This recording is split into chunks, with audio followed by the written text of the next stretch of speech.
Good morning, everybody. Everyone assemble, everyone get ready. Welcome to the stream. How is everyone? Is the music better now? Is the volume good in comparison to my volume? Is it too loud, too low? Good. Okay. Good. Hey, how's everyone doing? Welcome to the stream. I'm dying because of the MD event. What's happening in Macedon? Oh, it's the Duelist Cup, right? Did they announce what it's good for yet? Did they announce anything about the Did they announce anything about Duelist Cup mattering for the World Championship or something? Or not?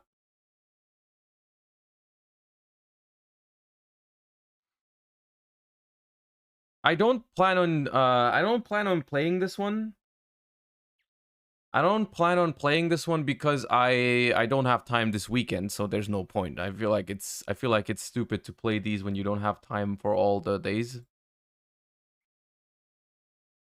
I think you can get the YG order today. All right, opening as we speak. Hold up. Yeah, the unfortunate thing today is that I told you yesterday that we were gonna do we were gonna play the OCG today on DB. However, DB is down. DB is down, and that means we cannot play it. At least that's, I mean, this is what happened when I tried this morning. And it seems like it's still, yeah, it's still dead. It is still dead. I guess they really did not want me to, to experience the OCG. DB was like, nah, dude, we can't let that happen. We can't let that happen. Anyways, I was a little bit bummed about that this morning. because that ruined my plans for today, but it's fine. We have a plan B. Because there's a few things I wanted to do that we haven't done yet. So we're going to do that today instead. It's going to be fun still. It's going to be chill. Instead of stressing about it, I decided to just, just take the opportunity and do some stuff that I wanted to do for a long time, which is like, a lot of like, just talking about the game, just sorting my collection, whatnot, chatting about this or that, reacting to new cards, whatever, just talking about what's on my mind. I think it's gonna be chill. I think it's gonna be all right.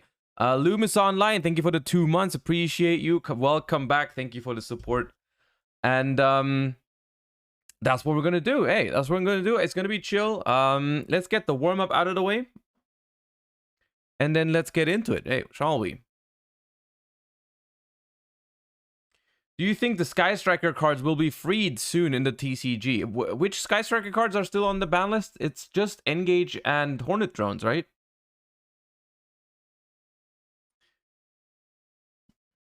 Duelist Cup for gems, maybe? Maybe. We'll see how long it takes to sort my stuff, and then maybe. Anyways, let's go. I'm getting Shredder vibes. No, it's not. Hold up, what's happening? A Pepe D angle. Okay, that's a Gen X. No, it's Scanner. Ah, not Shredder. You know what? I'm gonna wait for the Pepe Ds to finish. And we start over. We start over. The first one doesn't count. I'm gonna let y'all calm down.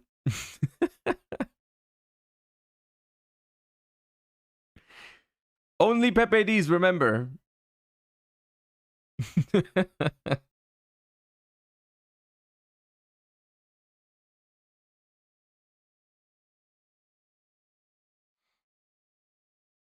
All right. There we go. Perfect. Good. Everyone's in the mood? All right, let's go. I think the striker cards could come back. I don't know if they will, but they certainly could, in my opinion. That's a Fright Fur.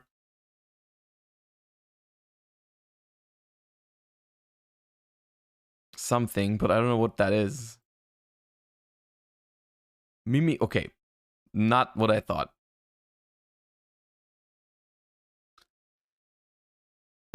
This is, I want to say Curse of the Mummy? No, not, it's something of the Mummy. Call of the Mummy? Oh, yeah.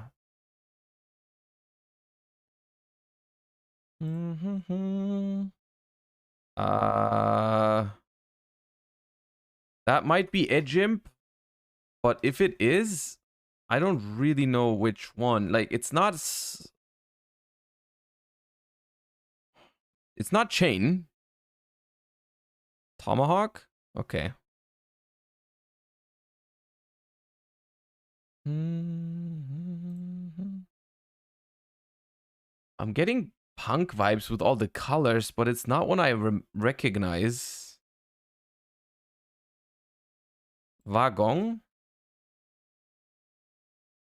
Nope. I'm getting punk vibes, but... Oh, it's the extreme session. Oh, the field spell.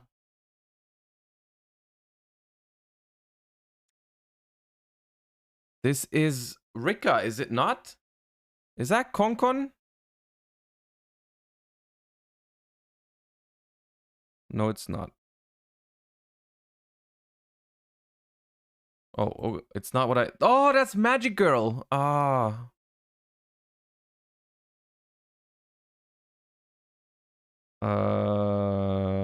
What the hell is that? Oh, Jester. Fiend Jester. Yeah, that thing. Okay, not the strongest round so far. This is an Asa. But I don't know exactly which one. Earth Channeler? Nah. Asa. Familiar? Nope. Earth Charmer? Nope. Avalanching? Yep. Okay. Brute forced it. Okay, this is a panda. I want to say Gyaku Gear. Yeah.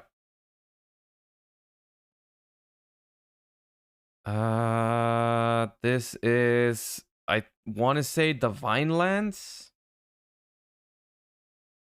Yeah. That's the Kree.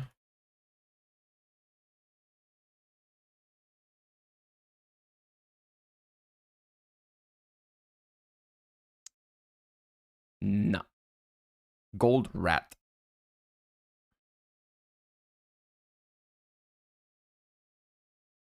What do we have here? Once again, something I don't know. It looks like Zubaba. Yeah.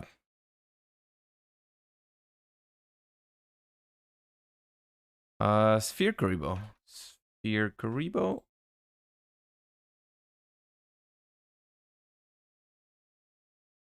Wall of Disruption. Wall of Disruption. Yep. What is that? I do not know. No, I've never seen that. Performapal Revue Dancer.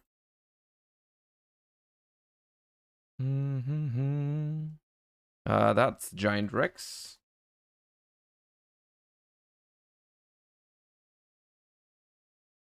Okay, getting Photon vibes here. Yeah, that's Photon Cerberus, I want to say. Yeah.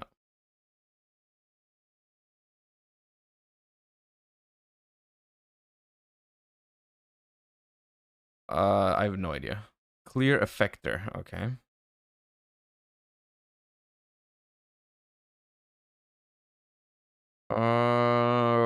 I've never seen some of these. Predator Plant. Okay, but a bad one. Okay, just from the artwork, I think this is an old card. Is that Long Nose? Yeah.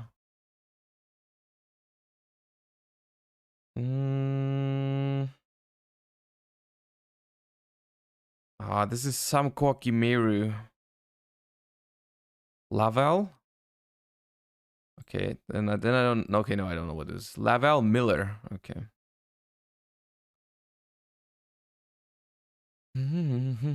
What is that?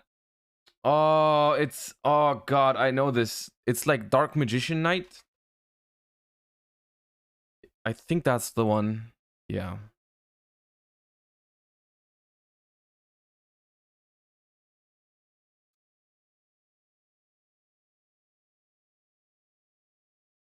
What is that? That feels like it. Daibuck? Oh, the Yosenju. No, it's not. But it is a Yosenju, I think. Hitot. Unfortunate.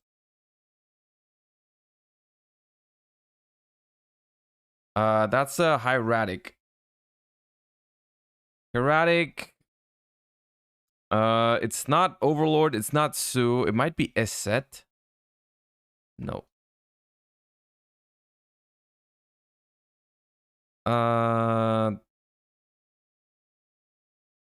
Then it's not Gebeb. Neftep? Yeah. Oh, that's a level. It's like Queen level, Allure Queen. Yeah, but this is 5 or 7? 7? Yeah.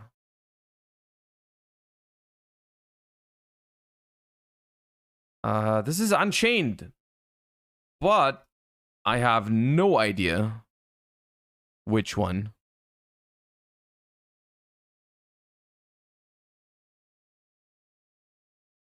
Unchained Soul?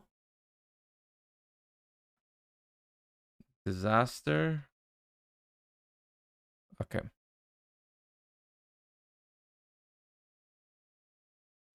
We have here, I think that's a Gem Knight. I want to say Gem Knight.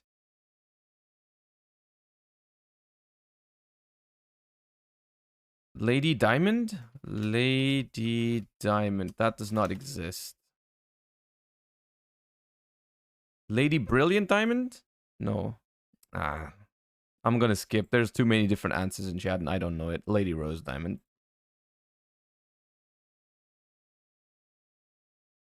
Medolce. I think? Oh yeah, Hoot Cake.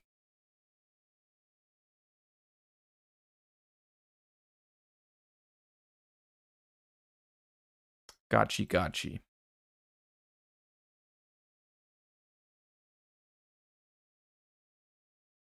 What is that? Oh, Harris.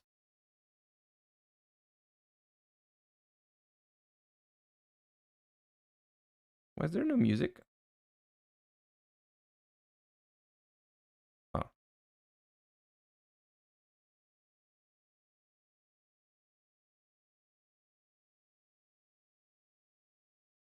That's Caius, right? Mega Monarch? Yeah.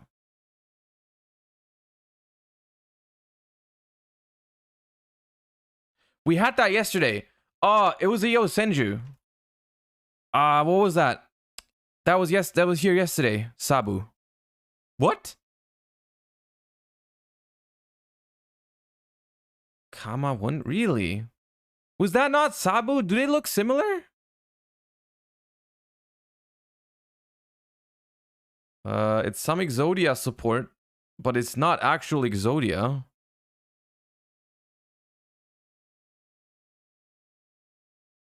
Oh yeah, it's the contract. Oh, why did I?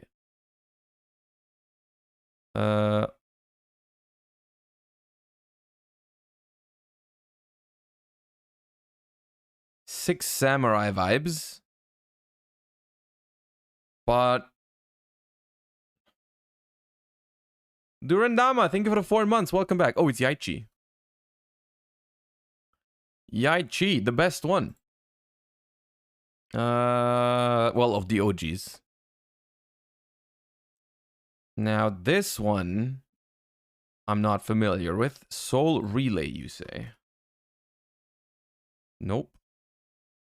Relay of Soul also does not exist. Relay Soul exists. That's the one. All right. And we have... oh, that's Numeron Calling. No, it's not. It's Chaos Form. You're right. I was wrong. That is Naturia. Oh, God. Is that Pumpkin? Yeah.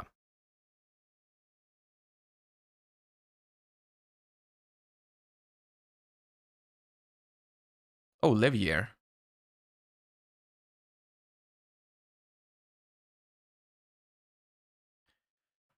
That is gadget support, but it's not. It's like Sergeant Dynamo or something?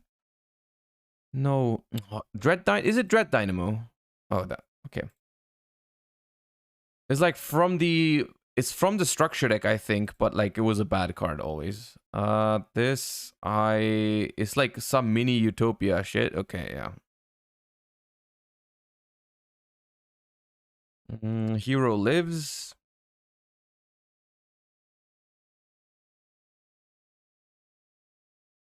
Moyan Curry? Wait, what?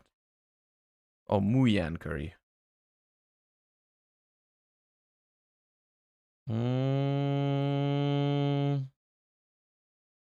Well, it's some... It's not Braver Dragon. Is it Mecha? Is it Mecha Dragon? Yeah.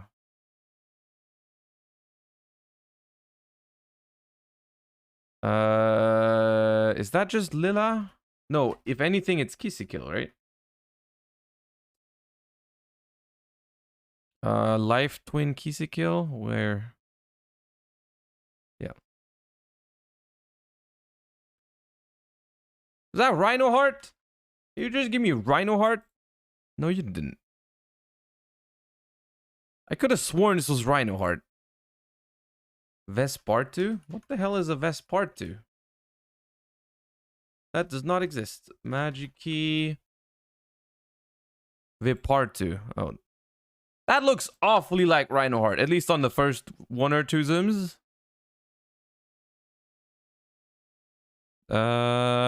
This I have never seen. Starry Night Astel. Okay.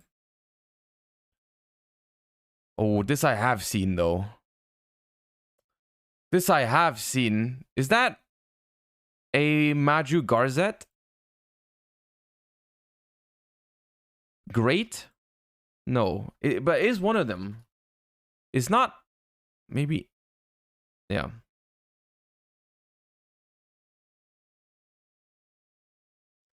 That's the Dragon Fusion. What's it called? The Metal Dragon Fusion. It's just Metal Dragon? Yeah, okay. Fair enough. Fair enough.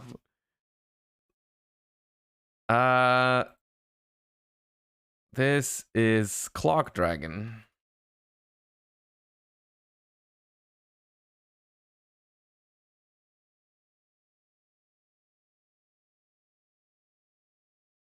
Oh, I do know this. I knew this. I do know this. It's like a speedroid, yeah.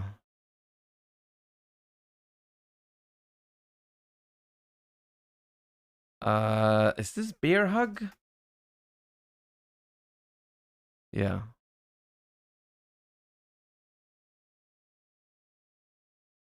Oh, it's Umi.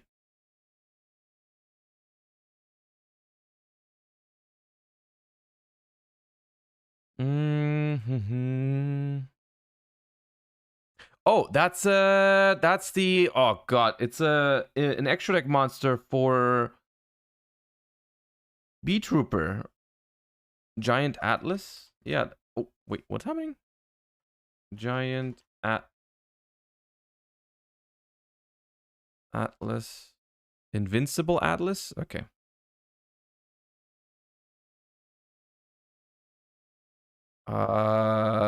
It might be Twister.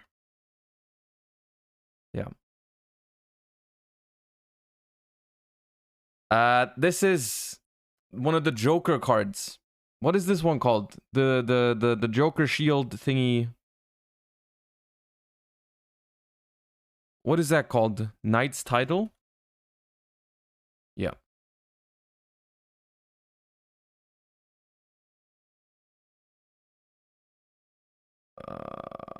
It's Aquamirror Cycle, I think. If I can find it in time. Yeah.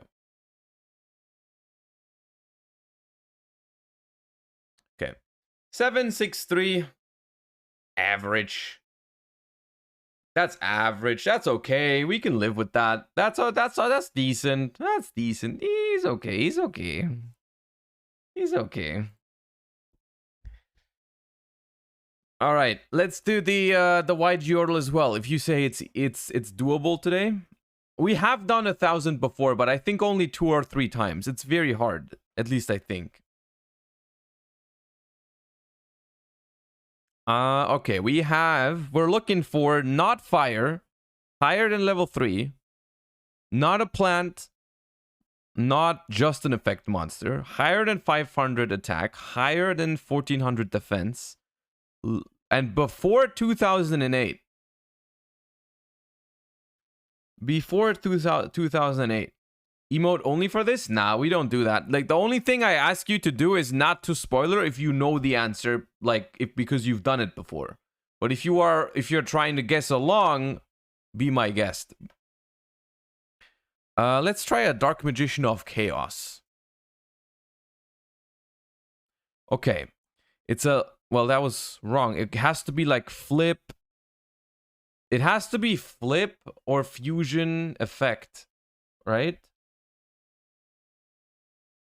It can't be a tuner because it's before 2008. It can't be a tuner because before 2008 there were no tuners. So it has to be fusion, ritual, flip.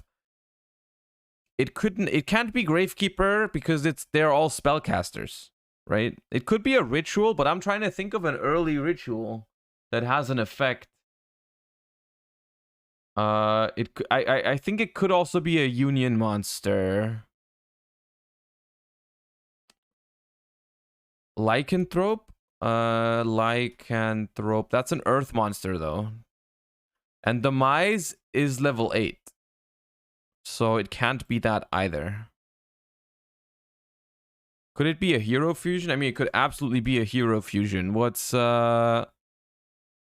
like, dark... But which dark hero fusion was there even back then? Because it is a dark monster. It is a dark monster. Dark Bright? Dark Bright.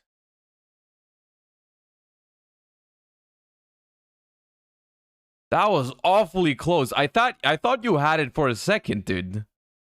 Okay. Dark, level 6, Warrior Fusion Effect. Necroid Shaman? I think that's it. That has to be it. Yeah, okay, well done. Yeah, okay. I didn't even know that there was an Elemental Hero Fusion from 2006. I thought they were all 2007, but I guess Enemy of Justice... That was not even the first hero set. Yeah, of course they have some from 2006, yeah. But yeah, I know this card, but that was a top... That was like... I feel like that was a good level of gettable, but still difficult. You know? Like, that was a good one. All right.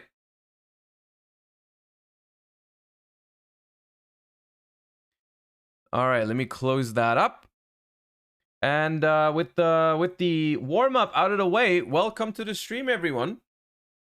Welcome to the stream, everyone. I hope you're having a great day so far. I hope it's only going to get better from here on out. Let me tell you about the plan for today, because the plan for today has changed a little bit. The plan for today has changed a little bit because I was planning on doing something cool today, which was... We talked about it yesterday, but I was planning to play some OCG format today, which I think was going to be incredibly cool, but we're still going to do that at some point, maybe tomorrow, I don't know. The problem is that DB is down. DB is down. So, and I cannot be asked. I can't be asked to play on auto sims. Please do not make me play on auto sims. I will not. I will not. So instead, what we are going to do today is I decided this morning to not stress about it. So we're just gonna have a chill day doing all sorts of things. I thought about just doing Master Duel, but I wasn't really in the mood for Master Duel. Like, maybe depending on how long the other things take, we might switch over to Master Duel at some point. Maybe, you know? But I have... The first things first is, like, we're going to look at... Because there's been new cards for Unchained. from Duelist Nexus. So we're of course going to react to that. And then we have some other stuff to look at. And then I thought I would do something else that we've talked about in the past, which is a little bit of a, like, showing you guys my personal collection as well as doing some sorting, which is something that I have been, you know, pushing away for quite a bit, but my personal collection has been getting a little bit messy. So I thought, why not do this? We've done this before, if some of you remember. Some of you have probably been there. We've done this before, sorting stream, just hanging out, chill. You guys ask me questions about Yu-Gi-Oh! And we talk about it.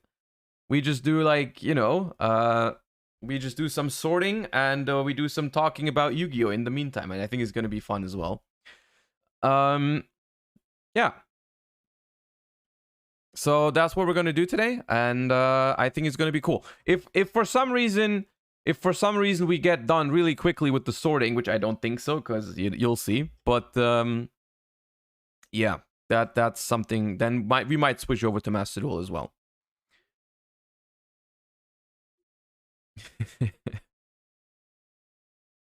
Next up, thank you for the 14 months. 14 month, I think, is the longest subscriber, so thank you for that. Appreciate you for sticking around for that long. Thank you for the continued support. I really appreciate it. Zeus sleeves arrived yesterday and they're gorgeous. Thank you again. Yo, no problem. I'm glad you enjoyed the Zeus sleeves. Have fun with them. Can I ask you non-Yu-Gi related? Yeah, you can, of course. Am I the first? I think so. There's some 13s. There's some 13s. I think some other ones might upgrade to 14 this month as well, but 14 I think is the longest. Did you attend the Pokemon regional in Bochum? Yeah, I did. I was there. I'm faster. All right, Voldemort has 14 already. Yeah, Voldemort has 14. Actually, then I think Pazm might have it too. There's like a couple, I think. Anyways, it's all good. Any amount of support is great support. I appreciate all the support. Let me actually restart the sub goal because we've lost some from yesterday, so the current one is not really fair. You'll never get a remix like that. All right. Let's get going then.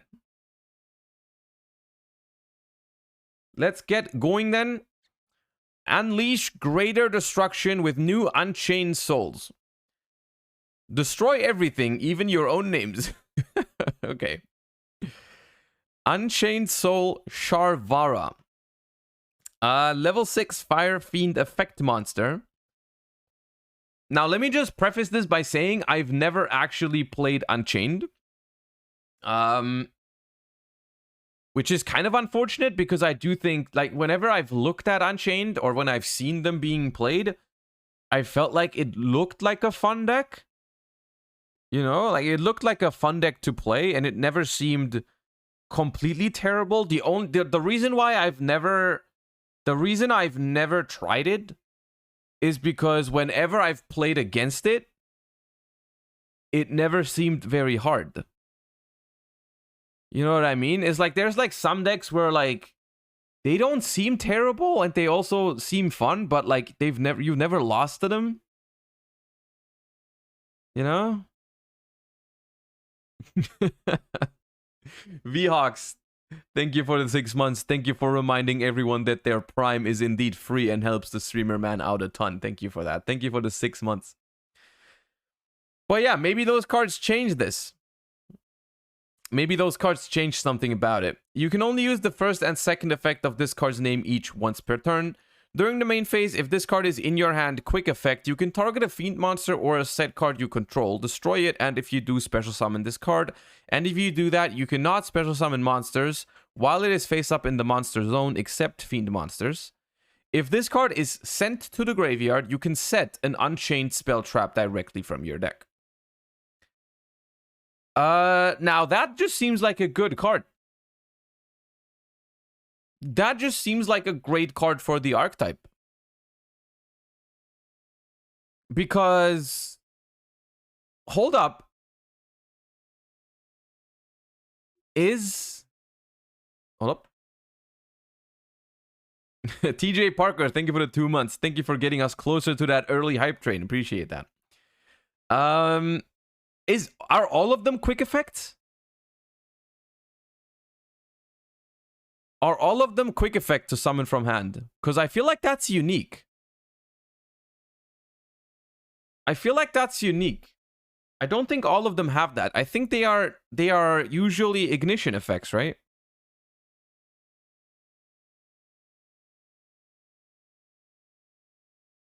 So I think that's good, because that means you can like dodge imperm, you can dodge Veiler, you can dodge other effects like removal and whatnot. That seems like a very good thing.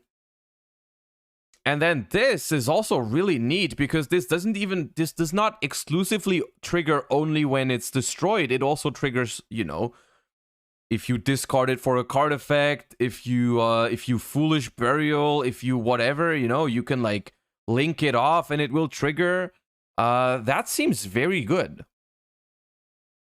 Yeah, that seems like a very good thing. Also, like getting your you get an Unchained spell trap from the deck, which you can either just use the effect of the card or you can destroy it with your other effects. That seems like a very useful card.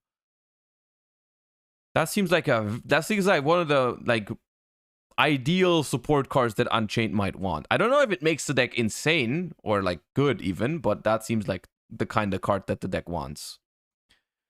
And then we have Unchained Soul Shiyama, which is level 6 water.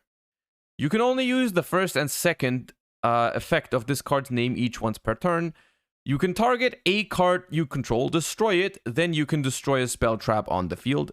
If this card's in your grave, you can target a fiend monster or a set card you control, destroy it, and if you do, special summon this card, but place it on the bottom of the deck when it leaves the field. This one, while it doesn't seem terrible, to me personally feels a lot worse than this one. Because it can't summon itself from hand and it's a level 6 monster. So like, yeah, if it's in the graveyard, that's kind of nice to be able to bring it back from the grave. But how do we get it to the graveyard in the first place? Because it's a level 6 monster, so it's not as easy as like summoning it and then linking it off or something. We'd have to like, you know, I don't think Unchained have like ways to like destroy the card from your hand or easy. And does Unchained have like easy foolish burial for fiends or something? Right? I mean, I don't know. You can special summon it from the deck. Well, yeah, but you can probably special summon others from the deck that create card advantage. Like whenever I have an effect that can summon from the deck, I could also summon this thing, which also gives me card advantage when it leaves the field, right? Like this thing, but it's also a good draw. This thing is not a good draw, and when I summon it from the field, it doesn't from the deck. It doesn't even give me that much value. It's just another. I don't know. It doesn't seem that great. This one seems great. This one seems, eh. Like I wouldn't be surprised to see people trying to run like one to use it occasionally, but it's not something that I think makes the deck a lot stronger. A new Link monster, Unchained Soul King Yama. Link 2 Dark Fiend Link effect. Materials 2 Fiend monsters. Doesn't require any Unchains, so could also be useful in other decks maybe. You can only use the first and second effect of this card's name each once per turn. If this card is special summoned, you can add an Unchained monster from your deck or graveyard to your hand. If a card you control is destroyed by battle or card effect while this card is in your graveyard, you can banish this card, special summon a fiend monster from your hand or grave, then you can destroy a card you control. Ooh.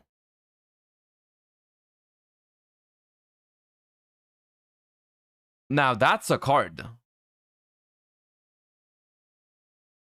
That's a card. That's a good card. Link 2 You special summon it, you add an Unchained from your deck to your hand, or even Graveyard Recycling, which is also great.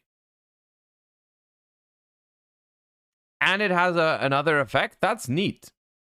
That's great. When you like link climb with this, you link it off, and then you can like, you know, that's a good card. That's a very good card. Yeah. I still don't know exactly what you're trying to do with this. Like with Unchained now, because it just feels like you set up a bunch of... Like you just link climb into an Unchained Abomination, I guess. And then you set up a couple of Destruction Disruptions. Seems alright.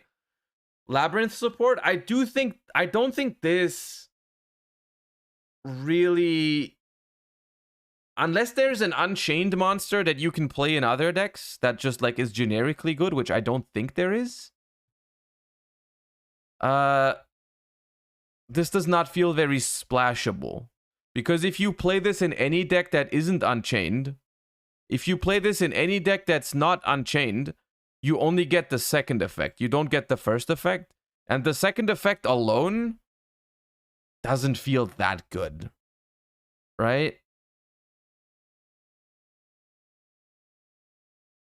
Maybe you can, like, you can send it with, I don't know, Ultimate Slayer or Punishment.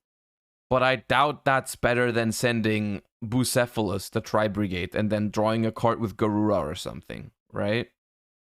The Unchained and Labyrinth cards do have a fair bit of synergy. I mean, yeah, maybe. I don't know if that's going to be better than pure Labyrinth or pure Unchained if you mix the two together, even though there might be synergy, but like... You know, like maybe you play this in like a version of Labyrinth where you play like Torrential Tribute, right? When your opponent summons, you use it with Punishment or Ultimate Slayer or whatever. You put it into the graveyard, and then later on when you Torrential, you can use this to bring back the Fiend that you lost from the board, like Ariana or something, right? That could be okay. Technically, that could work, right? Like that. Technically, that might even be more valuable than sending a Garura and drawing a card sometimes. Being able to bring back Ariana seems like a good thing. The main problem is destroying a card you control, which is really good in Unchained, but not really in other decks. Yeah, it's hard to... It is hard to resolve it. However... It does also work, like, it protects your stuff by battle too, technically, right?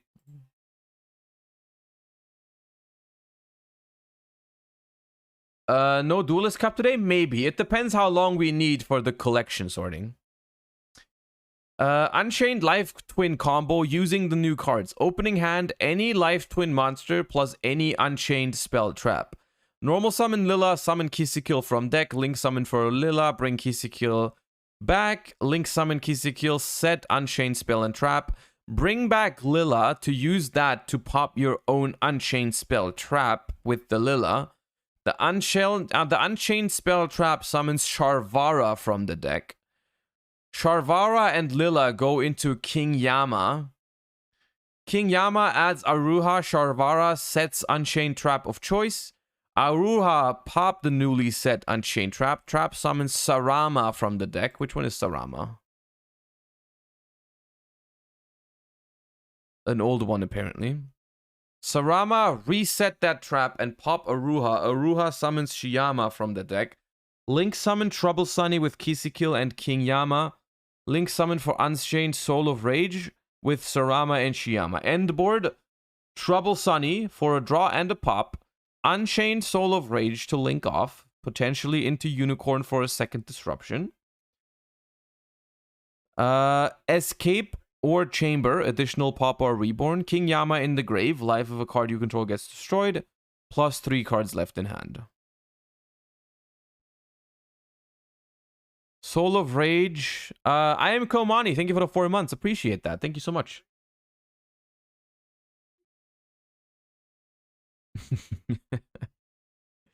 Deadeye Bullseye, thank you for the 2 months. And Spectre Phantom, thank you for the 4. Appreciate you.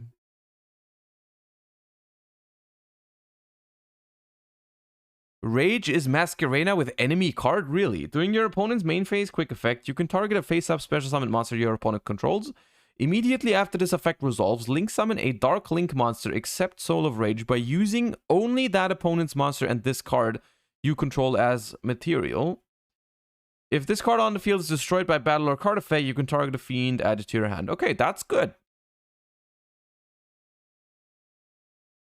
Nib does hurt. Yeah, Nib does kind of hurt here. Yeah, that's true.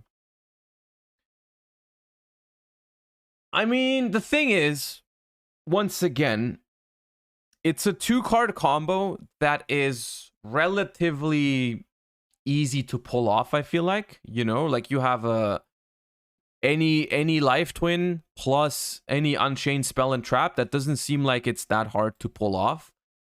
However, I will say that these days, good 2-card combos are not that hard to come by. I mean, look at, for example, the 2-card combo of a life twin and a sprite monster, right? That's also already a really, really good combo that already exists. And regardless, life twin sprite is not the best deck in the format right now, right? Because the question...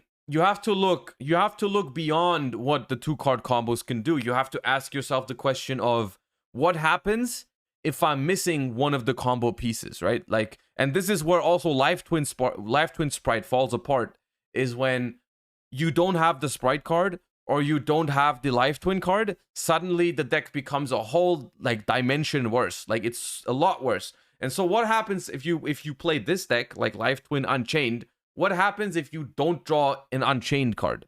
What happens if you don't draw a Life Twin card? What happens if you draw too many, right? Because in order to always open one of each, you need to play a decent amount of those, right? And then sometimes you draw a hand of 3 Unchained cards and 2 Life Twin cards or something, and then like how much does that hand do? That's a very rare occasion. Well, it's not that rare, honestly, to not draw a Sprite card or a Twin card or to draw too many. Like if you combine all these, if you combine all these occasions into like that is the reason why Life Twin Sprite is not the best deck right now. You're the most gorgeous Yu-Gi-Oh streamer on this platform. I mean, there's not that many, but thank you regardless. If you open Aruha Sharvaha or 2 Unchained Spell and Trap cards, then it's a 3-card combo for the same board, a draw of Kiss to Kill. You end with both traps instead of just one. It doesn't sound terrible, but I just wanted to note that just because there's a solid 1 to 2 card combo, it doesn't mean that that's going to catapult the deck into viability. Life Twin Sprite is crazy, take that back. I mean, it's not bad. It really is not bad, but it's just not the best deck. And that is, in my opinion, that is because of what I just said. Because of the fact that you have to specifically draw 1 Life Twin card, 1 Sprite card, and then 2 to 3 non-engine. If your hand is any different than that, it becomes really weird. If you draw too many of your twin or sprite cards or not enough, then the deck just crumbles. It really falls apart from that. Because no one doubts the fact that Life Twin Sprite probably wins if it draws a hand of 1 Life Twin, 1 Sprite, 3 non-engine. Like if you draw that combination, the deck is probably one of the strongest decks in the current format because it's just so good, right? It's so strong. But as a matter of fact is that you don't draw that very often. Like most of the time, you're actually more likely to draw a hand that is slightly off, right? Most hands will have like 1 Sprite card too much, 1 Twin card too much, or one card is missing, like that, and that's the reason why the deck isn't that strong right now. But yeah, that's that. SMG Incredible, thank you for the 4 months. Thank you for the Prime. Appreciate that. Welcome back. Thank you for the support. Okay. There is another thing I wanted to look at because they did finally upload the winning deck profile for YCS Lima. The winning deck profile for YCS Lima has been posted. So we can look at it. Even though it's not a deck profile, it's just a picture. And it's very different from the one we tested yesterday. It's very different from the one we tested yesterday, because if you were here yesterday, we played the second place. We played the second place Adventure Sprite. Now, the winner also played Adventure Sprite, but a little bit different here. A little bit different. So what do we have? We have the Griffin, the 3 Enchantress. We have 3 Ash, 3 Jet, 1 Red, 3 Blue, 1 Carrot, 1 Swap Frog. 1 Swap Frog. Now, I am completely confused by the 1 Swap Frog. I don't understand 1 Swap Frog.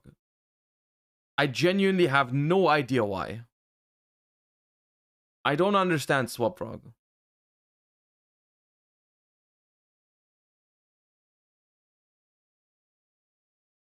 Also, what the hell? There's a Reprodocus. Oh, I see it now. I see it now. Do you see it? Oh.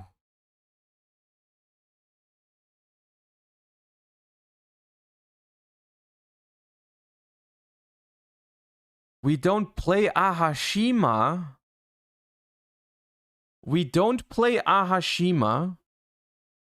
Instead, we make Reprodocus, leave the Swap Frog on the field, and then we turn another monster into Aqua, and that makes Toad. Ooh. And that's why there's also 1 Dupe Frog, because we can just summon that off of Toad then. With a Beaver? Beaver, Gigantic, summon that. No. 1 Beaver does not do that. Right? Unless I'm missing something, 1 Beaver doesn't get there.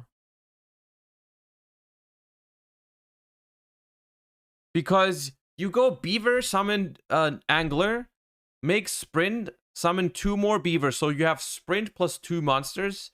And then you go Gigantic, summon Swap Frog. No, you don't have enough monsters. It doesn't work with 1 card. But don't you need more monsters for this than if you just did Ahashima? This, wait, what? Okay, move your 5-head emotes to the side for a second. I think this is just worse than Ahashima. Isn't it?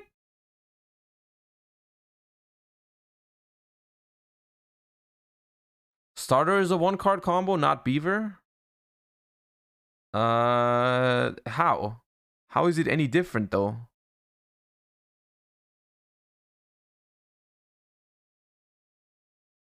You can link Reprodocus with Gigantic. You can't make Bujinki with Gigantic. Yes, but counter-argument... when you make Reprodocus, you need to leave another level 2 on the field to make Aqua. And that level 2 monster you could just use to make Ahashima and leave the Gigantic instead, right? It doesn't make any sense. It's the same number. The thing is, for, let's say, it's a shame we don't have DB because I can't really pull it up on screen. But if you have Swap Frog and you want to go for Reprodocus to make a Toad, you need 4 monsters, right? You need the Swap Frog, you need the 2 materials for Reprodocus, and you need the level 2 monster that you turn into Aqua to make Swap Frog, to make Toad, right? So you need 4 monsters. You need 4 monsters, whereas For Ahashima, you only need 3. Because all you need is Swap Frog and 2 monsters of the same level, and then you bounce Swap Frog and you make Ahashima, and that's Toad.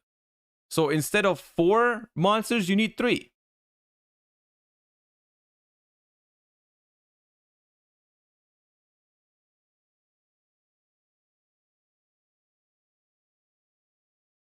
Okay, yeah, you bounce. I see how it works with the Swap Frog. The thing is, though, you can also do the same thing. You can do the same thing with Starter and Ahashima, no? Right? Like, Starter should also be the Ahashima line as a 1-card combo. You don't get Testudo, right? You don't get Testudo. That's the difference. You don't have Testudo in the graveyard. But honestly, I think it's worse. I think when you're making a Toad and you have a double cross, I don't think you need Testudo, because you can also just go for double cross revive Toad. That's also a really, really good play. I don't know if I agree with this. I mean, in this context, right? Dupe Frog plus Testudo is really sick. You only need 1 swap for Reprodocus? Well, yeah, okay. But what are you trying to tell me? That I save deck space for this? Because they're putting Dupe Frog and Testudo in their deck. They have more bricks than if you had just Swap Frogs. Like, the deck is not more consistent because you did this. It's like, instead of playing 3 Swap Frogs or 2 Swap Frogs, now you're playing Swap Frog, Dupe Frog, Testudo, which are worse draws than if you just had 2 or 3 Swap Frogs. Like, that's not making the deck any more consistent. But okay. Regardless, still a kind of a cool idea. I don't think it's better than just going Ahashima. I don't think so, but this could also play less bricks. You could just cut Dupe and double cross or something. I mean, without double cross, there's no reason in playing Testudo. Right? Without double cross, you just don't play Testudo. I think the idea is Reprodocus can be linked off in the future and isn't a sitting duck like Ahashima.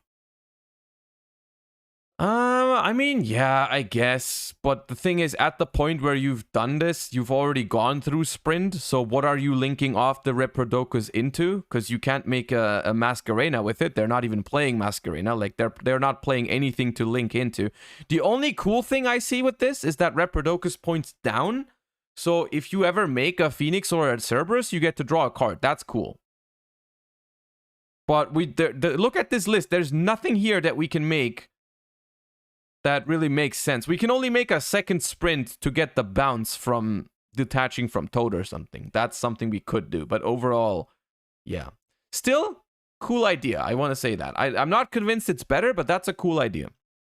And then we have the Nimbles, Dupe Frog, and Testudo. I guess in the context of this whole combo, the Testudo makes sense. In case you are wondering what this is for, Testudo Erat Numen. Who would ever think of cards like that, dude? Right, chat? Isn't that right? Who could ever think of using cards like that in their Sprite deck? That's insane, right? That's insane. You gotta be some real mad lad for that. Neither player can special summon monsters with 1800 or more attack.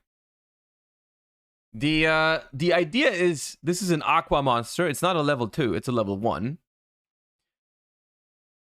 But you can send it with Swap Frog, and then you can revive it with Double Cross.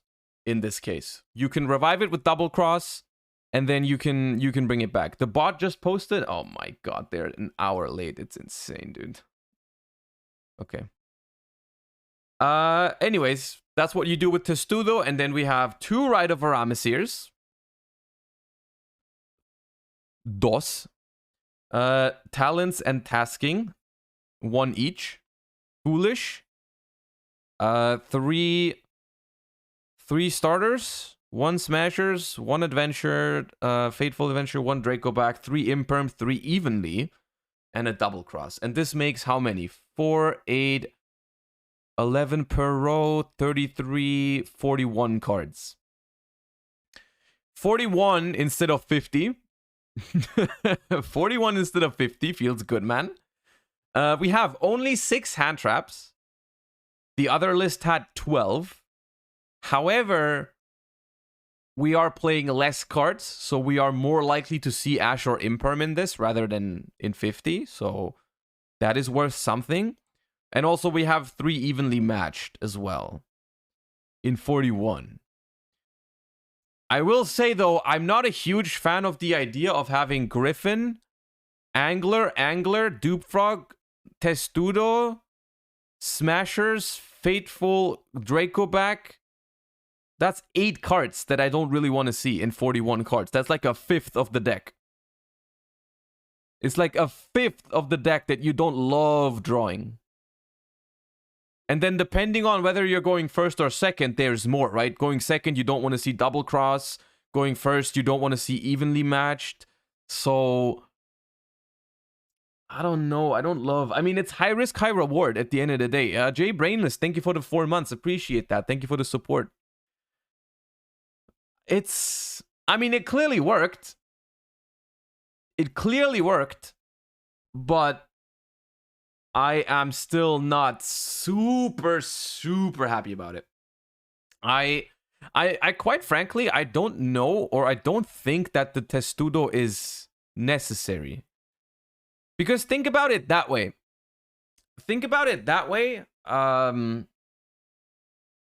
Loco, thank you for the prime. Hey, appreciate that. Thank you. You primed at the exact perfect moment because there's an ad coming in like 10 seconds. So praise yourselves, not non-subbed.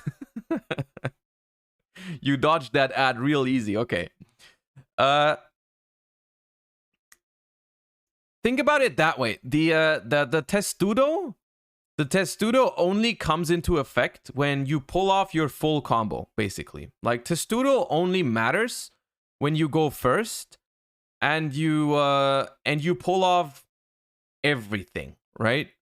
Everything. You don't get hand trapped into oblivion, you don't get nipped. Like, it only works if you pull off your entire combo.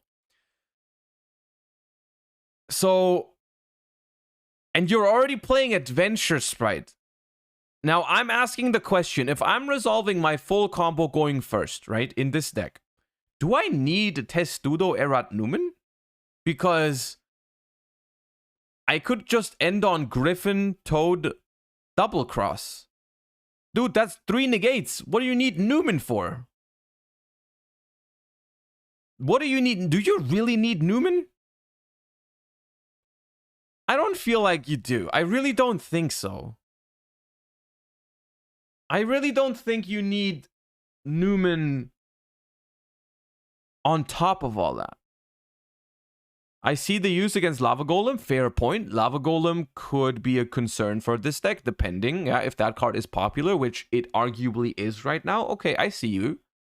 Okay, I mean, Lava Golem, Kaijus. All right, I see that. That argument is accepted. That argument is accepted. Yeah, okay. Fair enough. If that is your meta observation that everyone is on Lava Golem or Kaijus, then that makes sense. However, I will say from the current meta decks, I would not expect those cards in the main deck. To be honest. Exarion, thank you for the 3 months. Welcome back. Thank you for the prime. Appreciate that. And Zizix, thank you for the 2 months. I heard prime, I primed. Hey, good job. Thank you.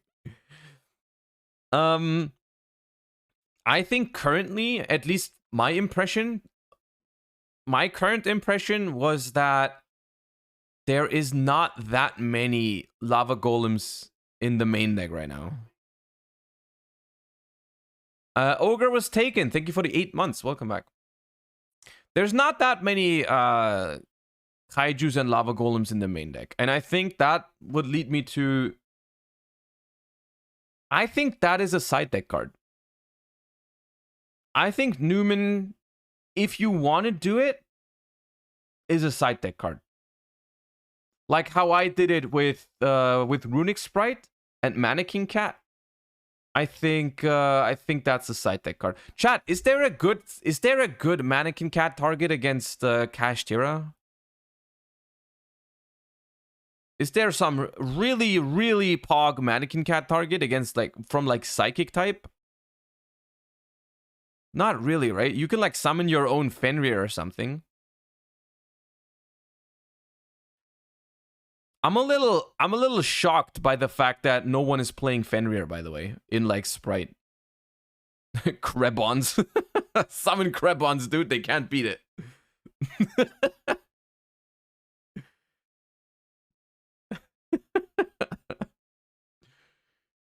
Krebons damage, dude. Krebons pay 8 to feel great. Wait, how much do you pay for Krebons? Is it 400 or 800? It's 800, right? Bro, Krebons, if you really think about it, Krebons is literally 2008 Mystic Mine. Let that sink in for a second. Krebons is 2008 Mystic Mine. Or an even better way to think about it is Krebons is Royal Oppression for attacks. Yeah. Yeah. Krebons is Royal Oppression for attacks. Therefore, it should be banned. It's even better than Royal Oppression because it's not two-sided. Your opponent can't use it. Only you can. Krebons is insane. You heard it here first. Okay.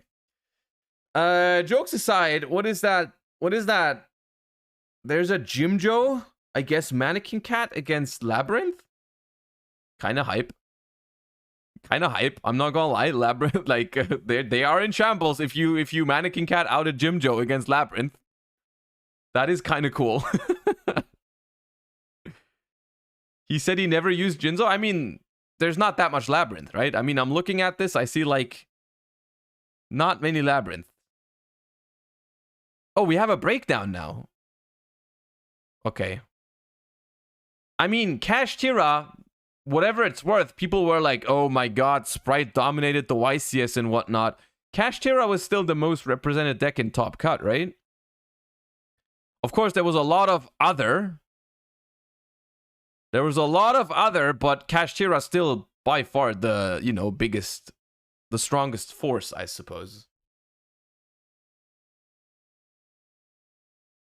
34% other, they must ban it. Yeah. Why do people always want the ban list to address the top, Cash Tira? Why not other? Just address other, Konami. What are you doing? Ban them all. They are the most popular deck.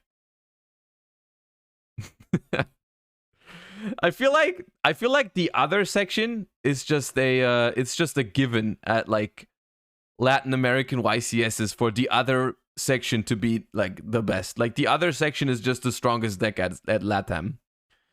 It happens like that. Is there any list here that we have not properly reacted to yet? I guess there's Cash Tira lists, but we're not doing that. Marin says we've seen Dragon Link, we've seen Naturia Runic, we've seen Tirishizu, we've seen... No, we've seen all of it. We've seen all of it. Okay.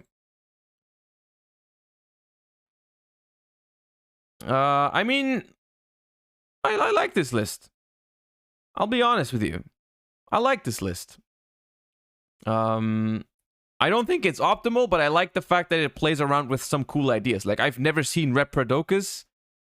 I've never seen Reprodokas being used to summon Toad. I haven't even thought of that. I don't think it's better than the Ahashima line. I think it's crazy to think that. Simply because the Ahashima line needs less monsters. I think by default, that's better. Because for the Reprodokas, you need 4 monsters. For the Ahashima line, you only need 3. I think that makes it better in all aspects. So I think this is quite literally suboptimal. I think it's just suboptimal. I'm sorry. But it's still a cool idea.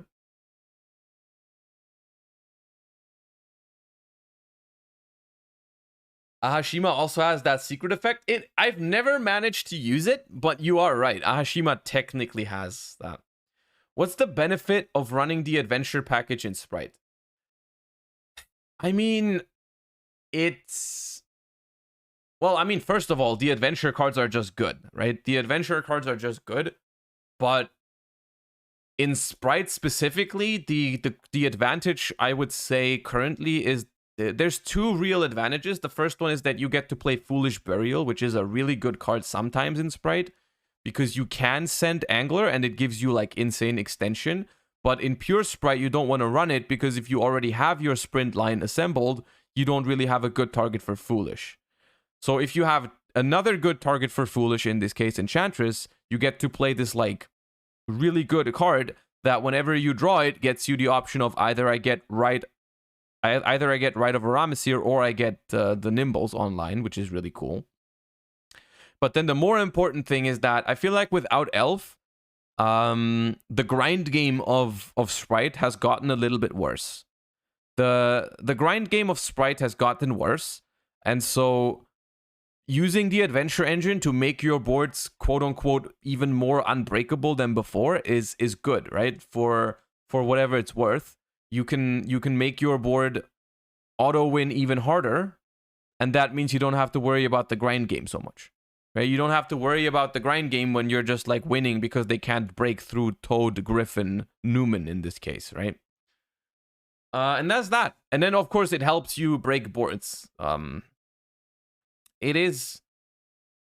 I would classify it as a relatively high risk, high reward kind of version of Sprite, right? Where if you... It's just something in the nature of the adventure engine where like you have a couple of bricks in your deck, but you also have these really strong cards where sometimes your hands are just insane, sometimes your hands are super mediocre. But I think there could be an argument for that being a necessary evil in Sprite right now, because you need to try and high roll, because Sprite losing Elf just makes it so much worse in like the long game that you need to try and high roll and finish the game early. And it's also just something that some people like, you know, play high risk, high reward. Okay, and I think that's all. I think we can finish talking about YCS Lima with that. I think there's nothing else to add here. We'll see. My personal verdict on this is that I think people right now are giving a little bit too much credit to this YCS. Because I see people like, you know, screaming like, oh my god, everyone thought Cash was the best deck and now Sprite completely outclassed it and whatnot. While that is true for this one event, I don't think that this is going to carry over to our current format for like the 250th YCS. I don't think it really transitions well. First of all, Kashira is still by far the most represented deck in Top Cut. So that is still, you know, it still says a lot. And then also, it was just a much smaller event, right? We don't even have to talk about, we don't even have to argue about like the player quality or whatever, because there was definitely good players at the event, but it was just smaller. It was like almost 600 players. YCS London is looking to have, I heard rumors this morning, or like I heard people, people in my Discord, which if you haven't joined the Discord yet, you're missing out, !Discord. People in my Discord have been saying that YCS London has 4,000 tickets. 4,000 tickets, dude. Has it been sold out? Or are there still tickets left? Not yet. Okay. Neuron says 4,000. Okay. And like, for the love of God, I hope that that is 4,096. Would that be top 128? That's what I mean. The way... I'm going to tell you, there's two possible ways how this can go. If we get 4,096 players, everything is good. Everything is good, because that means I think we play top 128 then. Still with, I think still 12 rounds, maybe 13. Either way, I think it's going to be top 128. The worst case scenario is we get very close to 4,000, but we don't get to 4,096. Let me tell you why that's bad. The reason why that's bad is the cutoff to get to the more rounds and bigger top cut is 4,096. It's always multiplied by 2, right? Like we play in Europe, we play 12 rounds and top 64 because we are hitting 2,048 players in the recent tournaments. And the next step to more rounds or bigger top cut is 4,096. So if we don't reach 4,096, we're still playing 12 rounds top 64, right? We're still playing 12 rounds top 64. Yeah, okay. Actually, it's 2,049 because 2,048 is the last. Yeah, okay. Actually, you know. There's no top 128 cut, even if there's 4,097 players. Okay, but then there's 13 rounds at least, right? Something has to go up. We're not always playing 12 rounds top 64, right?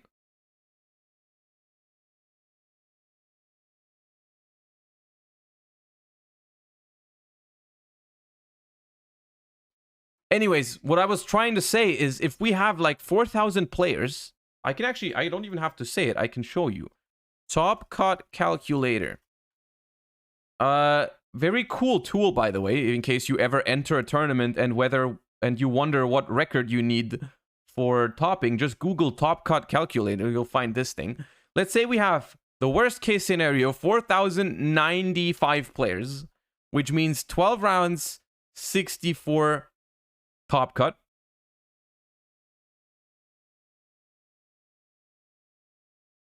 Means that, which is insane, think about this, 51 players at 10 and 2 will make top cut and 15 will miss.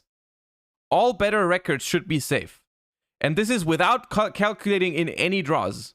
You can't really calculate the draws, you can only estimate the draws. But 15 x2s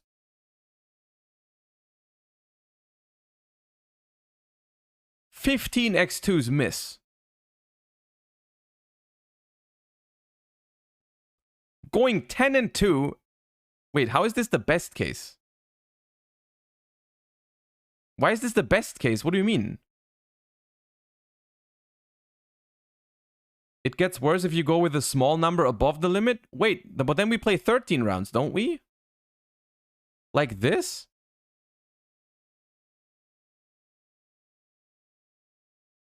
Because then x2s are safe.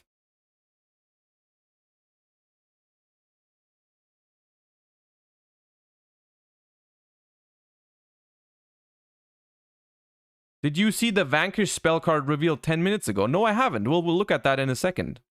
Absolutely. Is it on YGorg? Now, Pazim, why is this the best case? I don't understand what you mean. I feel like we need to clarify. What happens if we hit 4,097? How many rounds do we play and what's the top cut? What does it say in the policy documents? Do we play top 128? Do we play 13 rounds? What happens? Oh God, do I really have to Google YCS London 2023? It doesn't say anything? Wait, what? What do you mean it doesn't say anything? How? Go to link. Wait, what?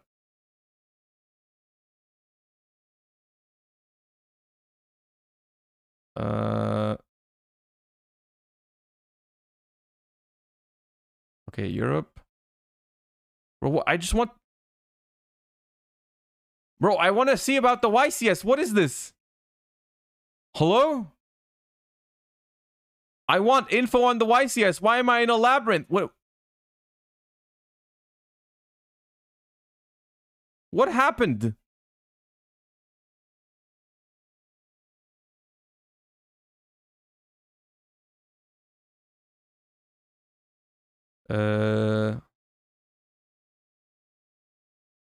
London.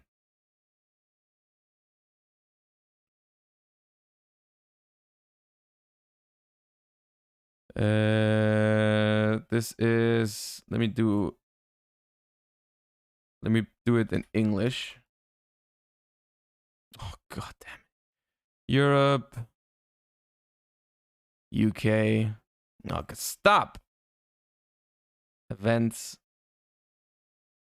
London. The policy document says 12 rounds, top 64 is max. How?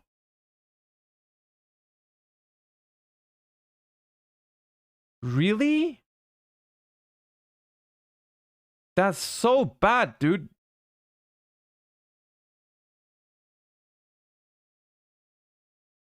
Euros did top 128. Oh, yeah, Euros is different. Euros has different thingies. Well, where is the freaking policy document? Is it this? Is it the FAQ? What happens at a YCS? When and where is the YCS? What are the prizes? What is the format? The tournament details of the main event. Ah, here. If there are 2,049 or more duelists registered for the YCS, then the top 256 duelists or all duelists with a number of 19 or higher, whichever is larger, will advance to day 2. Oh, but there's no info on the top cut size.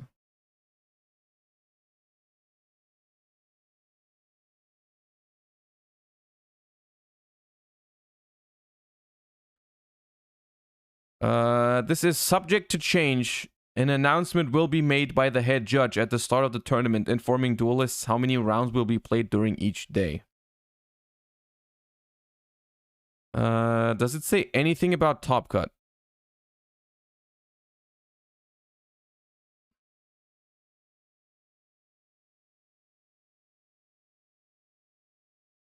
I don't think it... Here?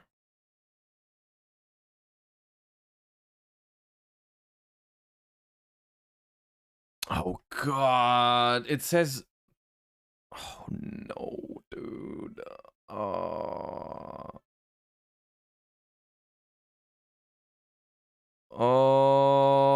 no.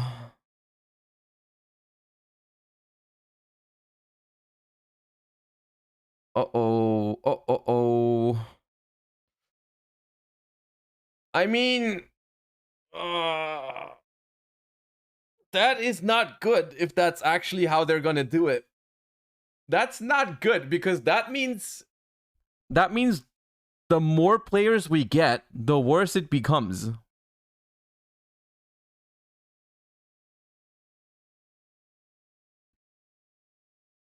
It does say minimum, to be fair. It does say minimum playoff top cut. It's not explicitly stated that it has to be that. It's just guaranteed minimum top cut. People that bubble out of the event, is it just random or how is it decided? It's based on tiebreakers. Like, tiebreakers are a very weird thing. I don't know exactly how it works, but it, like, basically, your first tiebreaker, the first thing that you compare people with is the points that they get, right? Like 3 points for a win, 1 point for a tie, 0 points for a loss, and then that's your first mean of comparison. And then after that is like your opponent's win rate, I think, like how successful your opponents were. And then the second tiebreaker is your opponent's win rate. Very confusing. There's a tiebreaker that decides between, like, basically, if you have the same number of points than someone else, what decides your standing is who had the better opponents in the tournament.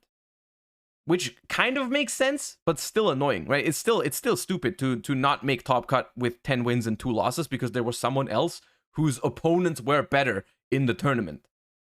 It's not a good feeling. I've had it happen once. One time I went 9-2 at also YCS London, Monka Christ actually. It was YCS London, the Spiral one. 2018, I want to say, maybe 17. I don't know. I think the one that Jesse won. I went 9-2, and because the 2 opponents that I lost to, like, completely fumbled the bag after they beat me, I got like 35th or something. I got like 35th place, and they played top 32, and it feels so bad, dude. Going 9-2 and not making top cut is so it feels so bad. And then like imagine 10-2. That's not true. I beat you and bubbled out last round. Well, you better should have won last round, dude. I don't remember who exactly it was that I lost to. Someone must have fumbled the back. Maybe not you, but someone did. Someone did. We're not naming names. We're not naming names, but we're not pointing fingers. But someone I lost to must have messed up. I don't know. Either way, it was not a great feeling at 9-2. Now at 10-2, that must feel even worse because 10-2 is even harder than 9-2.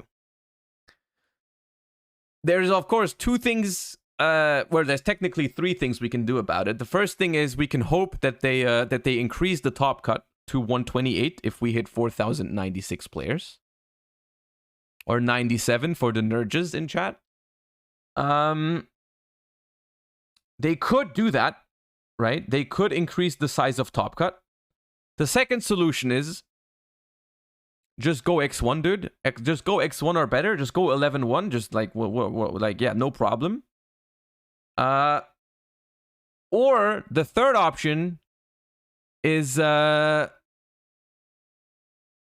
maybe we don't hit that many players, right? Like for example, if you look at the top cut calculator with like, I don't know, 3,500. Okay, not that many. That's a little bit many. With this, I think it's fine. Yeah. Like with this, it's like 53 will make it and 3.5 will miss, which I guess if you are one of these, then soul crushing. But the chances are pretty good that you make it at 10-2 if we hit like 3,500 players. You know? Especially with draws, probably every X2 will make it. Most likely with draws in this scenario, most X2s will make it. Are you going to Düsseldorf for the Nationals? No. Because German Nationals are in Dortmund. I'm going to Dortmund for Nationals. I would recommend not going to Düsseldorf because there is no Nationals in Düsseldorf. Please do not go to Düsseldorf for German Nationals. If you mean Dortmund for German Nationals, yes, I will be there.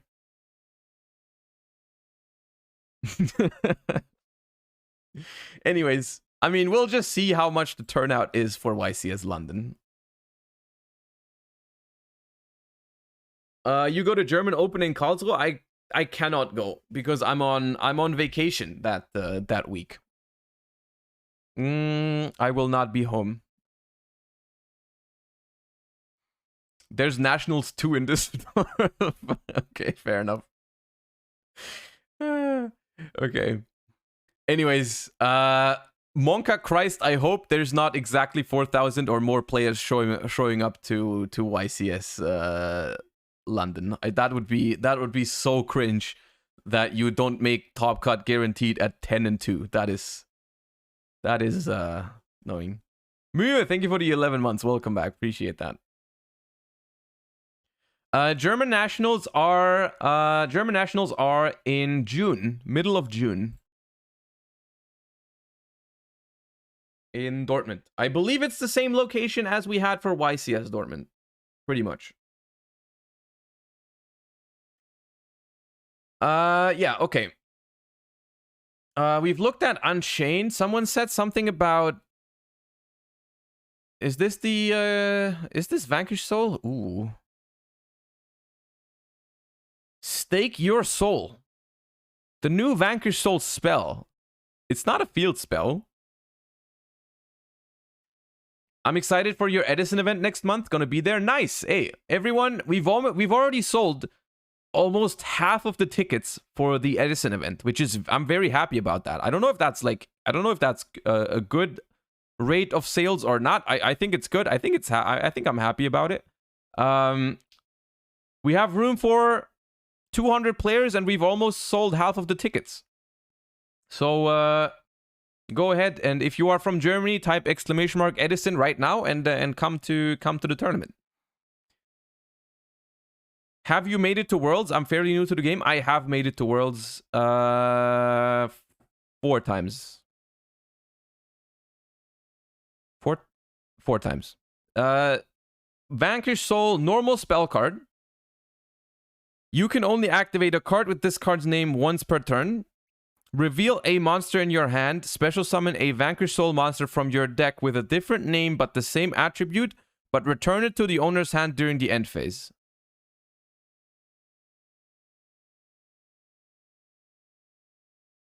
Wait, that's good.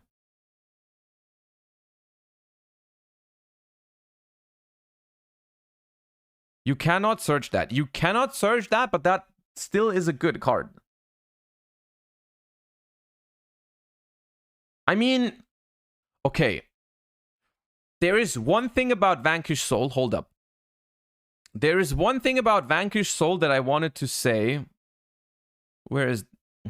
I hate this so much.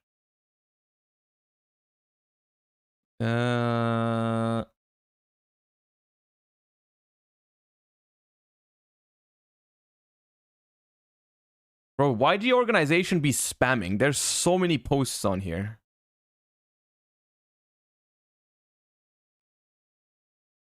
Vanquish Souls, there we go. The one thing that I'm worried about with Vanquish Souls, because I do think it looks like a cool archetype. It looks like a cool archetype. The one thing that I don't like about it is I feel like it's super, super dependent on this card.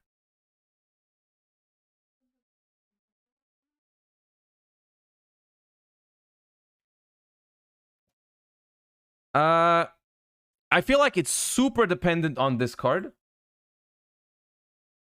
Right? Because this is really what keeps the entire thing. I feel like it keeps the entire thing flowing, is if you open this card, because it makes sure you get your pluses, you get your different attributes. You really want the monster searcher, I think. And this card does give you more access to this card. The problem is you need to reveal a fire monster in your hand for it to be live. You need to reveal a fire monster for it to be live, and the problem is the only other fire Vanquish Soul sucks ass. It sucks hard. Like, this card is so bad. Of course, you can play Ash, but like that's not a really reliable combo to go into the starter. The one thing I will say, it's really cool because the theme internal Heat Soul is dark, and this one is also dark. So those are really nice together, the two darks. And then these two are also nice together. The Panther and this guy, they are also okay together. So you have two nice pairings here. The only problem is the best one, the fire one, does not have a good second pairing. Right? This one does not have a good second pairing, unfortunately. But it's still a good card. Right? If they make a good... I think now with this card being released, if they give us a good... another good Fire Vanquish Soul monster, then we might actually be cooking, you know? Like, it's a good card, you play it, but it would become a really good card if there was another good fire. Right? If there's another good fire, I'm pretty sure this is a pretty good card. And I mean, this is the first wave of support for this, right? This is the first wave of support, so who knows if there's more, right? I mean, they've given purely pretty good support. They've given purely pretty good support, so who knows what happens with these?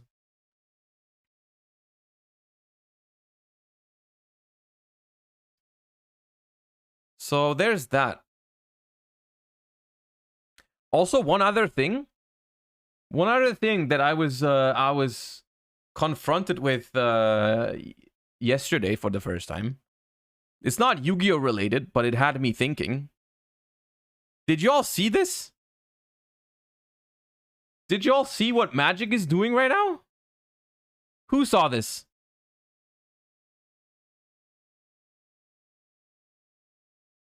This is insane. Wet Grapha, thank you for the prime. For context, I looked into it this morning. For context, they are making an official Magic the Gathering Lord of the Rings set. Which is, in my opinion, hella pog. I don't play Magic, but Lord of the Rings is my favorite movie. Or like the trilogy are my favorite movies.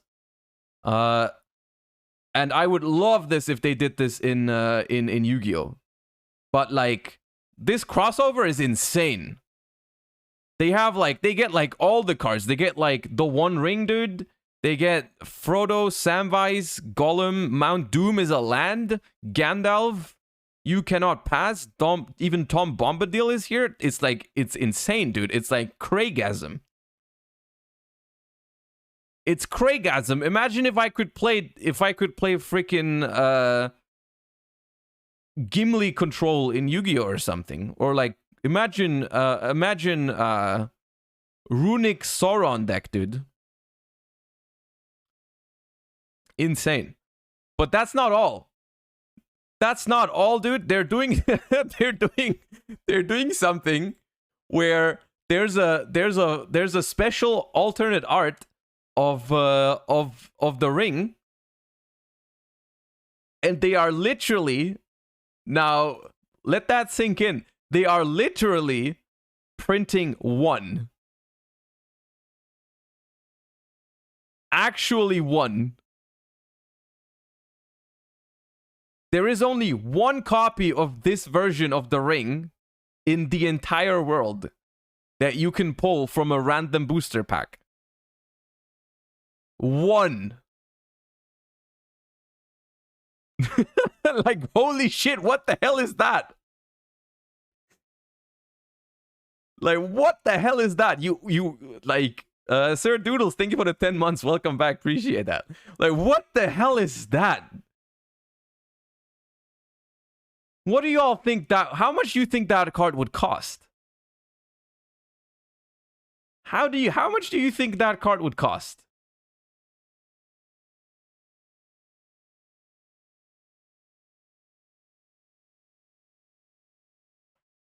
Seven digits? Really? I mean, I have no idea. I have no guess. I can't imagine something like this. I can't imagine what the hell someone might pay for that. Cause it's also in it's within it combines two really, really popular franchises. Cause it's not just a one-of Magic card, but it's also like Lord of the Rings, which has a lot of, I mean, it has a huge fan base as well. You open this and you have half your life solved. I mean, yes, 2 simple steps. Did you check the lands? I think I did see the lands as well. Yeah, I saw the lands. There's like the artwork on some of this is crazy, dude. I literally looked into. I'm gonna get myself some of this like to open on stream. I'm not looking to play Magic, but like I just want it, dude. It's my favorite movie. I want it. The basic lands, yeah, I saw the like. Look at this, dude. Look at that. We are finding the ring. Okay, I don't think we will. These are the lands, right? Yeah, the basic lands are sick. However, I don't love these that much. I feel like, especially on like the mountain, just the color scheme is off. The color scheme is off because it's not red. I don't know. I don't like that. But like the other land, like the plains and the forests are really good.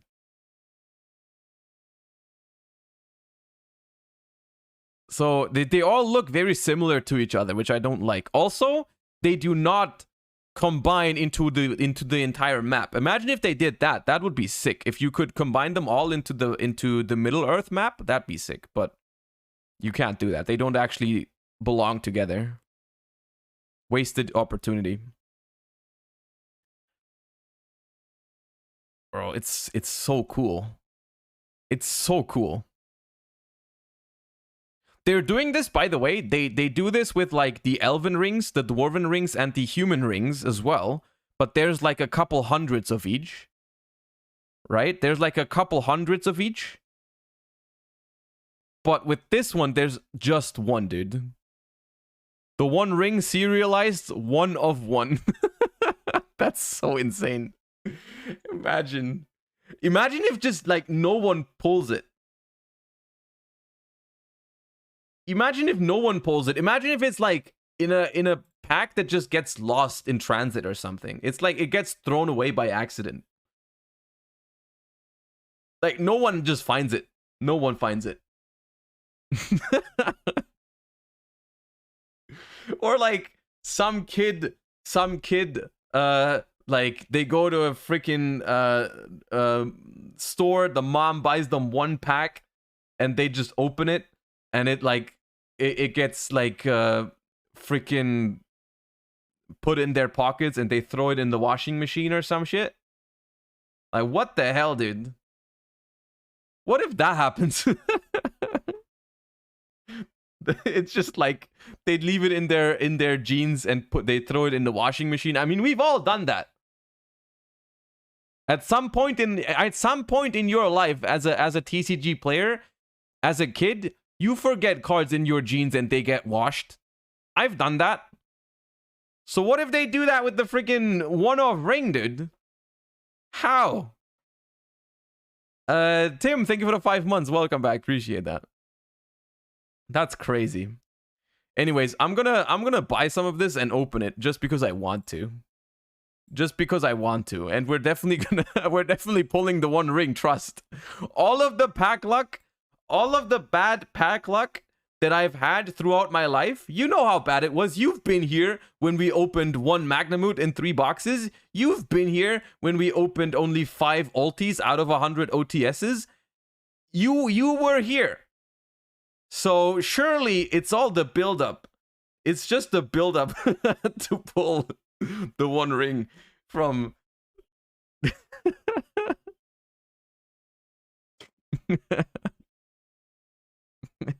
We will get it twisted. We will win.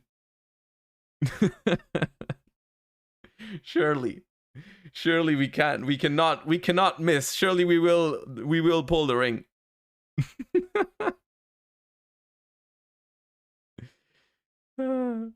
I don't even know what I would do, dude. I don't even know if I would keep it or if I would sell it. Because how that would it have to be worth so much money, dude. How can you even justify keeping that? How can you even justify keeping that?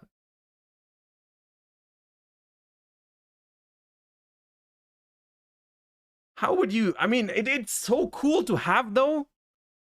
It's so cool to have. You have to sell it. I mean, you say that now, but like...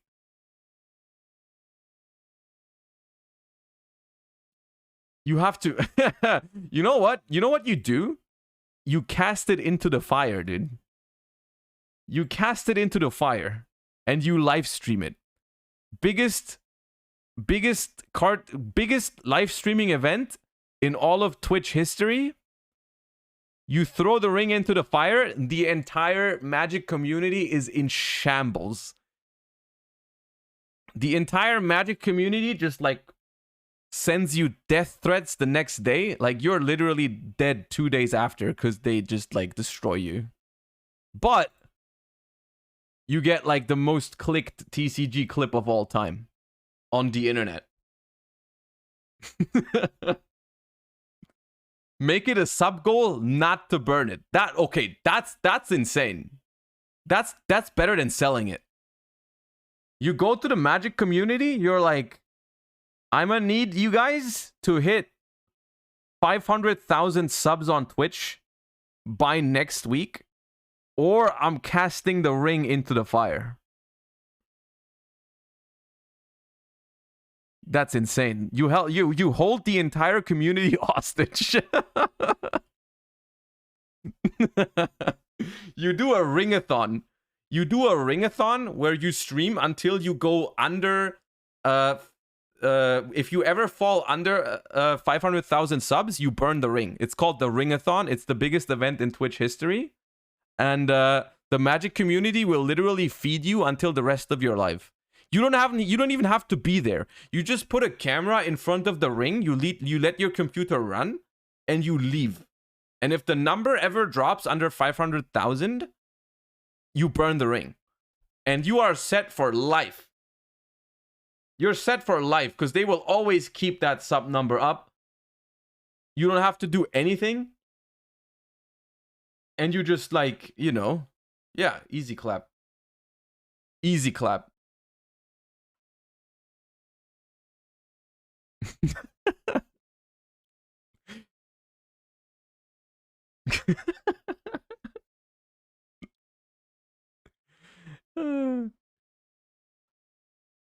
That would be cool. How would that be cool? Literally having the entire Magic community freaking cry over it. God damn, dude. Anyways, yeah, I don't know how to feel about this. I don't know how to feel about this because lore-wise, it makes a lot of sense. Lore-wise, it makes a lot of sense, right? If you've ever seen or read The Lord of the Rings, it makes a lot of sense. It's kind of cool. But then on the other hand, if you think about that, like, out of all the people that enjoy Magic or all the people that enjoy Lord of the Rings, only one person can have this, can experience owning this card. It's kind of sad. It's kind of sad. It's like, it's flavorful, but it's also kind of sad. The fact that, like, only some, and at the end of the day, it's probably going to end up in some rich, like, in some rich guy's collection. And then that's that. And that's the end of the story, right? Some rich guy is just going to get it, and that's it. No one else will ever experience having it. You should get it. Ah, yeah, easy. Just get it. Just pull it. Just buy a booster and pull it.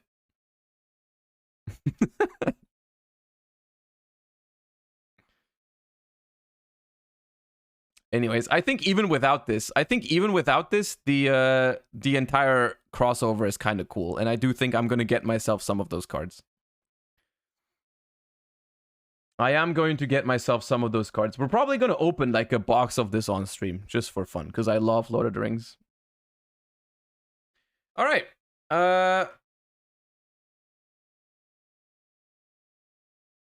And with that, let's move on to collection sorting. Collection sorting stream. Hold up. Let me see how this... I need to rearrange a little bit. The lighting is so bad. Why am I so white? Not okay.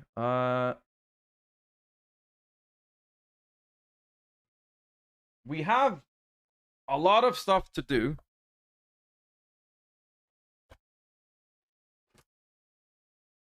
We have a lot of sorting to do. And I need to rearrange. Just in case anyone ever wondered what my collection looked like. This is it.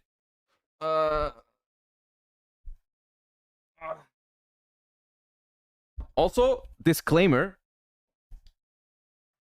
Very important disclaimer. There will be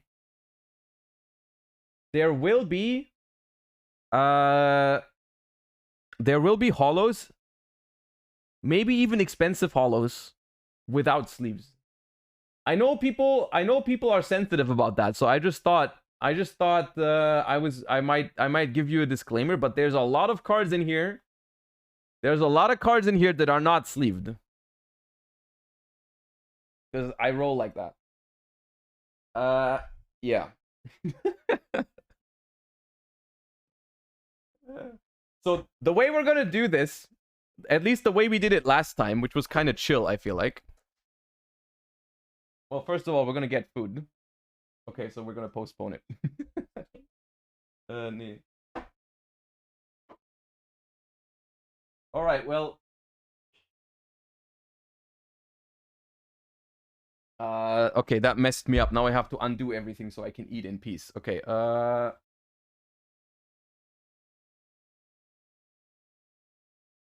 Also, the food is dangerously close to the cards without sleeves right now.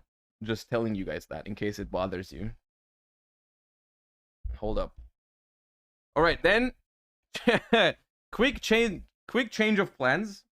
I'm gonna move this to the side again. We're gonna eat, or I'm gonna eat, and we're gonna react to some stuff. I have stuff prepared to react to. It's like you want us to be bothered almost. I mean, it's a two-sided thing, right? You guys let me suffer. You guys let me suffer when we play or watch deck profiles. So it's okay for it to be my turn. Yeah. Okay.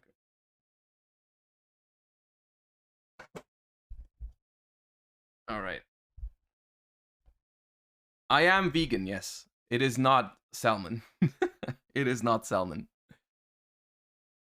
Where did you get that sorting box? You can order it on Cart Market, I'm pretty sure. I think that's where I got it from. Can you grow your beard again, please? Look, the thing is, I kind of like it. But I'll be honest with you, it's itchy. I hate it.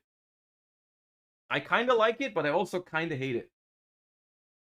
And so that's why I usually have it for a bit, and then I get rid of it.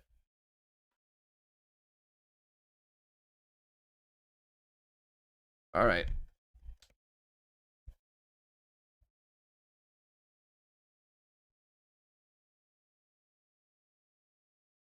It's only itchy at the beginning. Yeah, that's what I heard too. But I've never made it past that stage. I've never been strong enough. It's because your skin isn't used to it. It won't itch after wearing it for a while. Yeah, I've never. That's what I heard too. But I've never been strong enough. I've never been strong enough. Okay.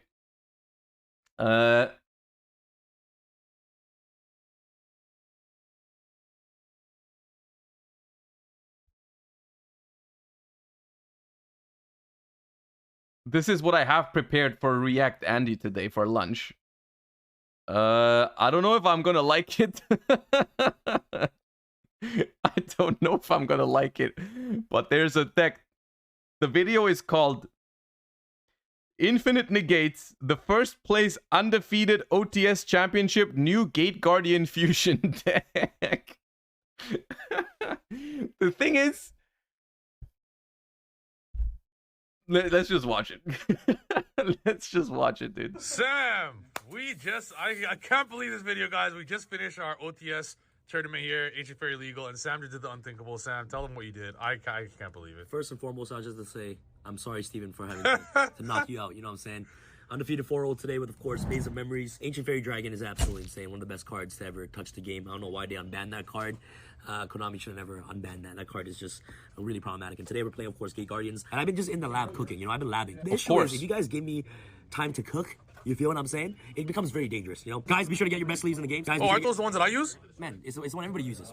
I think Pac uses it, and Jesse uses it. You use it. I think Goku uses it. Goku uses it. Naruto uses it. Yeah, I saw. Yugi uses it. Yeah. TX1.com, get your sleeves today. Link down below. Best sleeves in the game. Let's go. So basically, today's local 2 trap tricks, 1 Kishtira, and finals. You know, I faced against Stevens in the last round. I went first, and Steven, I'm sorry, double negate. It wasn't just a double negate. He played Naturia Runic. My buddies and I played him at this locals. Wait, did he not play this deck? Did he enter the locals with a different deck and then posted this profile?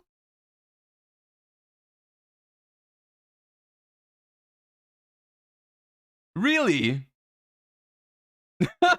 Oh my god, what? How? This card is actually absolutely insane. This card's also a spellcaster too, and there's so many cool gimmicks you can do in the side deck as well. Only won 12 packs today, but you know what? Unfortunately, good news. It doesn't belong to me, it belongs to you. And I love giving them back to my subscribers. All you guys gotta do is subscribe to the channel, like the video, and leave a comment on what your favorite deck this format is and why. That's pretty much it. And just a quick sneak peek, guys. Dual Knight Season 2 deck box. Wow. Just a real quick sneak peek. Dual Knight Season 2 deck box right here. Absolutely insane. This is just a prototype right here, but it's going to be coming out very, very soon in the next couple months. But I just want to give you guys a little sneak peek. First and foremost, playing Gate Guardians, okay? Gate Guardians, the best cards in the game. We're playing, of course, one Suijin, one Sang of the Thunder, and one Kazajin. These are the three main cards in the entire deck. It's the cards that get you access to all your fusion monsters. Guys, this is not a Pier variation of the deck, obviously, because I feel like Pier doesn't work, and it's not as strong enough. You need to use, you know, Gate Guardian as an engine to try to make it into your big fusion monsters. And that's what I did today. Only one copy of each. You don't need to play any more copies, because these are inherent bricks and garnets in the deck. Like, they don't have any functionality. A lot of people say these are ABC pieces, but they're not. ABC pieces have functionality to them. A searches another piece from the grave. B searches a card from the deck. C special from the hand. These cards are straight vanillas in the deck, and you're playing two copies of each. It doesn't make sense in the deck. That's why I believe Pier variation of this deck does not work. So you're using these cards to fusion summon into your big Gate Guardian monsters. This card's insane. So triple. What's wrong with the Kazajin, dude? It looks like a vanilla almost. It looks like it spent some time in the shopping window and got like sun bleached. Copies of the Shadow Goal. This is the effect monster. You basically discard this card to search, of course, your Labyrinth Wall directly from your deck to your hand. So these cards are really amazing. This searches this. So you're playing 6 copies of this in the deck, plus Terraforming and Set Rotation. So you're playing 8 copies of this card in the deck right here. This card has an amazing effect where during the battle phase, if your opponent attack while you have a Labyrinth Wall card on the field, you banish this card to destroy the attacking monster. So this card really good in the battle phase. And Labyrinth Wall, this card is not once per turn. It's not like a Unity Hanger where you're Well, okay, at least half of the title is true, right? He didn't get first place with the deck, but he did go undefeated with it. Because if you did not play it, then you also did not get defeated. Oh, that's insane clickbait, dude. I can just upload anything and just call it undefeated. Oh, there's so many doors that just opened, dude. I can make so much trash content too. Oh, I can just go like undefeated deck profile. God damn. To only activating one copy. It's not a once per turn effect. So if you activate multiple copies in one turn, technology. you get the most advantage of this card's ability. So what this does is that you can activate this card's effect to basically place one of a Suijin, Kazajin, or the Sang of the Thunder from your hand, deck, or banished to your side of the field in your spawn trap card zones. This has a lot of synergies in this deck. This card's amazing. A lot of people do not know this card's effect. Monsters cannot attack the turn they are summoned except for monsters with original level that is 5 or higher. So a lot of people try to crack these boards, but they can't with Zeus, because they try to go Zeus, try to go to battle phase, the next Zeus monster, you can't. Only thing that can attack are original level monsters that are 5 or higher. At the start of your opponent's battle phase, you can basically target a monster with 16 or less attack and destroy it. This card can make your opponent's monster attack to 0, so this really works well with this. The only ABC Dragon Buster in this deck right now is the Gate Guardian combined. So as long as you have these 3 cards in the grave, you can summon this card, but all the other ones require them to be on the field. But this one, you're just trying to get these cards to the graveyard as much as possible. I don't understand this combined, which is a thrice per turn negate for targeting. So this card's insane. So against obviously Fenrir, this card literally destroys Fenrir. Card's really, really good. Last but not least, like 3 copies of Wind and Thunder. It's ABC from Wish, and ABC is already bad. This card is insane. It's not once per turn. The only once per turn effect about this card is that you can manage this card from your graveyard to search any Gate Guardian piece directly from your deck to your hand. But the effect says if you control a Gate Guardian monster, which you're always going to do when you summon this card, or or the Wind in the water, you can target one card in the field and destroy it. So usually with your disruptions, you can either search this with the Thunder and Green, add this card directly from your deck to your hand, or you can use it as a disruption. And there's other cards in the deck that sends these to the graveyard, so you can trigger off their effects to search your Gate Guardian piece directly from your deck to your hand. So yeah, so these are all the Gate Guardian cards you're playing in the deck. A very minimalistic Gate Guardian engine. Let's go. You have to play these, bro. Like all these cards are spells. You're playing 3 servant. Like when I activated this, Steven was like, "What are you playing, bro?" And I'm like, "Yo, I'm playing a variation of Trips deck. This is amazing. This is so good. Just like this crazy spellcaster engine right here. So you're playing Endymion, okay? This is your Endymion engine, your Pendulum engine. Really awesome. Spellcasters are really insane because Kazajin is a spellcaster. Celine provides back Kazajin from the graveyard, which is actually really powerful. And you're playing a bunch of spells in the deck, be able to just feed the spell counters to Servant to bring out Jacko to prevent cards, prevent you from getting Nim and stuff like that. Very, very powerful. Labyrinth Wall places your guys in a spawn trap card zone. So this ensures that your Magician Souls become free draw power. Yeah, Macam, thank you for the 8 months. Appreciate that. Every single time. So like remember, Magician Souls can send the Gate Guardian pieces to the grave, and can also send these cards to the graveyard. So you search another Gate Guardian piece. Remember, the Gate Guardian combined can banish from hand, field, or graveyard. So it doesn't matter where your pieces are, as long as they're somewhere, you can summon Gate Guardian combined, which is really good. So that's why Souls and Labyrinth Wall work really, really well together, because you're able to just plus infinite off this. And like you're trying to see Magician Souls as much as possible. There are so many words in this profile that I never expected to hear in the same sentence, dude. In this deck, you're trying to draw as many cards on the field as possible. You're trying to put up as many disruptions as possible, because with the Gate Guardian cards, like you need like a 6-card hand to make all the fusions. Like, I'm gonna be honest, like with Prismas, with Dragon Ravine, Ancient Fairy, like it's just not realistic. Like, you can't have a 6 combination combo every single time. Whereas this deck right here, it's very consistent. It draws a bunch of cards, and it also gets you access to a Deviant Engine to help you put up, cards like Abductor to search Magician Souls. So make sure deck a little bit more consistent than the Gate Guardian Engine. And then also gives you the test hand. This deck is absolutely insane. So playing, this is from Steven's book as well. Oh my god, that test hand is gonna be so legit. That test hand is gonna be so real and not fake and not predetermined. Oh, I'm so hyped for it. Shirko Kashira, and this card turns into a Rise Heart. Best Link 1 in the game, aside from Sarah. The Strudel right here, really strong. Konami made a mistake on banning this card, bro, and also Ancient Fairy Dragon. All your cards are low level, so as long as you get access to Ancient Fairy Dragon, you're basically searching your entire deck. And you're playing a bunch of field spells, you're popping field spells in the field, popping their planet, searching your own copies of Labyrinth Wall directly from your extra hand. There's so many endless combinations of the Strudel, Ancient Fairy Dragon, on what you can do with this deck right here. So the Strudel's nice. Of course, Show Planet and the one Paralino, really good card, just like a great, it just searches your alternative engines right here. Very good way to spend your money.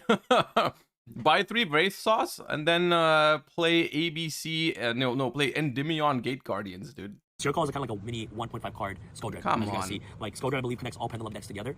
And You know what this is? You know what this is? This is also incredibly 5-head. This makes sure that the people that watch this video, because they get clickbaited into it, the casuals basically, they cannot test this deck now because they don't have the card. They don't have Wraith Sauce, so they cannot try and see how bad it really is. They just have to like, oh my god, the deck is so cool, but I sadly can't try. Oh no, I can't figure out if it's actually good. It must be good because undefeated first place OTS championship. Circle is kind of like a mini It's 1.5 card Skull Dread. Giga You guys see, 5-head Skull Dread, I believe, clickbait. connects all Pendulum decks together, and it's one of like the glue. You know what I'm saying? Like, Steven is like preaches a lot about Skull Dread, and that card just makes Pendulum just like, I don't even know what to say. But like, Skull Dread is insane. Of course, the one Scareclaw Planet, of course, one arrival right here, really awesome for your extenders. Next off, of course, Dragon Ravine, Terraforming, Sun Rotation. Ravine is for Strudel. You can also search this, right? Which is really good. Last but not least, of course, Spellbook Engine with the Blue Boy. And then you're playing triple copies of Preparation Rites and the one Upstart Goblin. So you're playing a 50-card deck, 49 with Upstart, but Before these people say anything, they always say, 40, what are you playing Upstart? because it's for 40 Deviant, bro. It's Thank you. a free Yes. spell, man. People gotta collect the docs. You don't ask the chef why he's a Michelin star, right? You don't ask. You just know he's a Michelin star. Exactly. Right? You know what I'm saying? So don't ask questions. Just play. Extra deck, Gate Guardian combined. A thrice per turn the Gate, by the way, on targeting soul. What targets in this format? Fenrir. Sorry. Big Eye. Sorry. Armageddon.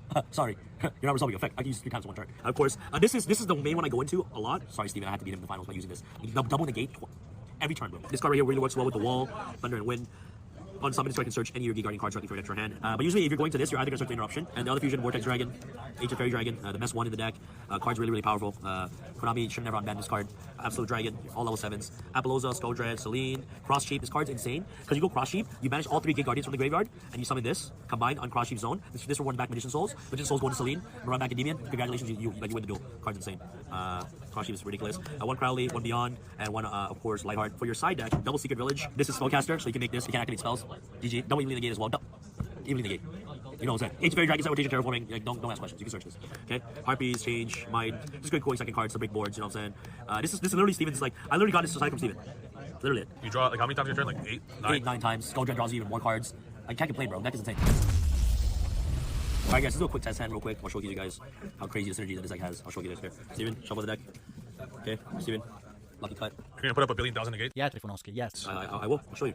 Alright, guys, I'm gonna do it from the backwards. So, Planet, Fenrir. Okay, it's already game. Okay, alright. Okay, pack it up. Demon. How often? Chat. Number in chat right now. How often did they retry?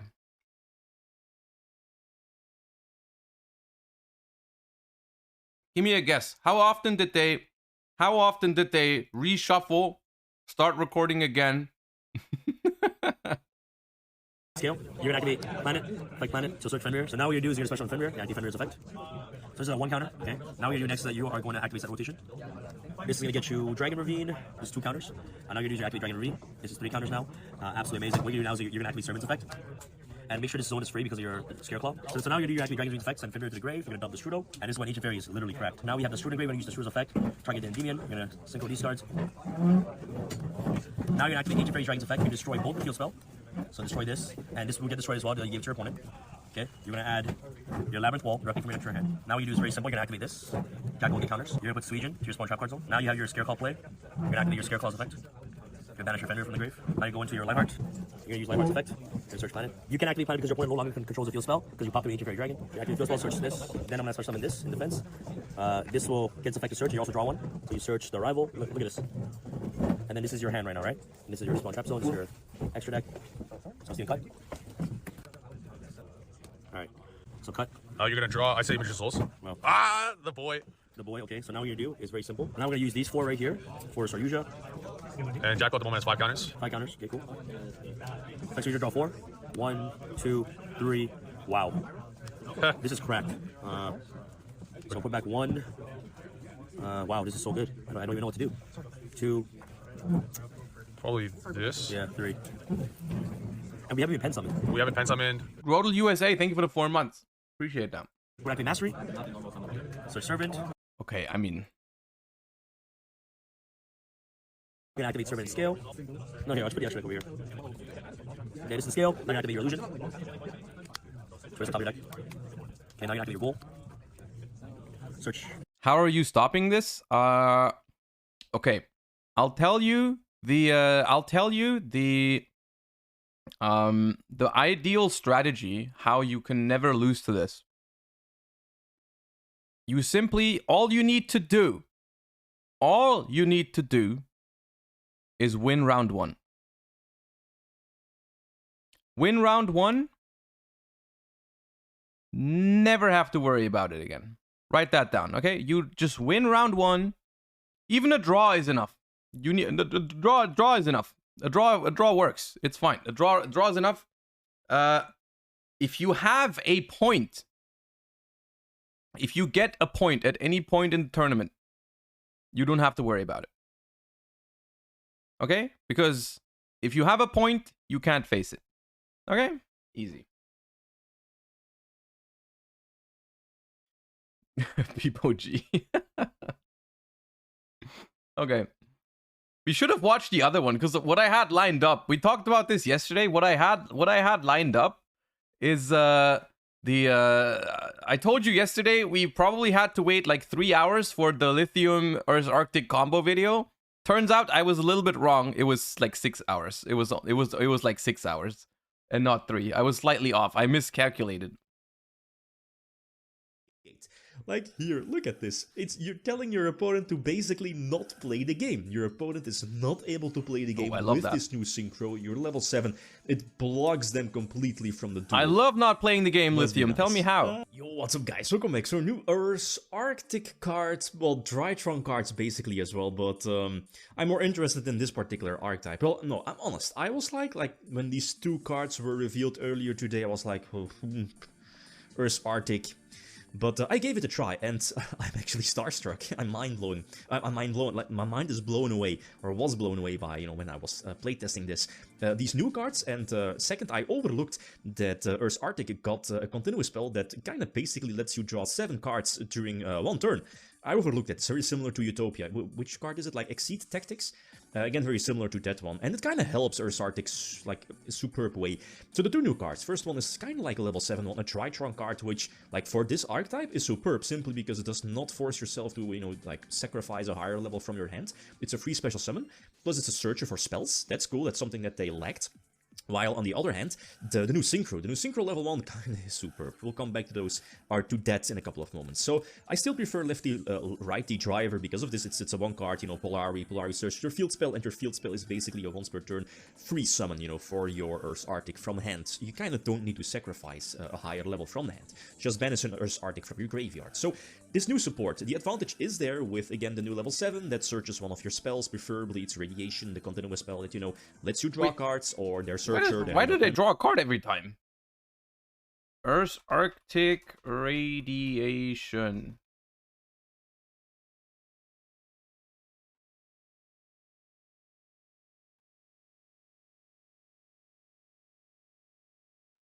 Activate this card by placing 7 counters on it. Each time an Earth's Arctic monster is special summoned from the hand or extra deck, you can remove a counter from this card, draw a card.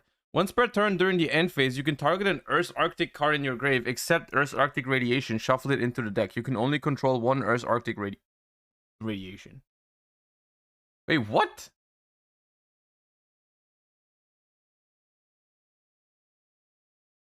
How?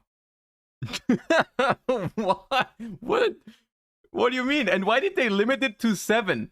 What the hell was the random ass restriction? Like, what do you? Okay, like 7, we can't do 8. Like 7 is the perfect. It needs to be 7 counters. It needs to be 7 counters. It has to stop at 7. We can't give them more than 7, dude. Random call, I guess. And most of the time I'm searching their content with spell to get those free draws. This new level 1 synchro, which it's ridiculous. It lets you, like, let's say, attribute like a higher level, a level 8. Wait, did we draw 7 cards and still only end up with 6 in hand and a Barone and these 2? Earth's Arctic, for example, from your hand, to kind of cheat out one of their level 7s. And as you know, one of their level 7s, I forgot its name. It's the one that, when like a monster is special summoned, you get a search. Plus, and that's the most important one, it's basically a floodgate for all of your opponent's extra deck monsters. No, all of your opponent's extra deck monsters that have a level. So, like, let's say, or at least that don't have a level, so exceeds... Can they search radiation? Oh, the new guy searches radiation. Add an Earth's Arctic or Drytron spell trap from your deck to your hand. Links, right? But that's where this new level 1 synchro comes into play. When you kind of cheat out the synchro summon, the level 7, with this one, this Polar Star, your synchro monster, your level 7, will gain this one. What's Serpent? Yeah, that one. You know which one I mean. It makes it so that your opponent's extra deck monsters with levels, so, you know, synchros, for example, I'm so confused. they can't activate their effects. So it's basically a full floodgate monster that prevents your opponent from playing the game. And as you know, with Earth's Arctic, they're higher level monsters. I mean, you know, they work during your main phase, but during your opponent's main phase as well. They have like, you know, a Mystical Space Typhoon. They have like a Book of Moon. They have a DD Crow. So that's fantastic. That's really, really solid against Sprite, Kashtira. So going first, this deck is kind of okay. It's somewhat weak still. I mean, this is far from your new top tier deck, but it does have some nice gimmicks. Like, you know, easy level 10, level 8 synchro plays, and of course the multiple interactions. And let's not forget... Bro, how? They have a card, a continuous spell, that says you can draw 7 cards, basically. So their spell searcher, and yeah, this is game rights. And ooh, this one. Oh. Bro, when an archetype has an effect where it draws 7 cards, and it's only considered okay, you already know that archetype has to be trash. Like, I don't even have to look into that if... Like, freaking, imagine any other archetype having Earth's Arctic Radiation. Like... Okay, and let's say it, like, I mean, let's be honest, your, you know, Righty Driver or Diva or whatever, it will always get negated. And that kind of hurts, since, you know, that's not your easy to go to level 1 synchro play, but, I mean, you can kind of, you know, I guess recover from this, especially with this new Drytron card, your level 7 that searches one of your spells. Again, basically your radiation, your continuous spell that gives you the extra draw every time, I guess, you search, oh no, you special summon an Earth's Arctic. You maxi yourself. That's so funny, dude. Either from your hand or extra deck, which is again super easy. Go for Adamantipator level 8 on, Earth's just in case for Arctic maxis itself. It's a free, you know, spell and trap negation during your opponent's turn as well. So more special summons. And that's the thing, the new, the field spell, you know, the cheat effect, you want to use with your new level 1, because the new level 1 is not once per turn. You know, it's on the field, so you could use the first, or the effect that's, you know, second. Yeah, imagine Sprite having Earth's Arctic Radiation. Whenever you summon a Sprite from hand or extra deck, you get to draw a card, but only up until 7.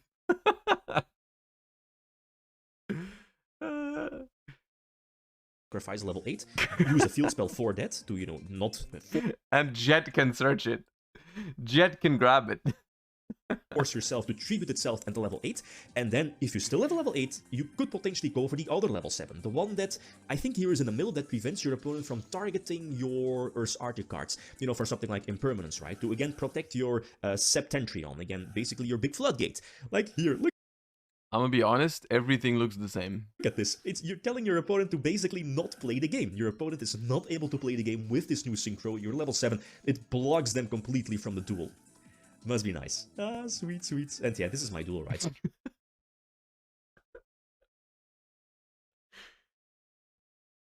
Just listen to this. Basically not play the game. Your opponent is not able to play the game with this new synchro. You're level 7. It blocks them completely from the duel. Must be nice. Ah, sweet, sweet. And yeah, this is my...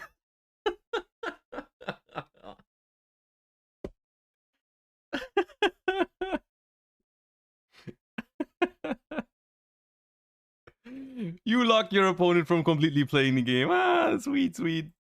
duel, right? Zeus is there, but as you know, their field spell with, what is it, enough counters? It gets like, you know, a brain control-alike effect. Again, they have multiple interruptions. You had the Emancipator, you know, synchro there. The level 7 synchro that prevents targeting. You have the level 7 synchro that searches, right, when summoned, for example. And of course, is your big floodgate monster. Cool. I guess I should have played around in Biru. We must protect Lithium at all costs. Especially in this format, everyone and their mother is still running in Biru again. Speaking of Fenrir, or, you know, looking at Fenrir, I could see myself playing more Kashtira simply because of this. Oh no, the lithium meta arc. I guess, you know, when your opponent sees Fenrir or Unicorn, they'll, you know, I guess always use the hand trap, the imperm, the Ash, because they're thinking, you know, you're playing Kashtira, but it's not the case. You're playing Earth Arctic, and again here, you know, this new Drytron, you know, level 7, it facilitates the deck by a lot. It immediately searches your, well, triple Pot of Greed, and even more, you know what I mean. Like here in this case, like drawing the driver again, that definitely helps because it kind of helps. Konami, support an archetype without giving them a floodgate challenge? Impossible. Getting out multiple negations. Special summon, I'm running multiple lefties simply because it's just a regular level 2, which, you know, worst case scenario, it's just a level 10 synchro play by using lefty as a normal summon, or as a follow-up play for next turn by banishing itself from the graveyard for another synchro play. So that's cool. Like, look at this. You have, like, your big floodgate, preventing your opponent from playing the game. You have Baron, and you have the Emancipator synchro. So, again, like, here in this case, you're He's so happy. He's so happy about locking the opponent out of play. basically telling to your opponent you can't use your extra deck monsters, or at least all of their effects will be negated. You have Baron being an Omni negation, and the Emancipator synchro for a spell and trap negation. Delicious. That's nice. Like, I have no clue how to, you know, get you through this, but Baron on indeed the, you know, what is it, the mill negation? The mill effect, I think, yeah. Now, as for that, I'm not so sure about the deck. Like, maybe some other options. Like, I do like the lefty and righty driver. Maybe something like Deep Sea Diva, or, you know, the cards that you see here in the extra deck. Like, I started off with Diva. Maybe, what is it called? The Sea Serpent that lets you go for an easy Baron, for example. Or maybe more Earth Arctic cards. Maybe more, whatchamacallit, Kashtira cards. But I'm not so sure. It, you know, kind of makes the deck maybe more expensive, right, in real life. But again, it's up to you. But I feel that maybe adding in more level 7 plays with Kashtira might be the way to go. Okay, well, I don't really enjoy what we're talking about here, but I did enjoy that lithium video still. Okay, hold up. We've already looked at the new, the Vanquish Soul card. We already did that just a few minutes ago. Hold up. Okay, now I need to set this up. Okay.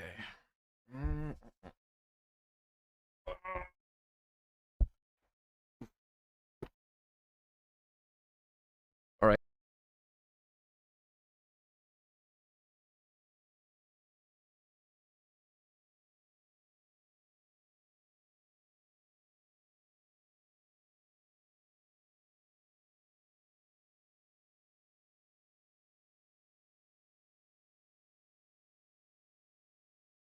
Have unplugged my mic. Is it back? Is it back? Yeah, okay.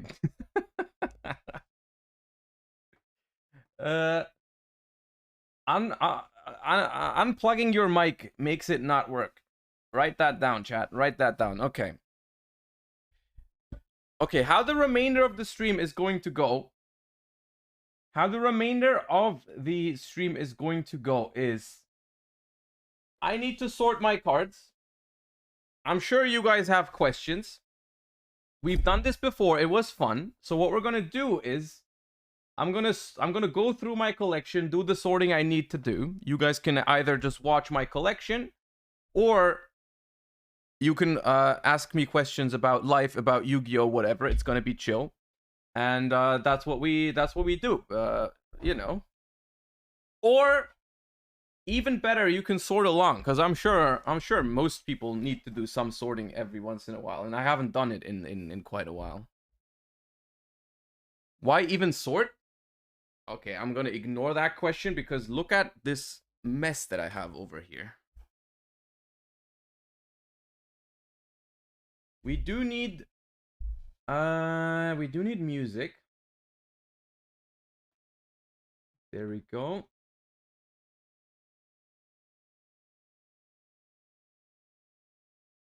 All right.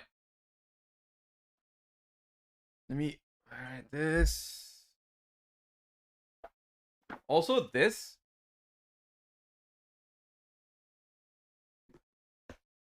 In case you are wondering, this is my Edison box. This is all my Edison cards and decks. There's one box missing. Where is it? We don't need to sort this one. I just figured I would show you. This is my Edison card pool. So the answer to the question, do I have this or that Edison deck, is yes. It's like almost everything for Edison. This this is my bestial Ishizu tier deck from YCS Lyon. I have not unboxed it. I have not unboxed it yet. We need to do that too. I guess we can start with that. Hold up.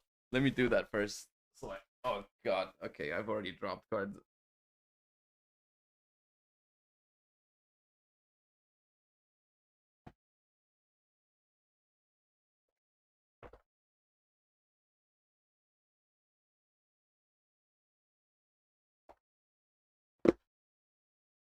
There we go. Late to the party. Shizu tier deck profile.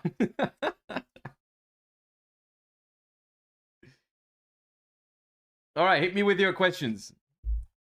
Let's do some chatting while I'm at it. Why not? The glare is bad too on this.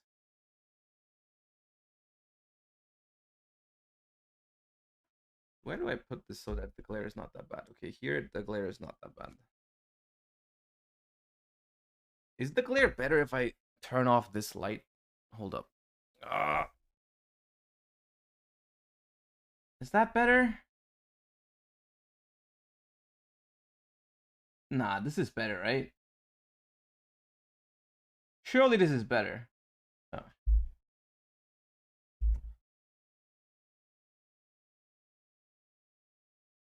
How's life? Life is good. Life is good. I mean, I'm doing what I love for a living now, so life is good in general.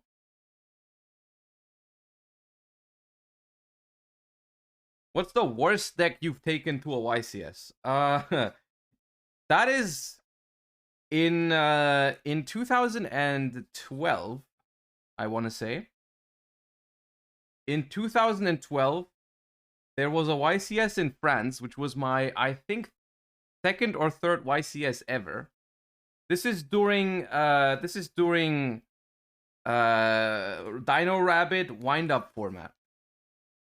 But I had the glorious idea. To play a deck where you main deck. I think the main deck was wind-up, and we smoke screened into Dino Rabbit. I forgot what the reasoning was. It was some Giga 5-fet reasoning, because I think it was that everyone... Or was it main deck Rabbit? I think it was main deck Rabbit. Because everyone sides out hand traps against Dino Rabbit. Yeah, everyone sided out hand traps against Dino Rabbit because they sucked. Because, like, Valor... there was still priority. So Valor was really bad against Dino Rabbit, so they would side out Effect Valor and sometimes even Max C, because Dino Rabbit very often would just go Vanilla Pass. And so you would smoke screen into wind up. And you would cook people. At least so was my theory. In the end, I did go, I think, 1-3. Yeah, I went 1-3. So I think that's the worst deck that I played. Also, yes, I do double sleeve my decks.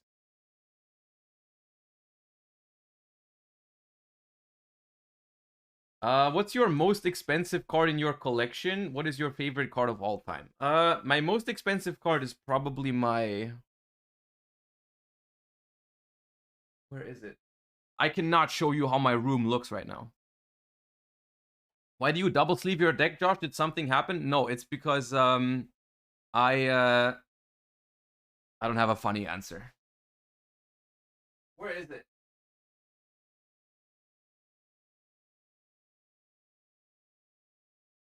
I don't know where it is. My room is a mess right now. But my most expensive card is probably my another Verse Dragon from that I won at YCS Utrecht, which I kept it.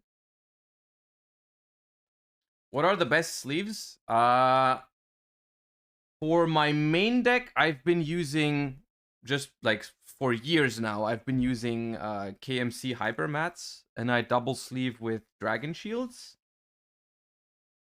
which is partially due to the reason that I just have like almost a lifetime supply of these, because I bought like at some point I just decided I liked them, so I bought like a case of them, so I have like, I don't know, 50 packs or something.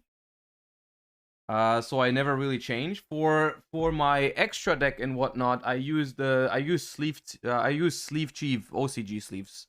I have different ones because they sent me different ones, but yeah.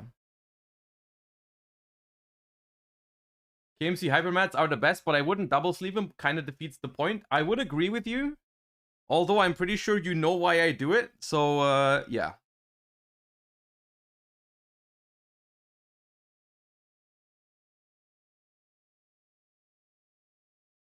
It is what it is. Jump scare. Was there an instant fusion, by the way? Oh yeah, I mean instant fusion is still legal. Okay.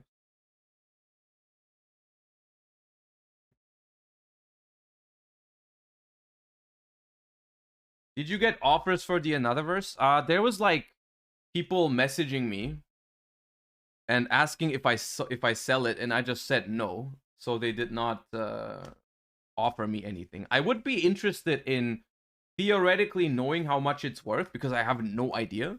However, I am not looking to sell it. Like I would not, and I would feel bad like asking for offers when I'm not planning on selling it. So I was like, I just told the people no, and then they didn't offer, of course.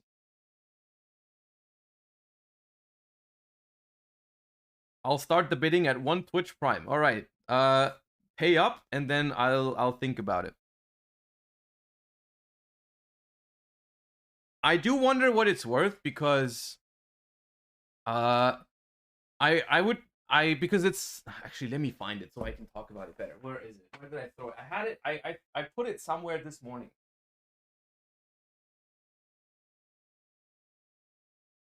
But where did I put it? Oh. Did I put it here? Nope.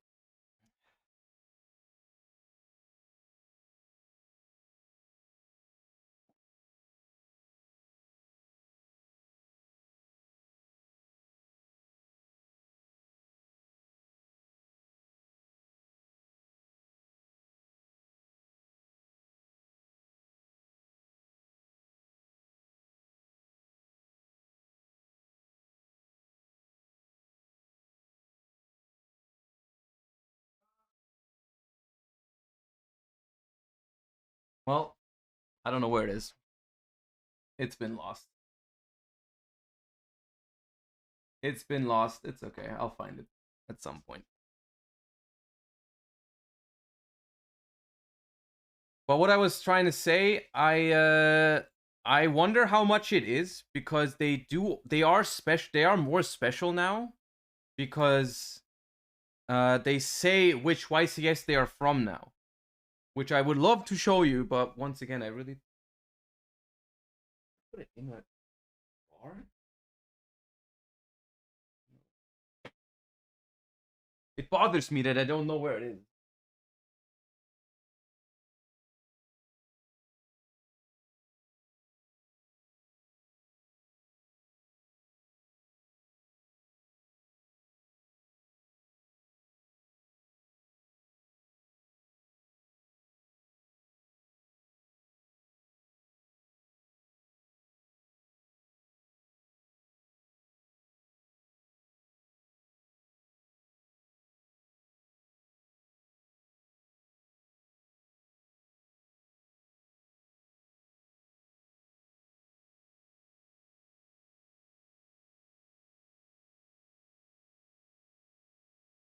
God damn it. But I found something else that's cool that I can show you. I have this.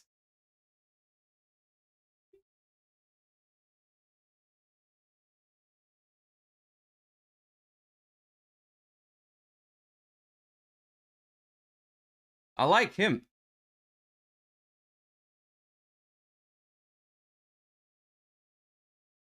They used to do these. This was a prize at when Complexity Card Gaming used to do tournaments. They gave these out for the. They also had Time Wizard events, and I won this one at one of them. They like got them made and then gave them out at tournaments for prizing. What do you think about Pure Sprite and Toad in Pure Sprite? I think it's good. I do think it's good. I've kind of changed my mind on it. I thought like other versions of Sprite might be a lot better, but I do think Pure Sprite alongside, I think Pure Sprite alongside Runic Sprite are the two best versions right now. We don't talk about the fact that you lost your prize card. I did not lose my prize card. I saw it this morning. The problem is that I literally can't show you, but my room is a huge mess. I haven't really gotten to clean it ever since we've moved in here like a couple months ago, and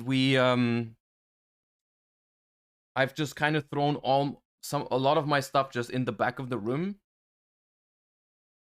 and it's there somewhere. I saw it this morning.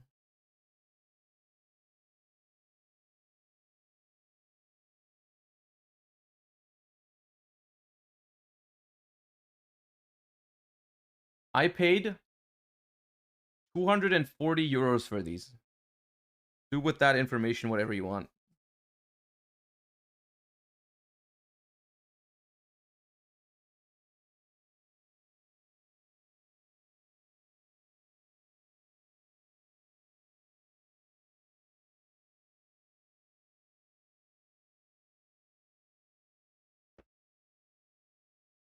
What are they worth now? I don't actually know. What's a Perlo Rhino worth right now? Well, I can't check because card market is down. Dude, what the hell? I'm literally being sabotaged, dude. Card market's down, DB is down. How am I supposed to work? It's 30. So I paid for, okay, okay, well, I mean, I did use them a lot, so it's fair enough, I suppose. I did use them a lot. By the way, if you ever wondered how I sort my cards, I have switched it up a couple times in the recent months, but currently I sort them by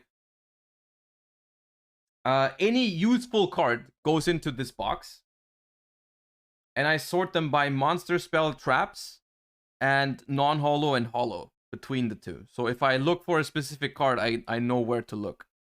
That's how I do it right now. Well, like monster, spell trap, and then other monster types too. I'm a photographer and you need orange or yellow light for the desk because it's so blue in the second cam. Look, you don't need to be a photographer for knowing that my second cam is not that good yet. I'm very new to streaming my desk. I don't have the proper camera for it, but it's gonna have to work. 18 is Perlo Rhino? That's not very much. Ooh, I posted this one on Twitter yesterday. Look what I got yesterday. Oh. Oh. Ooh. Glory. Well, I'm leaving that one in the sleeve for y'all. This goes into the Edison pile somewhere else. Look at these, chat. Ooh. A.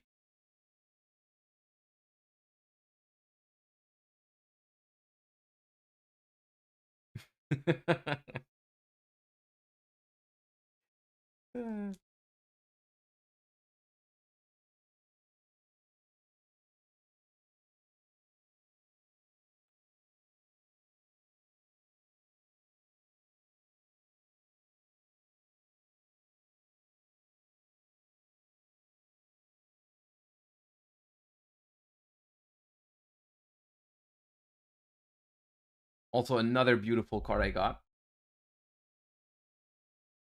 One of my favorite cards from back in the day. Glorious. Into the glory pile. The reason why I got some of these is because one of my sponsorships includes I don't know how much I'm supposed to say about it, although it doesn't really matter that much. One of my sponsorships includes not just getting monetary value, but also being able to order for a certain amount each month. So that's how I get cards like these. Do you normally store expensive cards with no sleeve? I often do. Although I am not really happy about the fact that I do. I'm not doing it because I want to. I'm doing it because I haven't found the time to sleeve everything. Because the problem is that I would just need some time to do it, but I haven't done it yet. So that's why I do that, yeah. Ooh.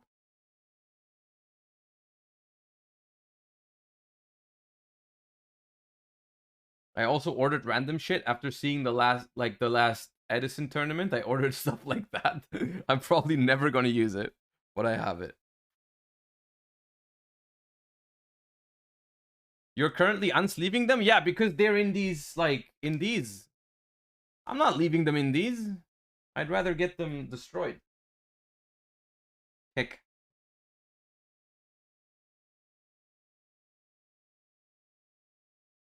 Oh, this is just trap trick structures. I ordered trap trick structures. There's a funny thing for trap trick structures.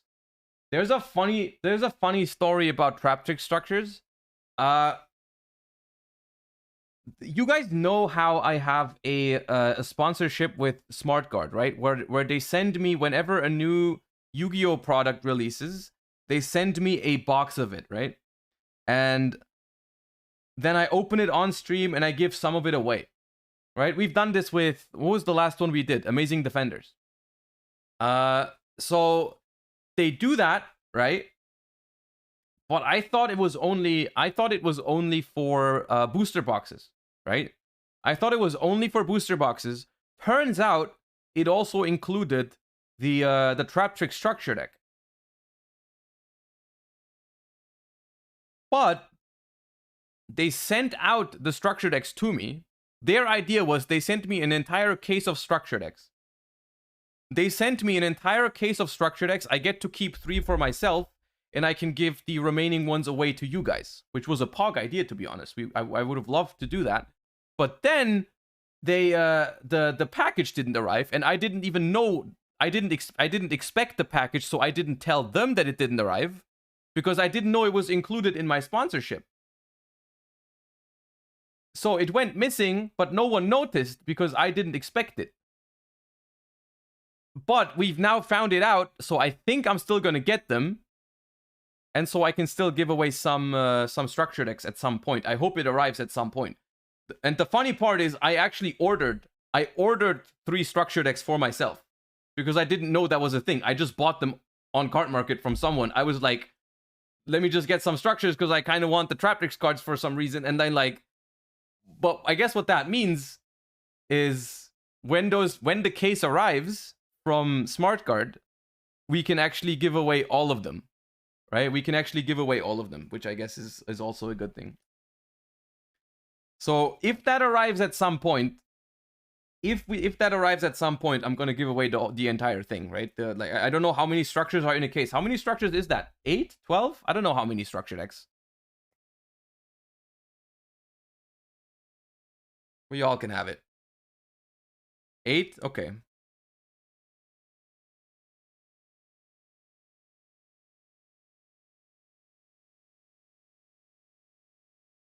Unfortunately, not a number divisible by 3. Yeah, we can't give away playsets.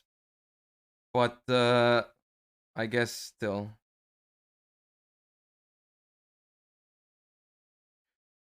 The recent structure decks have been really good, though. Am I the only one? I feel like the recent structure decks have been really pog. That's what it feels like to me.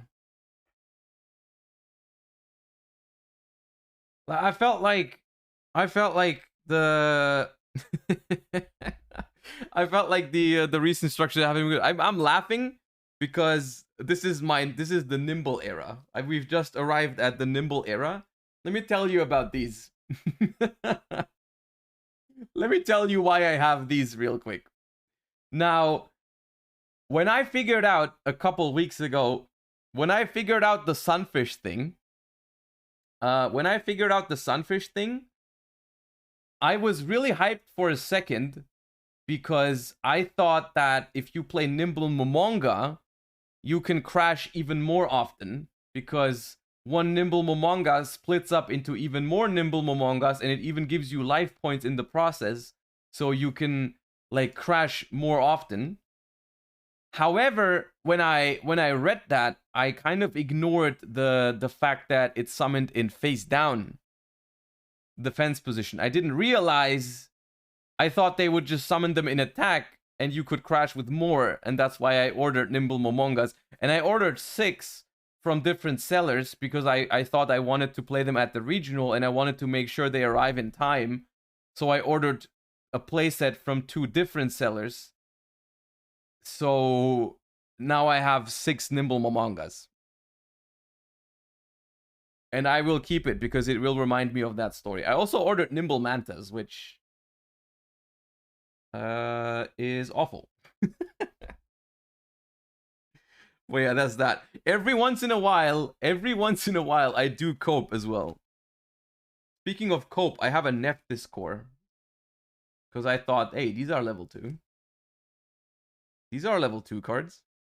And that was just a waste of money.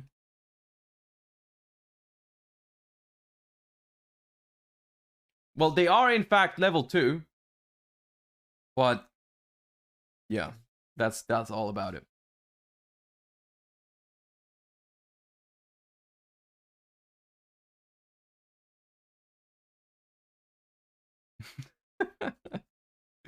Yeah, I may or may not have bought every level 2 card on Card Market.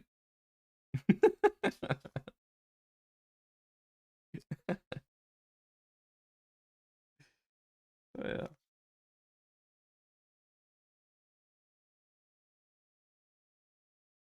You see, for every good investment I make, there's at least like 3 bad ones. So it really does even out. Well, no, it doesn't even out because when I make a good investment, I don't even sell the cards, so I don't make anything from it. So yeah, it does not even out. I take that back. It does not even out.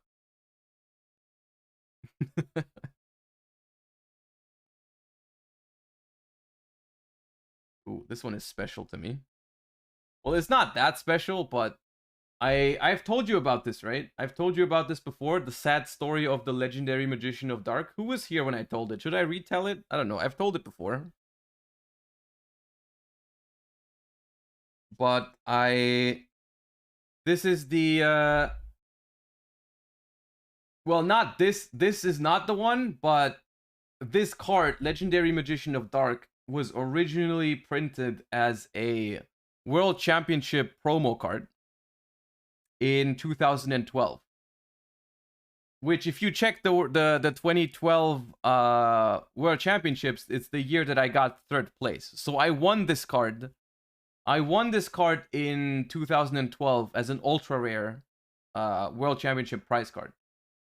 Now, back then, I was 16 years old. So what does a 16-year-old do when they win a Yu-Gi-Oh! Prize card? Well, they sell it. And so yeah, I sold it back then. And we will not. There's 2 things we will not talk about. We will not talk about how much money the card is worth today. And on another note, we will also not compare that number to the number I received back then. Okay?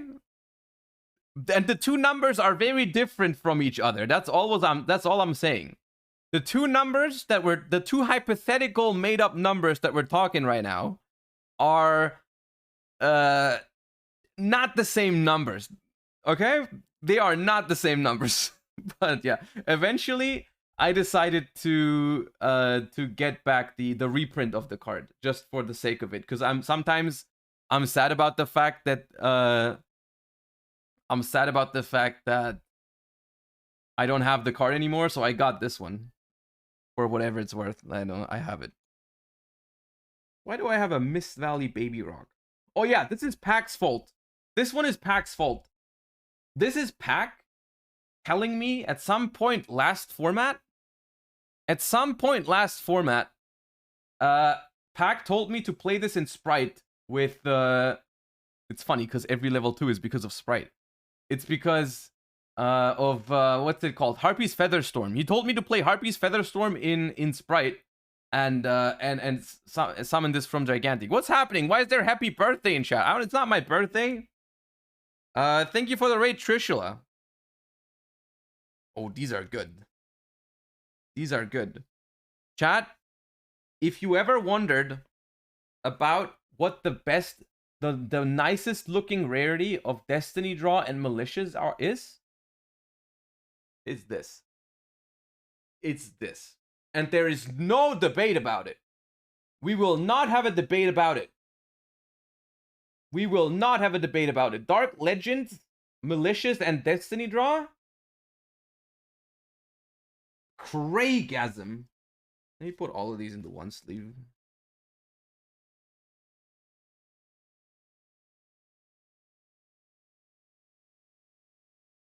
More Edison stuff. Glad Beasts, I suppose. This is also Edison. Why do I have Doppel Warriors? Oh yeah, I played Giant level 2, by the way.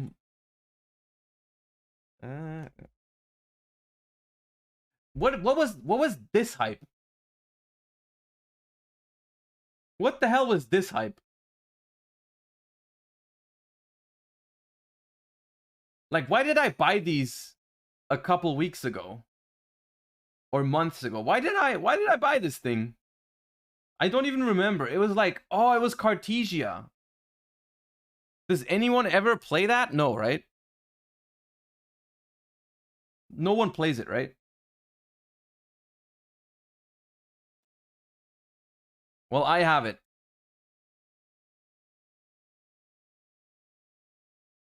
Chat, still, this was already the case last time we did a sorting stream. Last time we did a sorting stream, I bought super rare Fishborg Blasters because Fish OTK is one of my favorite decks. In general, I bought 2 super rare Fishborgs in Spanish because it's called Pistolero, which I thought was cool. The problem is I can't find a third copy in Spanish. Literally, it's just, it doesn't exist, dude. It does not exist. I could not find it.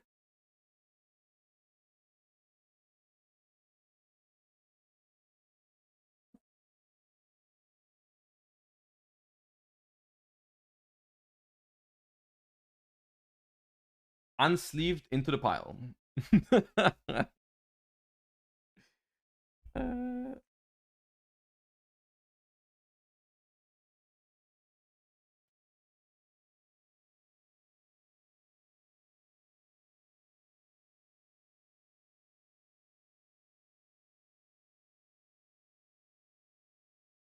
Are those Ulti Albas? Those are Ulti Albas, yeah. They are Portuguese, though. I don't even know why I have these. I think I ordered them at some point when I was coping on branded, but as it turns out, there's never anything more than just copium when it comes to branded. It's always copium.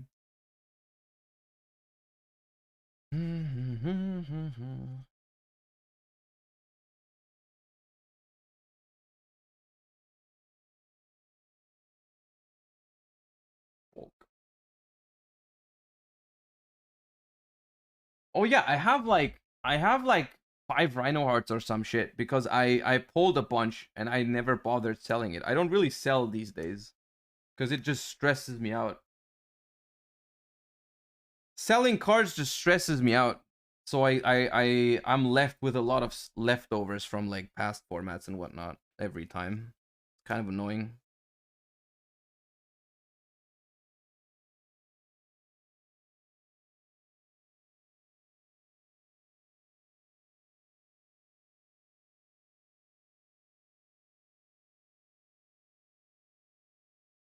The entire core is in here somewhere for purely. I'm ready. There's a Spanish fishboard on cart market right now. Is there? No one buy it. No one buy it.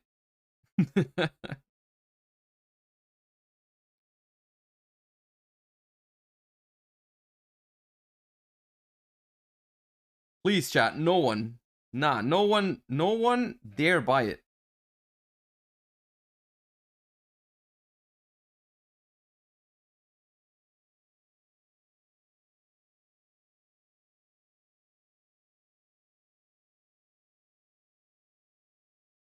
I'm not sure. Okay, what did I just do? I put non-hollows on the hollow pile. I'm not sure if Mikanko was a good investment. Oh god, Rescue Ace. That goes in the trash. Aladic, thank you for the 5 months. Appreciate that. Thank you. This is a solid card.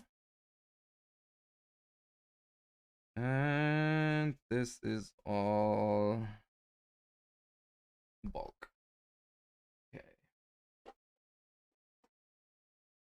Okay, don't worry, there's more.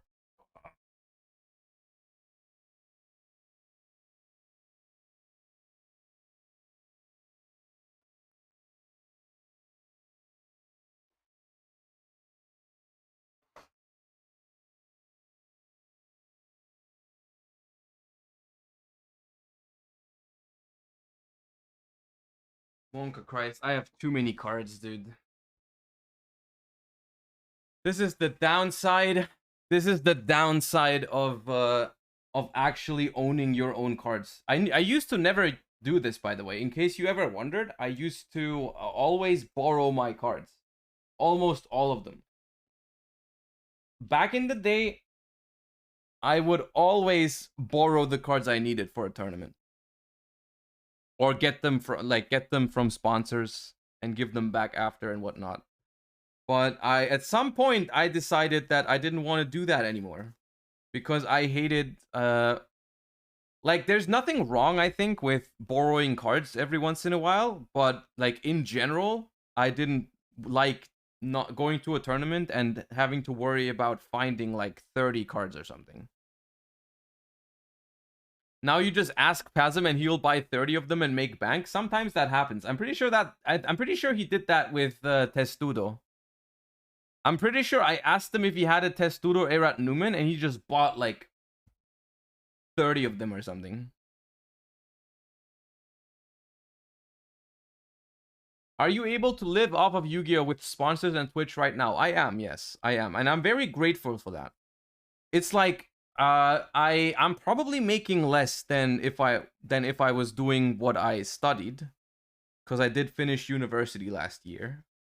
I probably would make more if I just did software engineering, which is what I studied. But I do enjoy this a lot more. So yeah, it's enough. It's enough. It's not like insane numbers that I'm making, but I'm happy with it. It's okay. And I mean, it's growing. People are enjoying it, which I'm very happy about. So like, I'm doing good.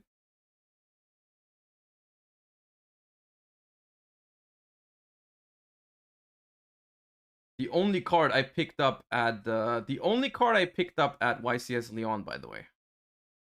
Ooh. We have looked at the first place YCS Peru list, yes. Sargass. One thing that I want to figure out, one thing that we need to figure out is if I own a complete Kashtira core, because I think I do, but I'm not sure. Let me actually sort out the Kashtira cards. Because I know there's some in here. There's like, do I only have 2 Theoses? I thought I had 3. I know I don't have 3 Rice Arts. I know I don't have 3 Rice Arts, but I have some amount. There is some amount of Kashtira cards in my possession. I have to figure out. I'm not planning to use it, but I've said before, I'm pretty open about this in this current format. My current stance on Kashtira is I don't want to use it. But if I find nothing else, it's like my plan B. Like, I don't actually, my view on Kashtira has changed a bit. I don't hate it as much anymore. Like, initially, I hated the idea of it. For the love of it, I did not want to play the deck. Now, I'm like, if I find nothing else, if nothing else works, I'm not super unhappy with playing Kashtira. And that's why I have the core here. I want to see if I have the entire core already or if I need something else, but like, I don't plan on using it. I think the chances that I'm playing it are pretty low, but it feels good to have this like plan B, I think.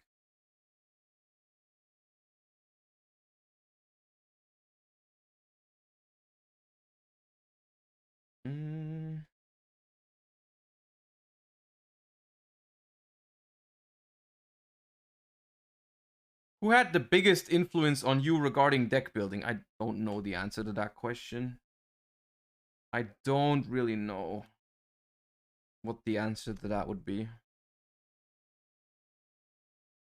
It's such a shame that they banned Elf in general, but also now that I'm seeing the Gishki cards. I would have loved to play that, but I think without Elf, it's just doomed.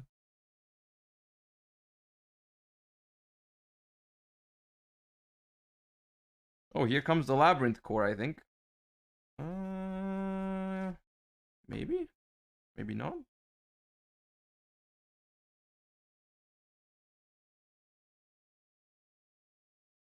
Owns Floodgate, huh? Kinda sus. Owns Skill Drain. Has not played them in 15 years, but owns Skill Drain. Kinda sus.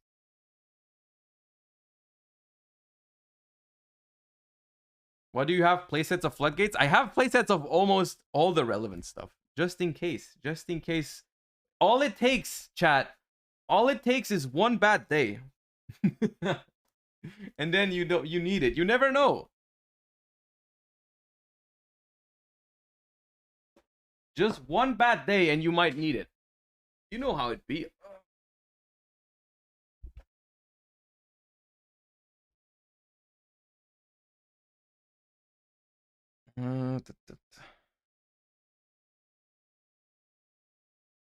The glare annoys me. How do I fix?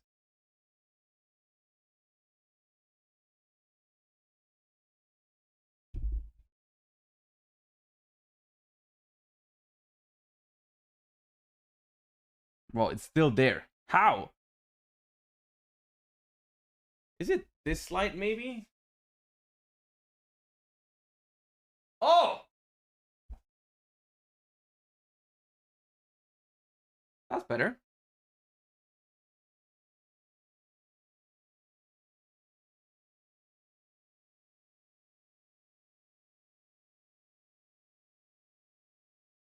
$1080p top cam soon. You know what the fucked up thing is? That this cam is supposed to be better than this one, I think. The problem is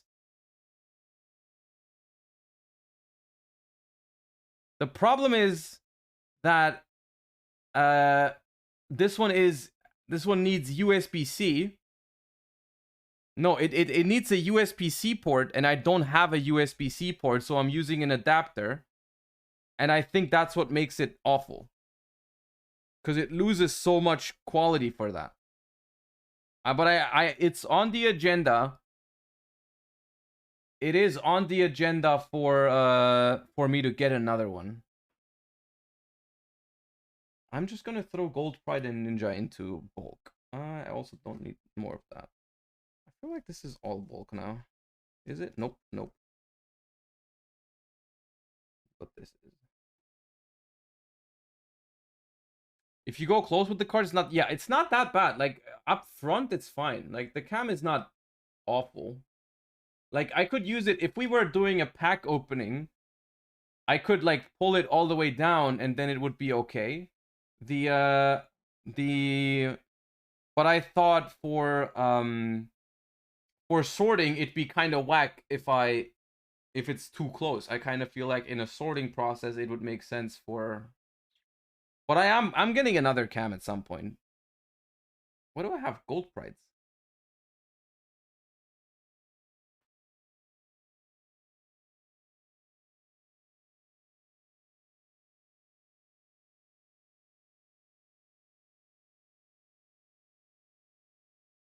Can't you adjust the sharpness? I mean, I'm not an expert on it. I have the program open. Like, I'm using Logi Capture. Hold up. Tell me what to do. Tell me what to do. Well, it's German. But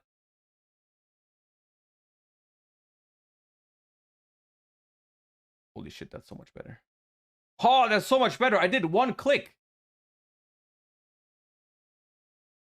I'm a genius. I'm a genius. I'm insane. It's crazy. I can't be stopped. Okay. Oh my god, it's so much better, dude. Oh. Oh.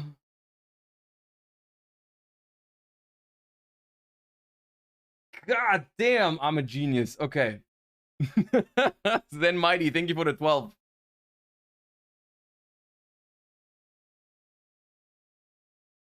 Valak, thank you for the 2 months. My preparation for London is going okay so far. I haven't spent as much time testing as I wanted to, but I'm looking forward to it. I'm still relatively optimistic, is what I want to say. Look at these. Ooh. Who members? Who remembers the feeling of summoning a monarch into pulling the ruck? That's all because you studied software engineering? Yeah, finally the software engineering studies are coming in clutch. It's finally paid off. Oh, there's my labyrinth core.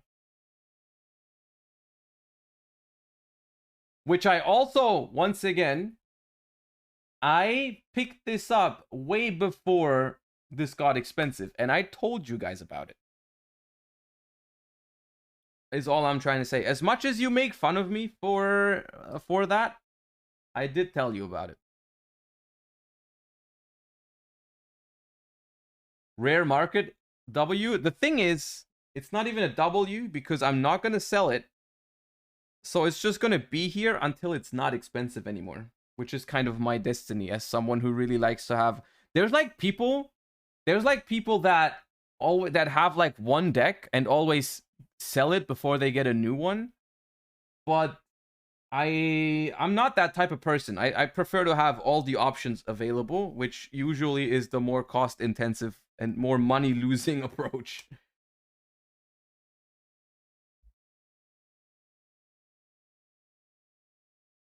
Another Reinhardt.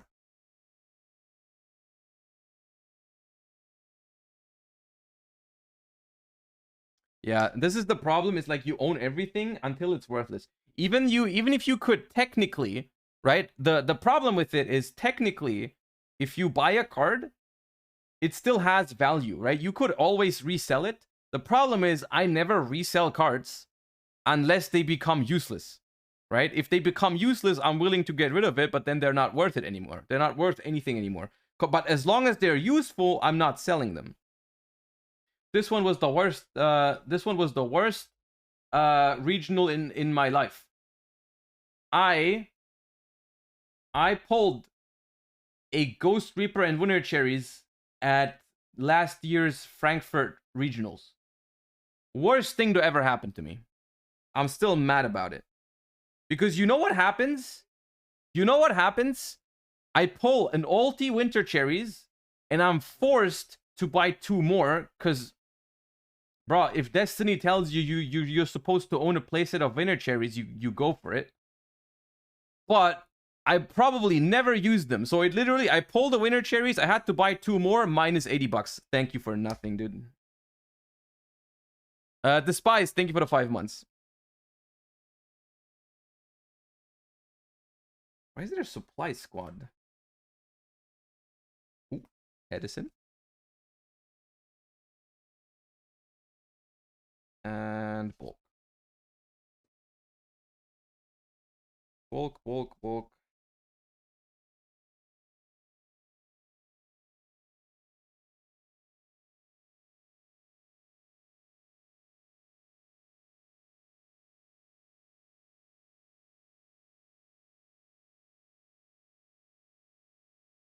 Oh, this is the pile. This is the pile of the cards that I used. I brought them to Berlin for the cart market video that we did. Did you enjoy that? The no ban list duel that we did? Because we built the deck together. Was it what you guys expected? Did you enjoy it? I mean, we did get triple toad, so challenge has been completed. All right, bulk.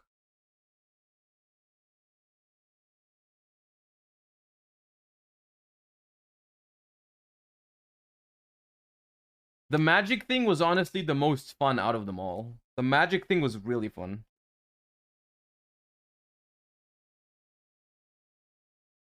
This always makes me mad when I see it. These always make me mad when I see it because I used to own a playset of these, which is American super rare sphere modes. I owned these and I'm like, I must have borrowed one to someone else and they didn't give it back or something, or I lost one. I don't know how. Maybe it switched control and they took it. I don't know. But I don't have a third copy. And they are so expensive. Why is this card so expensive, dude? When I picked these up back in the day, they were like €2 or some shit. Now I go on cart market, I'm like, I'm gonna pick up a third one, and it's like, that thing's like 15 bucks or something. Nah. Not fair. I used to own a playset. I'm not supposed to pay that much money for it. Casual jump scare of dark chilling somewhere in the middle. Hold up. Where? Let me put that maybe in a top loader. Not the worst idea I've ever had.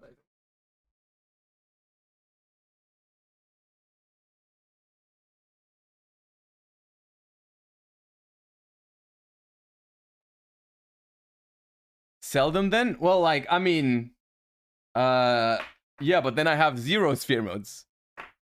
There's like no, there's no cheap version of sphere mode, is there? Right? Like, is there a cheap version of sphere mode that I could pick up instead? I'm pretty sure super rare is already the cheapest one. So, like, what's the point?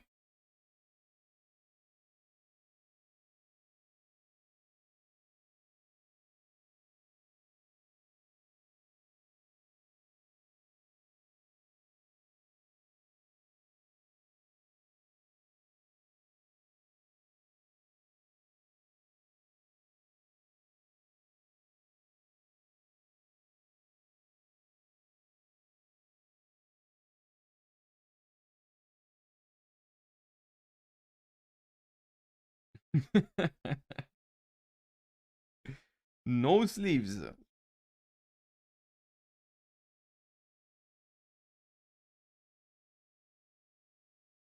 God, why? Okay, let me explain. If I ever sleeve my collection, it has to be the same sleeves. It can't be this. I have one of the, like, nah. I especially hate the feeling when I go through cards and the sleeves are different sizes. I can't stand that, dude. I can't stand that.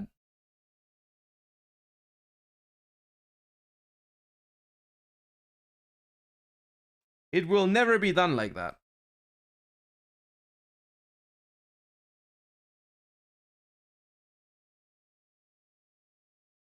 Okay, this is the last time you need to spam F because this is the third copy. I'm pretty sure I only have 3. Is it really a sleeved collection if there aren't random Pokemon-sized sleeves in there? Okay, fair point, fair point.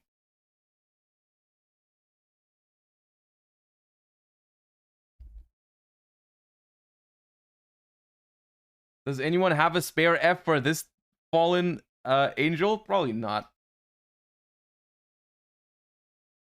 Also, this is not an OG... This is not an OCG foolish burial. This is just a lost art. Because I saw someone ask that. Royal Decree. That should probably go into the Edison pile. Oh yeah, because there's more Edison coming. Ooh. Do you think they'll reprint this anytime soon? Do you think they'll reprint this anytime soon because of how expensive it is for Gold and Edison? Nah? Interesting. Was that cap shell not foil? I have a playset of rare cap shells, and I have 1 secret rare cap shell, which is the one that I won the YCS with, so I'm keeping that one. I borrowed it from Ben.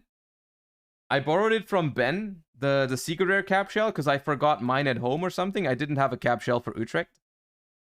And then I told him I'm gonna keep it because it won the YCS, so I get to keep it. He was like, yeah, okay, fair enough, you can keep it. Easy clap. Oh god, dude. I'm still mad about these.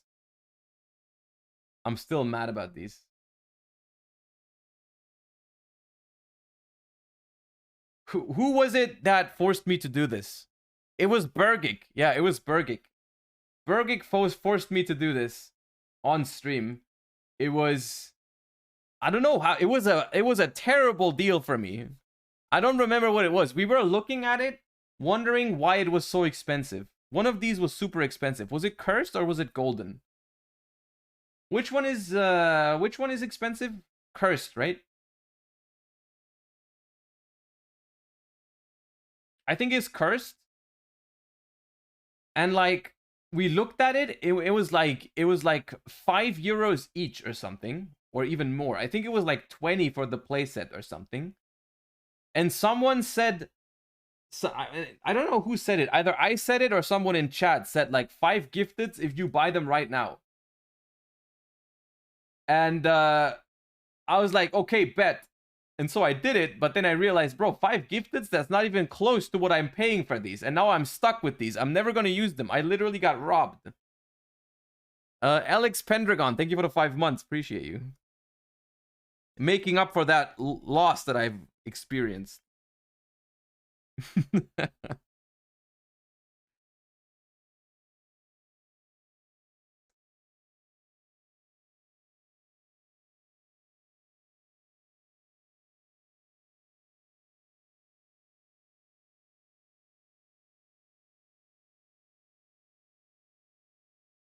Okay, I'm gonna sleeve that one.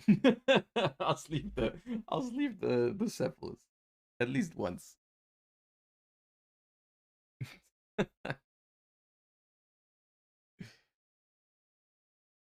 The guy that sold you those gave you the 5 gifteds? That'd be a Giga Chad move. Just go to some streamer, put a card on cart market for way too expensive, and be like, hey, 10 gifties if you buy that. Easy clap. Business model has been discovered.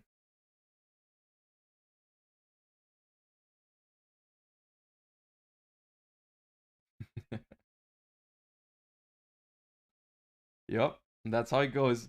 Also, this is another this noir is another typical market L.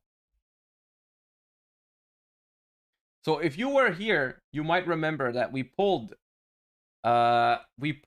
noir as a collector's rare in Amazing Defenders on stream, which you might think is a win, right? You might think, hey, Pog, you pulled a collector's rare noir. What you don't know is that you use 2 noirs in Purely. You know what happens, right? You see where this is going. I cannot play 1 collectors and 1 super rare. So it was, but it's also unreasonable to sell a collect when you already have one, like, you know. So literally pulling the noir, what you might think is a W, we had to, it was minus 50 because we had to pick up another one. It's just the bane of my existence. You could have just played your 2 SRs. Nah, dude, you're being unreasonable right now. Are you listening to yourself? And just leave the beautiful collector's rare sitting at home? Nah, you're not being reasonable right now. Ender, thank you for the 6 months. Welcome back. Appreciate you.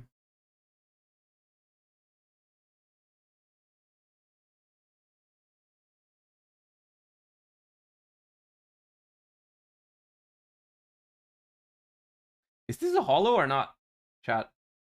Is DT enemy controller does that go into the holo pile or the non-holo pile? It's holo, right?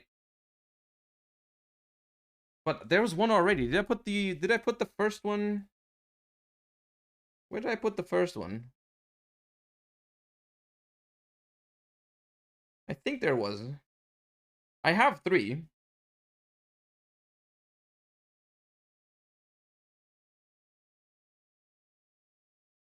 Like, I know it's a DT rare, but oh yeah, here it is. Okay.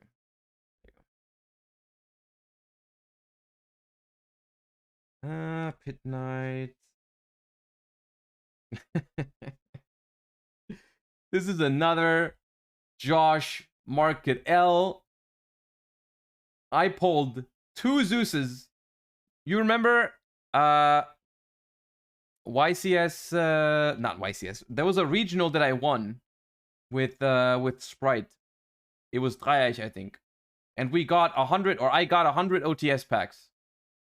I got 100 OTS packs. I pulled 2 Zeuses in Ultimate Rare.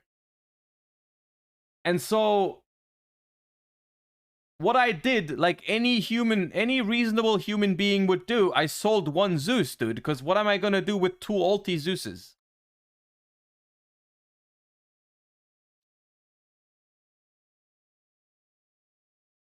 And now you need 2. And so I had to buy another one. And I paid more than what I got for the other one. I am in shambles. Like, life is not always fair. And then they printed Kashtira, yeah. There.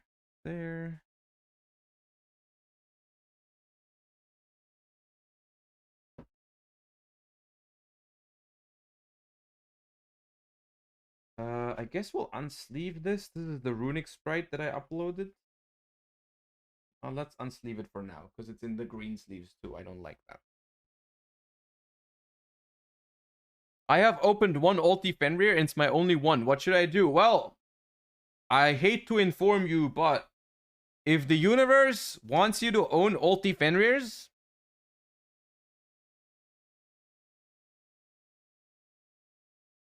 don't shoot the messenger, dude. How much is ulti Fenrir? Because I will say, ulti Fenrir, I think, doesn't even look that good.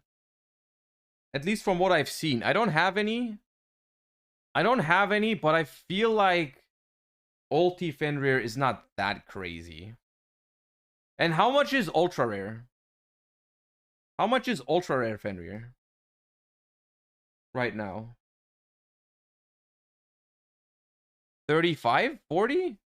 Okay, I think in that case, if you don't have a playset of Fenrir yet, I think it's reasonable to sell the ulti and just buy 3 ultras. Because I don't think they look that much better, the ultis.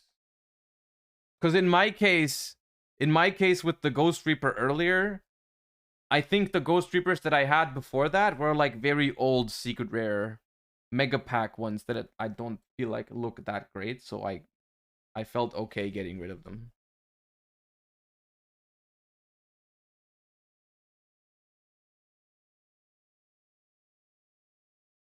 New ultis are not that good. I mean, have you seen Sprite Blue, dude? Have you seen Ultimate Rare Sprite Blue and you're telling me the new Ultis is not that good? I mean, Ulti Blue hits different. I'll be honest with you. Ulti Blue hits different. They're not as cool as, like, this. Where is it? They don't beat this. No shot. But Ulti Blues are sick.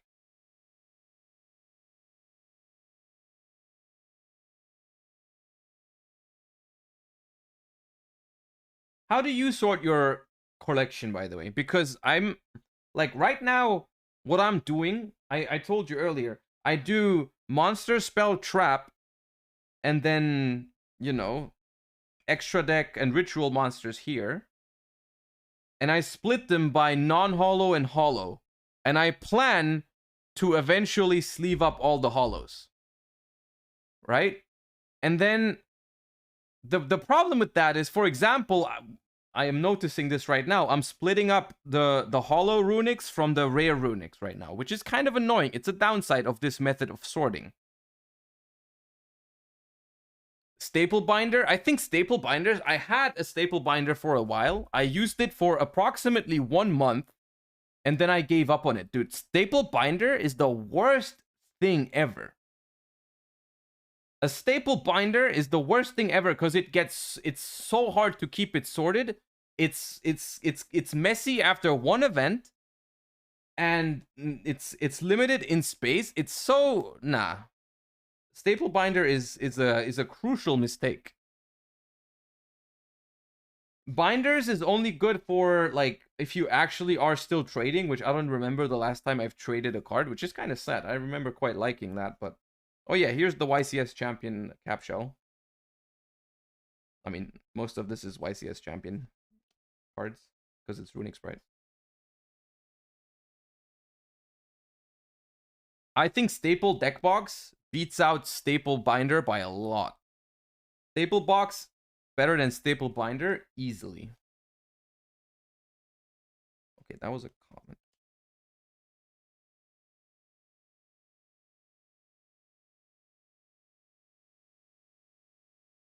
I did do what some of you said, like sort them by archetypes. The problem is then I very often would encounter like scenarios where I would search for a certain card and I would have to remove it from the archetype, and it's I didn't like that. Also, some cards just don't belong into any archetypes. Like, the reason why I settled for this, what I'm doing right now, is no matter what I do, I always know where to find a card, right? Even if I'm building a runic deck, I know where to look for all of the runics, even though they're not all in the same place, but I still know where everything is, right? I still know where everything is, and I think that's better.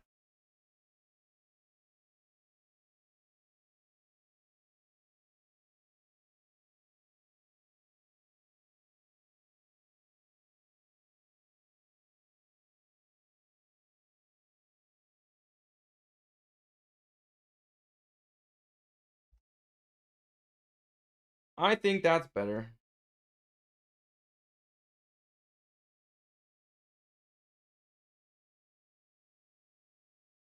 What are you doing with Kashtira Tearlaments if you have it archetype sorted? See, exactly. Exactly.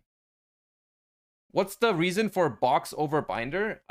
Because it fits more cards and it doesn't have holes in it, right? If I have, oh, and also, like, let's say I have, I don't know, I use a binder and I sort all of my spells and traps into one binder. And so at some point it stops. I start with spells, and then I'm done with my spells. Do I start putting in traps immediately? Because what if I get more spells? Where do I put those if there's no room in between? So I have to leave like a couple pages open before I start with traps. And then what if those fill up? Then I have to redo everything. Binders are for the weak ones. Binders are for the weak. I'm telling you. You need a box. Controlled chaos is what you need. Also, this is what I currently use for my extra deck. in case anyone's wondering. Don't call me out like that.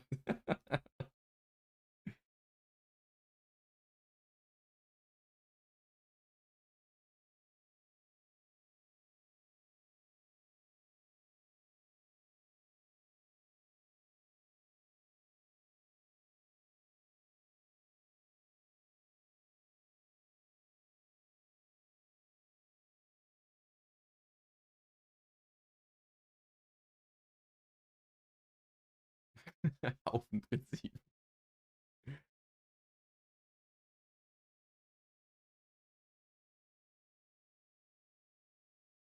What do you do with your bulk? I just throw it into cardboard boxes and then act like it doesn't exist, pretty much. Which I probably shouldn't. I probably should give it to someone who has use of it.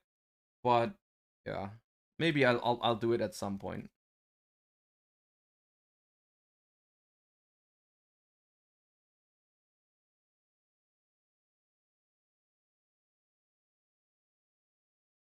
What kind of boxes do you use? I'll show you when this is done. There's not that much left. I have different boxes, but I don't use that many boxes. I only have, for all of this, I only have one box. I'll show you.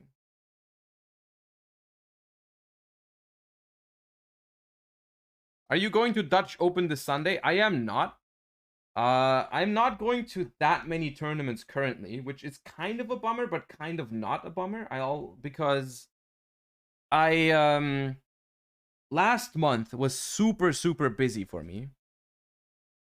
I went to a lot of tournaments. Like I went to France, and then the next weekend I commented over the American YCS and so on and so forth. It was super busy, and I really like to have a little bit more time this month for non-Yu-Gi-Oh related things.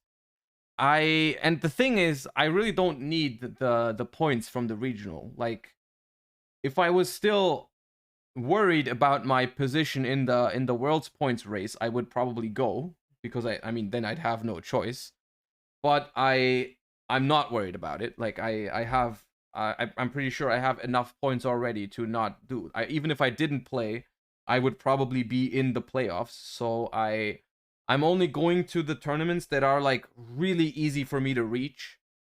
And I'm not going on. I'm not trying to go to a different country to play a regional, is what I'm trying to say. Because that's just like I don't really like. The only good thing I get from it is like I can maybe film a deck profile. That's it. But that doesn't even cover for.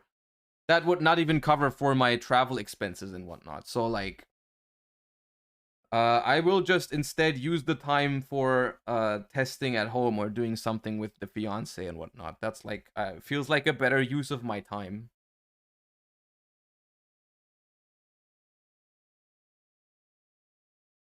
Okay, so we have sorted this. Let's move the Kashtira stuff to the side. When are you going to an NA YCS? I don't know yet. I plan on going to the next YCS Pasadena.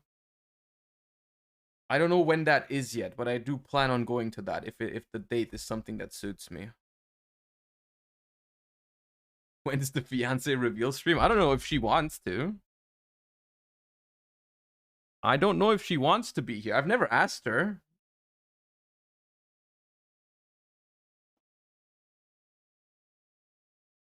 Probably not for a while, since 250 is LA. Yeah, it's just because I have a couple of Yugi friends in Pasadena, like Furman and whatnot, and they told me next time there's a YCS in Pasadena, I should go and stay with them, and I will do that if that happens. But I'm pretty happy with the amount of tournaments that we have in Europe, to the point where I don't feel like I need many more. Like okay, maybe like one or two more would be nice, but I really don't feel like I would enjoy doing what, for example, Raph does. Like going to every single YCS, it would just stress me out way more than I would enjoy it, and I don't want to lose the enjoyment. For a year ain't enough for me. I mean, yeah, okay. Like I said, I think like if you have 4 YCSs. We have 4 YCSs, we have Euros, we have Nationals. So that's like 6 major tournaments in a year. So on average, that's like 1 every 2 months, which I could probably play more than 1 every 2 months, but not that much more. Like, I don't know if, like, maybe instead of 6 events, maybe 7 or 8 would be enough for me overall. Maybe 7 or 8 would be the sweet spot, but definitely not like all of them. Definitely not all of them.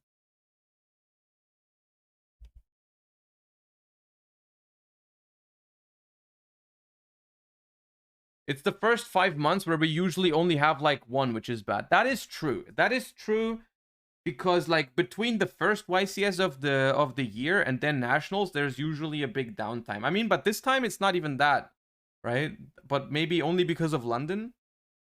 I don't know if they would have done another one if we didn't have London. But yeah, maybe it's like, maybe in the future I'll go to like, if there's not a European YCS between the first YCS of the year in like January or February, and then the next one is German Nationals in like June, I'll probably go to an American YCS in between. But yeah, I mean, there's multiple reasons that go into it, right? I've told you guys before, I don't like flying for environmental reasons, so I try to do that as little as possible. Of course, if you really want to go to the US, there's not really another option. There's not really an alternative like there is inside of Europe, right? Inside of Europe, I never fly. But if you want to go to the US, there's not really another option. So I'd probably be okay with doing it like every once in a while, but it still wouldn't feel great.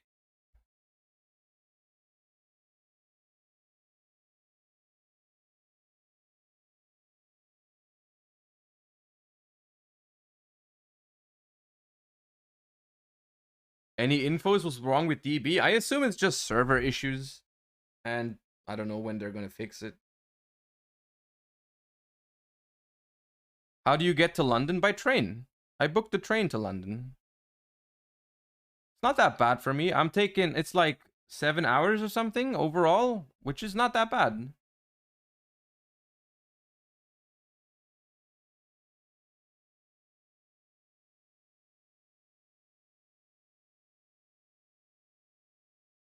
How much is the train? I don't remember exactly what I paid. I don't remember. I'm pretty sure it's just like a matter of... I don't think it's necessarily more expensive than flying, but even if it... I'm pretty sure it was more expensive than flying, but that's not... Money is not the reason why I'm deciding to go by train, so it's not the argument for me to be like, hey, flying is cheaper, so fly. I'm not doing that. Okay, now, how do I do this?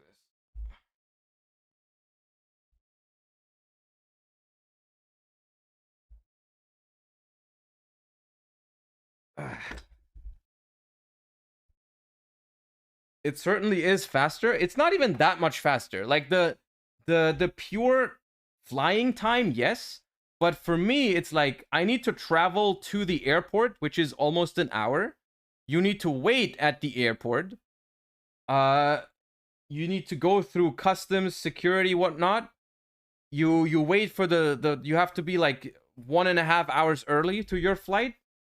So like 1 hour to get there, 1.5 hours before the flight. Then you fly for like 1.5 hours, and then from the airport you also need to go to like the you also need to usually take the train. So like it's still sometimes like 5 hours plus to get to London, even though the flight is only like 1.5 or 2 hours. But and like it's not that much different from just taking a train for 6 or 7 hours. I don't, you know.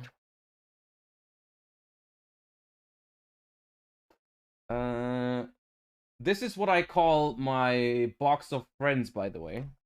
This is my way of collecting, which I've told you before, I'm pretty sure, but just for those that weren't here yet. I never really collected. Like I told you earlier, I always borrowed my cards, and at some point during the recent years, I got sad about that. I got sad about the fact that I never owned that many cards, right? I owned some and got rid of them eventually, but like I never owned a whole lot of cards. So, and eventually I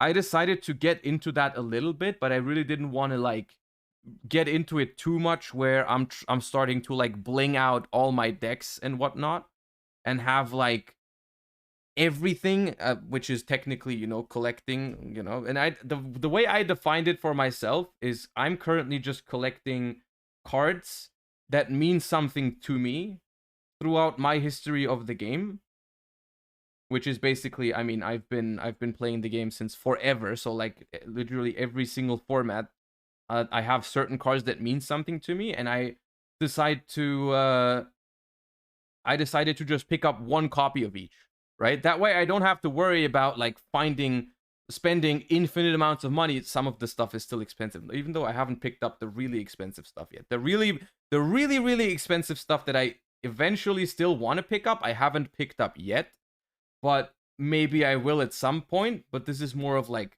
middling. So like some cards I have is like, I have an ulti Cyber Phoenix, which is, this is my very first favorite card. Like I have multiple cards that I considered my favorite card at some point, because I've been playing this game for freaking 20 years, and as a kid you switch your favorite card every once in a while, you know, as it goes. This was the very first, this is the first card I remember actually being my favorite card, because I just thought it was so sick.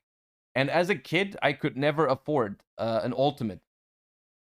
And so I felt like it felt very good to be able to treat myself with an ulti. It's not even that expensive these days. I don't know what it is, but like it's not like a crazy flex. It's just, this is my first favorite card, in case you ever wondered.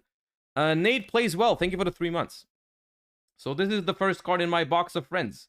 Also, the Treeborn Frog that I had earlier is going straight into that box. Where is it? Where is the Treeborn Frog? God damn it. I sorted it and now I lost it. Oh, here.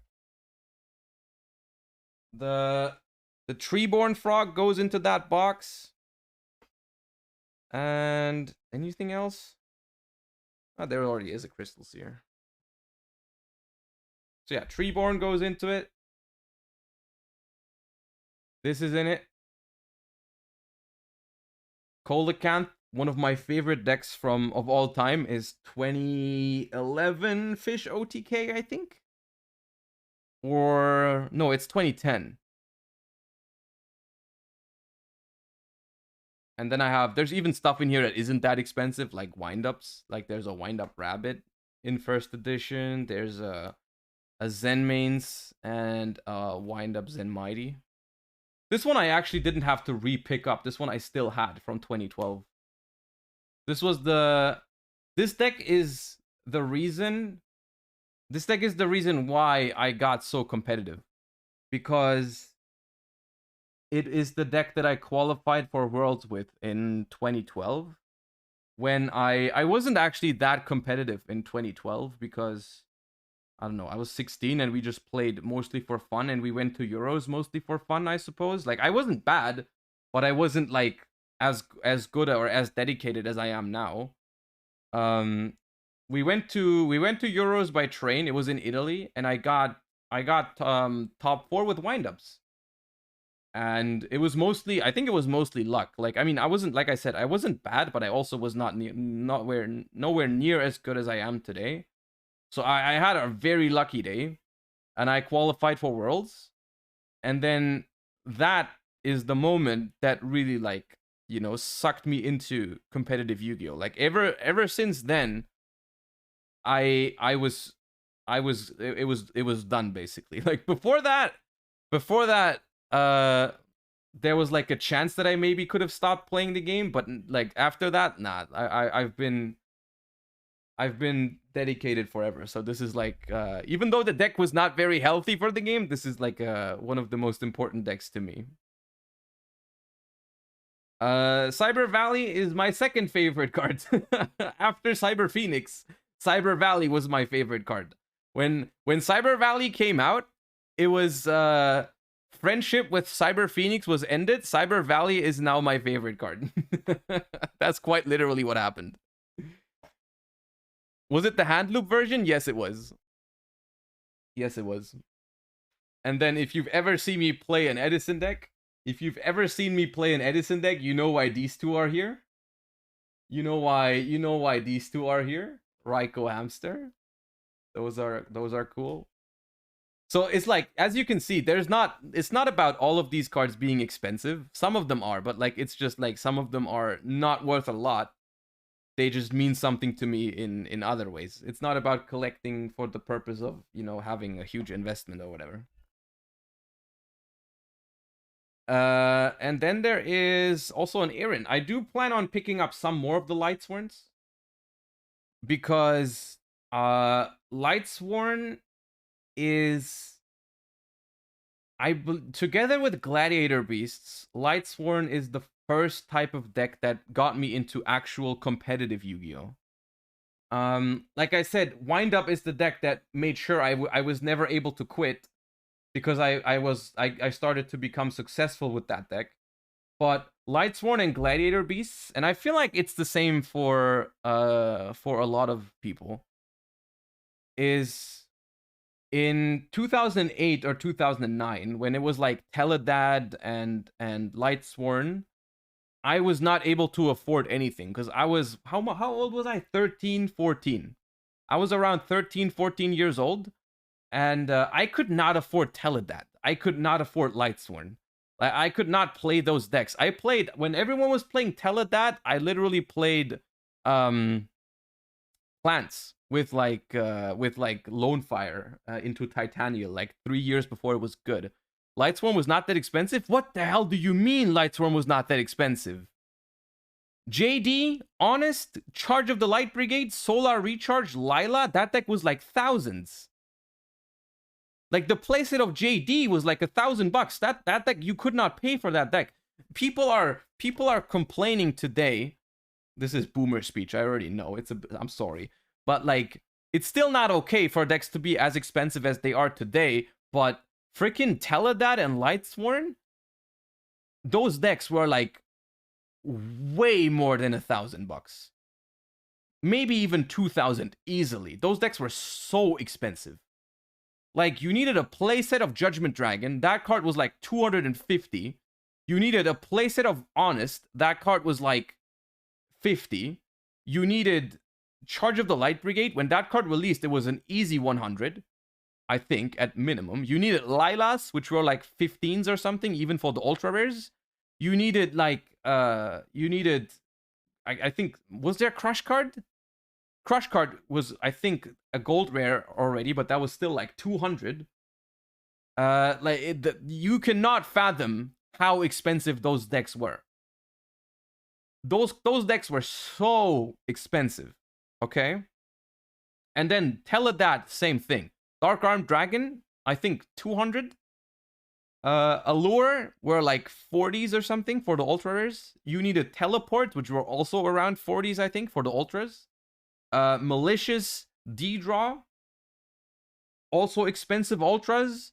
Like, it was impossible. It was impossible for like 13 or 14 or 15-year-olds to even think about playing the best decks back then. And that changed for the first time when Gladiator Beasts released, which in the beginning was not that cheap, because Heraklinos was still expensive and Test Tiger. But there was a period at some point during, I think, 2009 or 2010, when they reprinted a lot of stuff for both Gladiator Beasts and Lightsworn, almost at the same time. There was a super rare Solar Recharge. There was a super rare Charge of the Light Brigade in 2 separate special editions. There was an Honest reprint, I think, as some ultra rare promo. There was JD got a reprint in Ultimate Rare, which you might not think is a big deal, because it came out as an Ultimate Rare in the Turbo Pack, which was the back in the day OTS.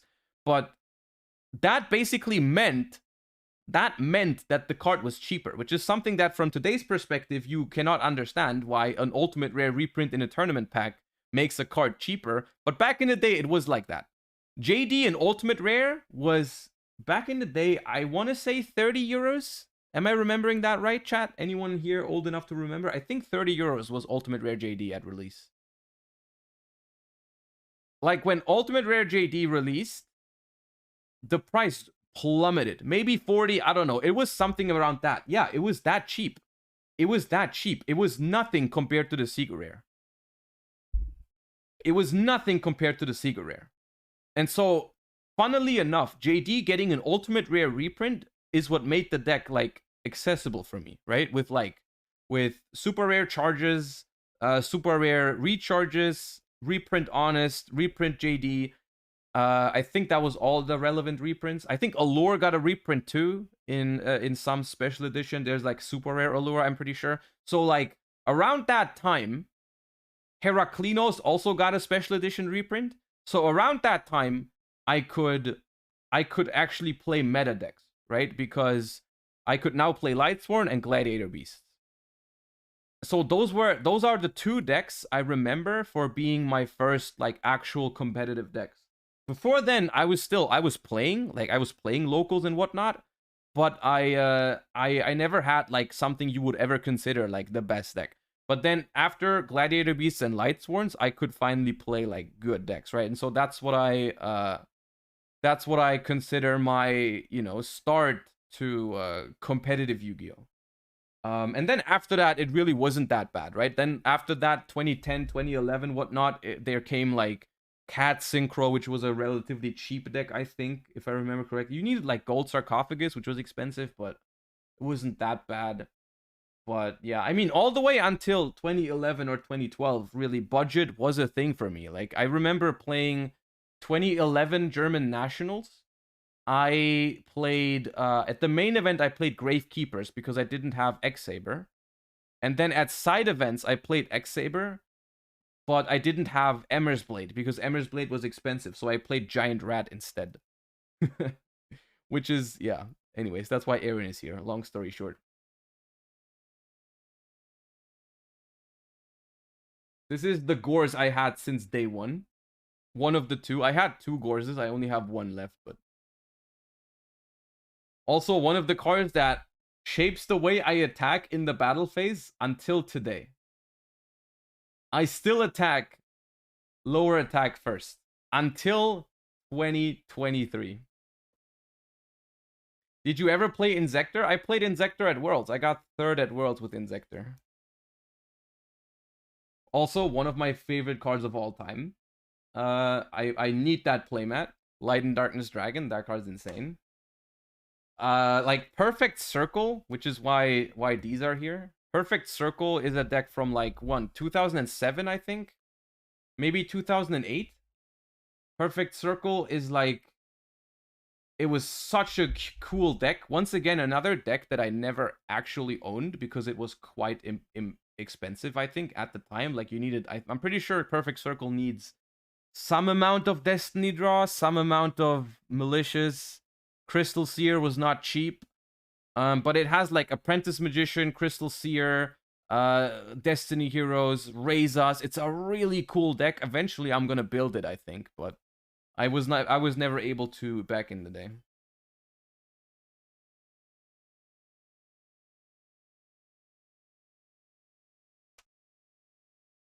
This is my favorite card from Synchro era, like from 5Ds.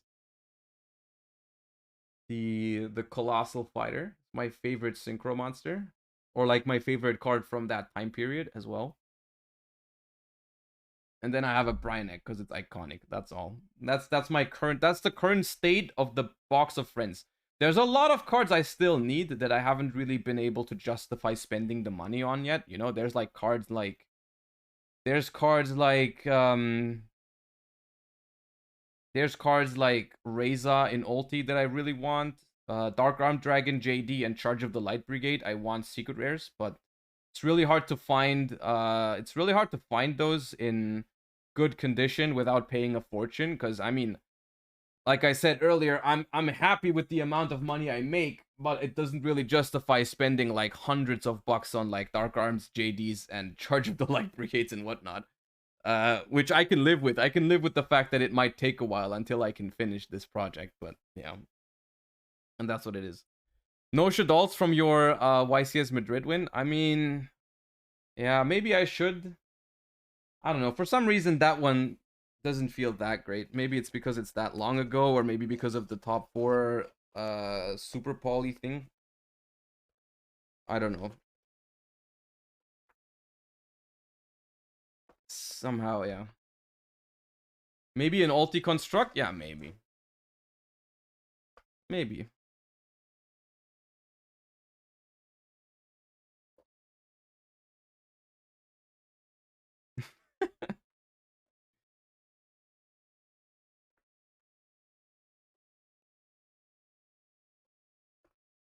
Thoughts on Mike Steinman as a player? I don't have many thoughts on Mike Steinman as a player. I've back then I never I met him once at Worlds. That's about it. That's about all I have.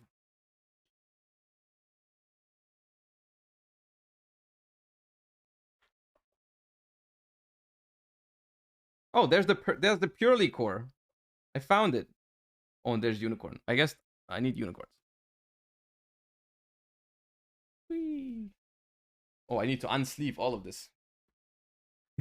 It's very important that I unsleeve all of this. Okay, hold up. Put that back into the box of friends.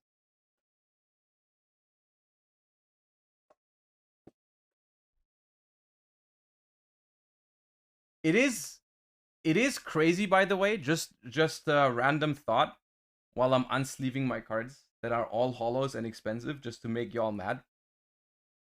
That we have over 1,000 people in here right now, just watching me ramble about the good old times of Yu-Gi-Oh! I appreciate that so much. I just want y'all to know that I appreciate the fact that you guys are appreciating or liking the content, even if it's just me talking about the game. Is all I wanted to say real quick. Oh, the mechanical core too. No problem. Okay.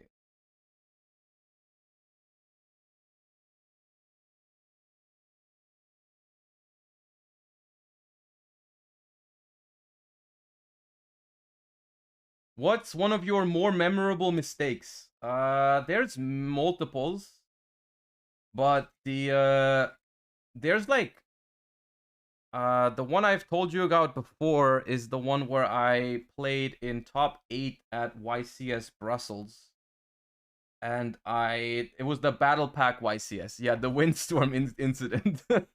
It was not Windstorm though. It was zero gravity. We found out together. Windstorm would have not mattered.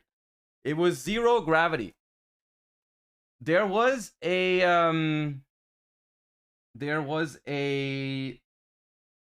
Battle Pack YCS back in the day, I think 2013, which, if you don't know, it was an incredibly cool concept, but I think very hard to organize, which is why they don't do it anymore. Where you get battle packs at the beginning and you build your deck from that. It was basically a draft YCS. Well, draft is the wrong word, sealed. A sealed YCS where you don't need to bring a deck. You just get booster packs and you build your deck from it. And I was in it was a very good format. It was a very good format. I remember we tested the hell for that format. We were so experienced in that format at the time because we had a sealed simulator. Someone programmed a simulator for the packs, and so we just spent hours and hours and hours of simulating the kind of pulls you can get and how you would build the decks and whatnot, and how you play them and how it plays out, which cards are good and whatnot. And it ended up being a pretty good format, I think. And I was in, I think it was top 8, where my opponent had scapegoat tokens. And I had a trap called Zero Gravity, which changes the position of all monsters on the field.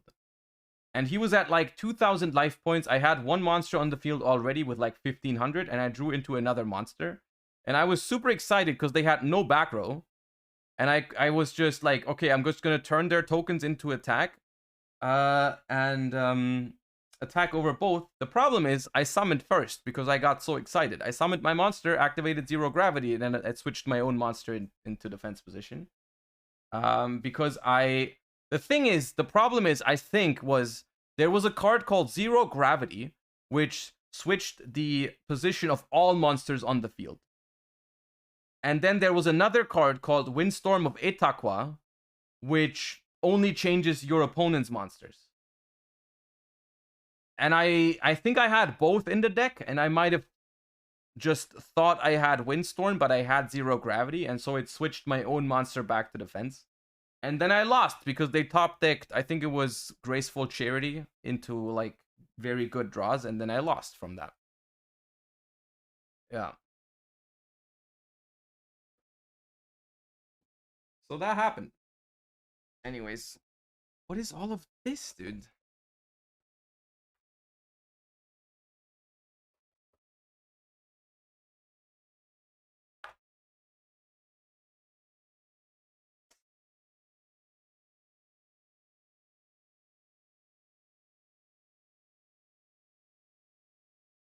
Okay, so this is the last bit of like stuff we need to go through, because the left hand in this box is already sorted. And then we just need to sort this stuff into it. Could you have won YCS London 2019 as well? I don't think so, no. I don't think with the way that the cards were dealt and the matchup was like, and the way that Pascal played, I don't think there's a world where I win that YCS. Which happens. It's okay.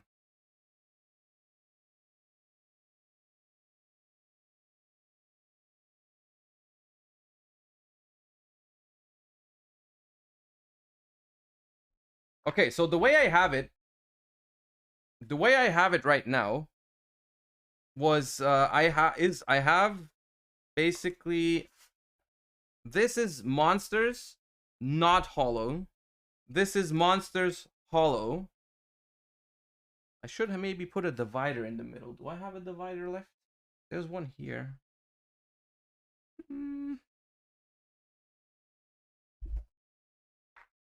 Okay, not a good divider.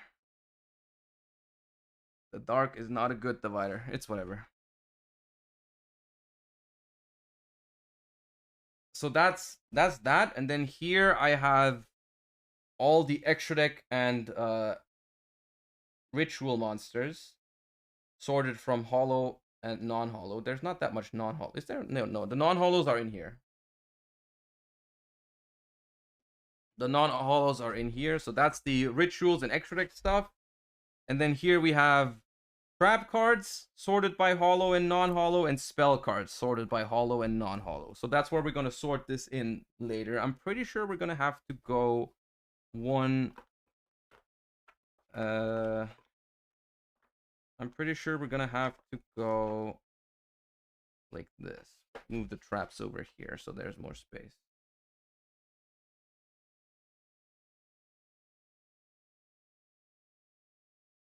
Use another words as divider? I would if I knew where I had it. I would for the memes use it, but I don't know where it is. I can't. I don't know where it is.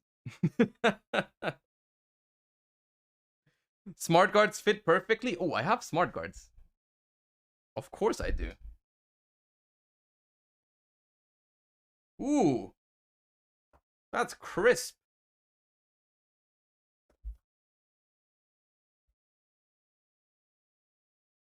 Easy. Okay, the one downside is they are a little bit too high. I can't close the lid. I can't close the lid if I do that, but I usually just have it open anyway, so I guess I can keep it.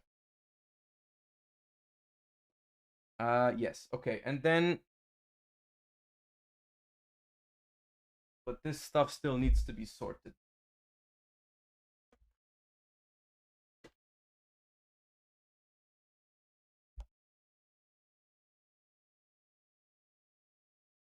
Why do I have Sky Blaster tokens? Oh, I have the Crystal Beast structure still in here. Okay. I have the Crystal Beast and Dark World structures here. Which of those cards are like useful? Not that many, I feel like. Why did I buy these again? What is the oldest card you have? It might be. I don't know for sure. It is something that I was planning on showing you. Maybe it's in here. It might be my spore. Is that in here? It might be my spore. Because I just remembered it. I remembered it yesterday when someone yo Chris, thank you for the 6 months. It means a lot. Thank you. I thought of it yesterday when I posted the image of the Dubk Dad deck profile from back in the day. Someone commented, like, why does every single spore from back in the day have something drawn on it? And it got me thinking. I was like, wait a minute, my spore from back in the day also has something drawn on it. So I can show you what my OG spore. It was just, I don't know, it was just unwritten, unspoken law that back in the day, if you had a spore, you would just give it a funny face. You would just do that. So I can, hold on, let me see if I can find mine. I had it, once again, like the Anotherverse Dragon. I saw it this morning. I saw it this morning and I was like, I'm gonna show that to chat. But I don't know where it went after that. Maybe it's in here. Oh, my dragon rulers. My dragon rulers. Let me quickly see if I find the spore.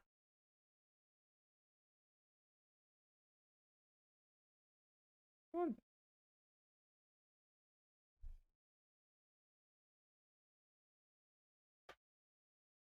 Spore and arrow cube is a Squirtle? How does that work? How does one turn a spore into a Squirtle?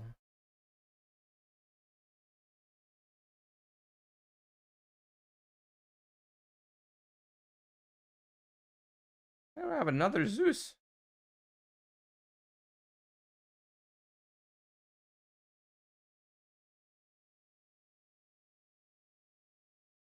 Oh, here they are. My old Reapers.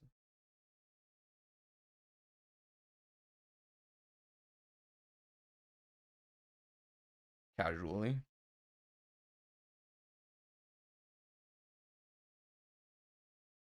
The rest of my goat deck that was not stolen. Now, where did that spore go? Oh my god, I keep losing all my stuff. Oh, there it is.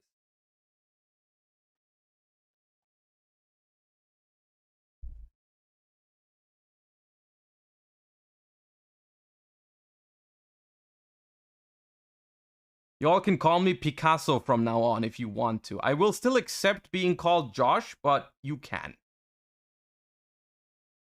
Right? You can. It's not like completely unreasonable to compare, you know, this work of art to what Picasso did, I think.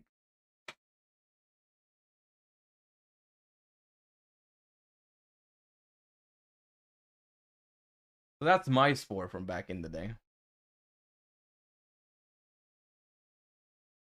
That's my spore from back in the day. What did your spore look like? Transphobic spore as Castle Joy. Okay, yeah. I did not know back in the day when I did this. I did not know about that side of J.K. Rowling, to be fair. Maybe would have painted it a different way if I did. Probably.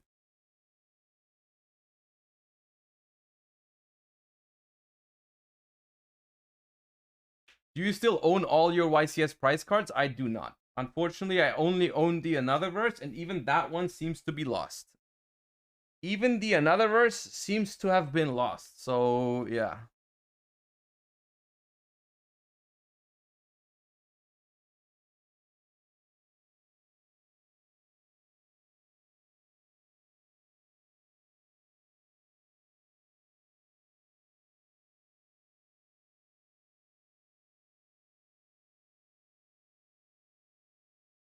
Casually losing prize cards. Oh my, I mean, this is what we're sorting for, right? That is why sorting is important.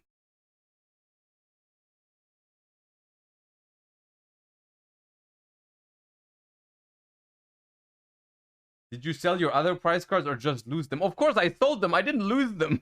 Of course I did not lose them. I sold them. You have one in other words or two? I only kept the ultra rare. The super rare I did not keep. Okay, now I'm looking for it again, but I don't know where it is.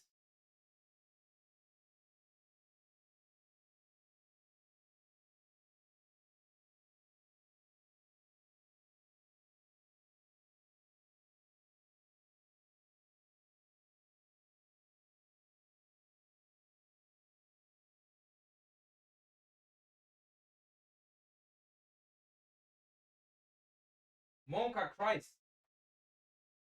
The problem is I don't know where it could be. Because like my room is a mess right now, but like there's not that many places where it can be. Still.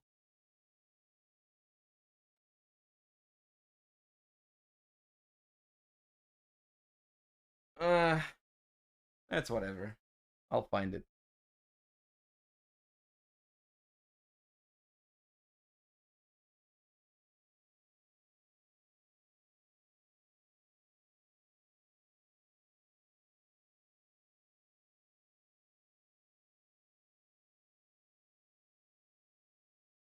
Those are some old ass sleeves, dude.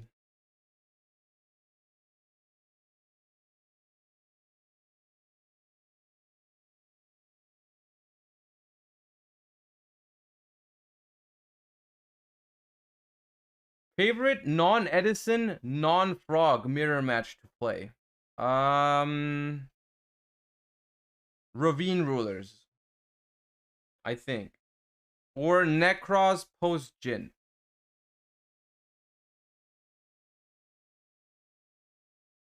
Oh my god. The circle, dude. The circle is still on the sleeve. Do they make these anymore? Is this the whole collection or only the part to sort? This is pretty much everything. That's almost all. That's almost all I have. It's like I have this box, which is like my meta relevant stuff. Then I have my Edison box, which I showed you earlier with all my Edison cards. This one. That's all my Edison cards. And that's about it. Yeah, my box of friends, meta cards, Edison cards. Yeah. No, that's about it. I don't have that much. It's still a lot, but I don't have that much because, like I said, I used to not have that many cards. I used to not have that much. I used to not have that much stuff. I used to borrow, and so I only recently started like acquiring the stuff to play myself. What's the type of deck box the Pot of Greed called? The type of deck box. This thing? I don't know what the type of deck box is called. It's from Sleeve Chief. They sent it to me. I think it's awesome.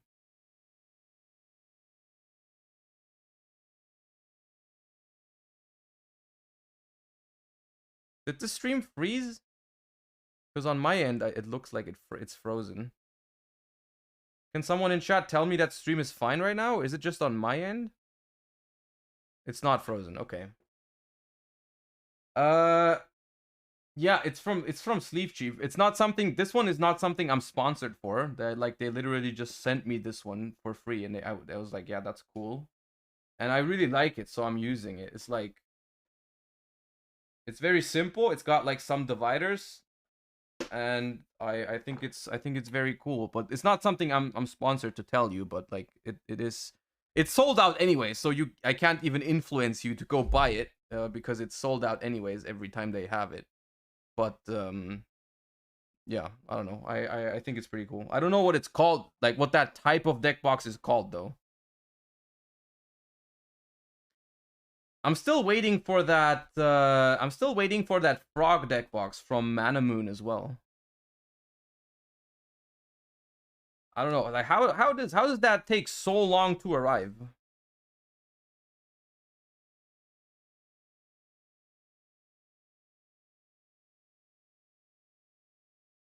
I want the Sprite sleeves, but they're always sold out. What do you mean the the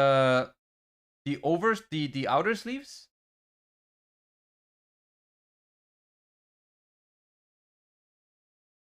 Both? What do you mean both? I thought there was only over.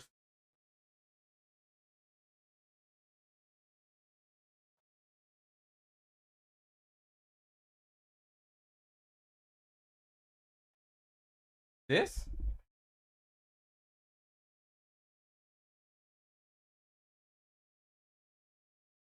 These?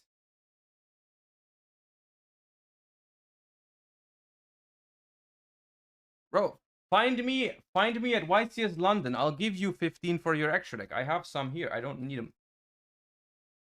They send me like a ton of them, and I don't need all of them. So literally, if you want 15, I can give you 15. Like just beat me in Edison, and you can have some.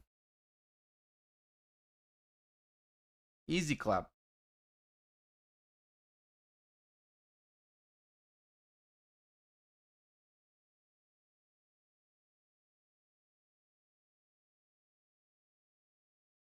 Why Edison? Why not? It's fun.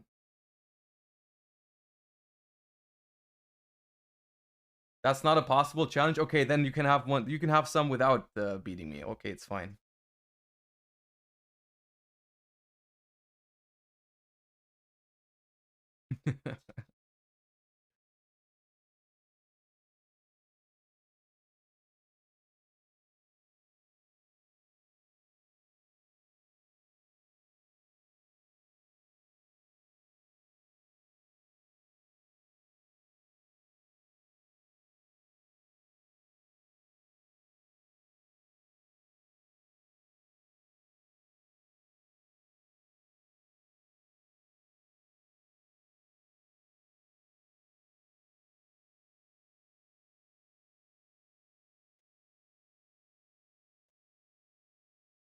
Is that worth anything?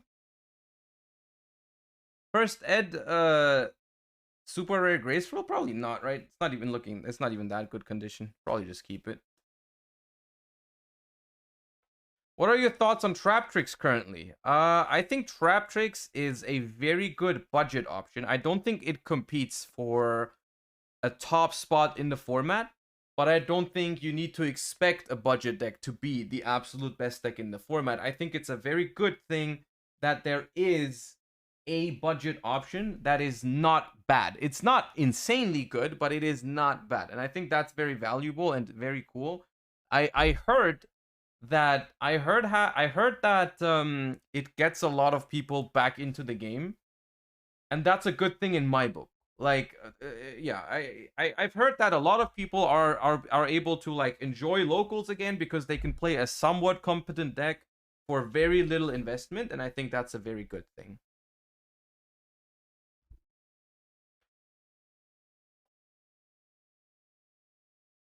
Been playing Runic Sprite, but struggling with the branded matchup. Any thoughts on the matchup? I do think it is a tough matchup.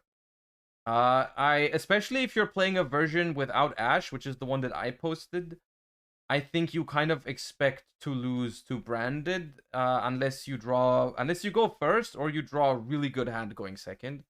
I just think maybe you need to side even harder for branded than what I showed in that video.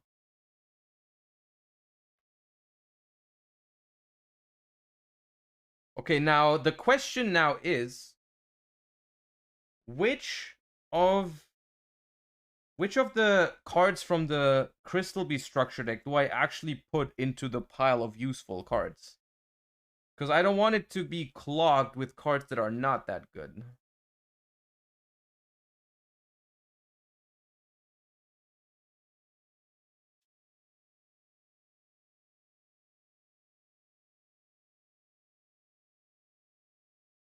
None. Okay, Pog. There's yes.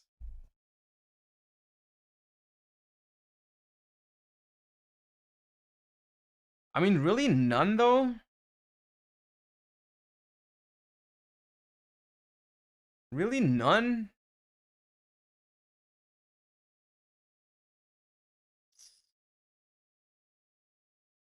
I mean, I could put Cosmic, but I have like a billion Cosmics in there already. I know that.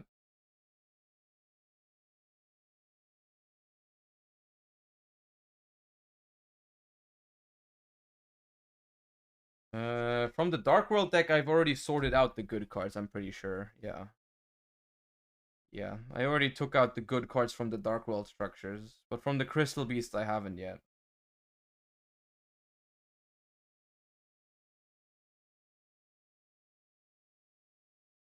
Well, I've taken out like the hand traps and whatnot, like the real good stuff, but not like the, you know what I mean. Okay, let's set this aside for a second. I have so many excess sleeves, dude. I wonder what I could sleeve with all those excess sleeves, chat.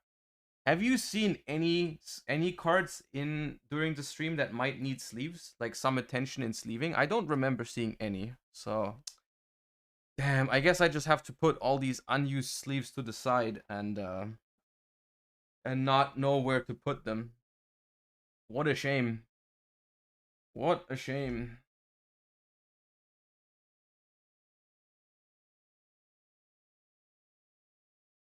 Okay. There we go. Okay, so sorting in this. Oh god, that's a lot of extra stuff. Here.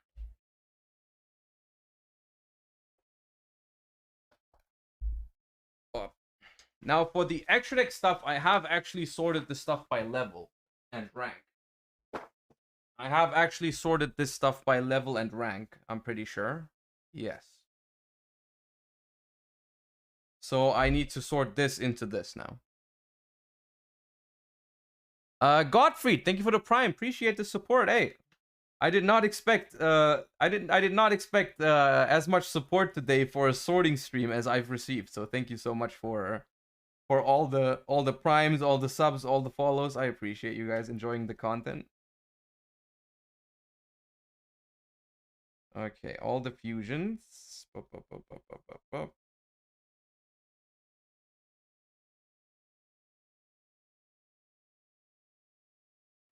And where is fusions in here? Fusions. Here.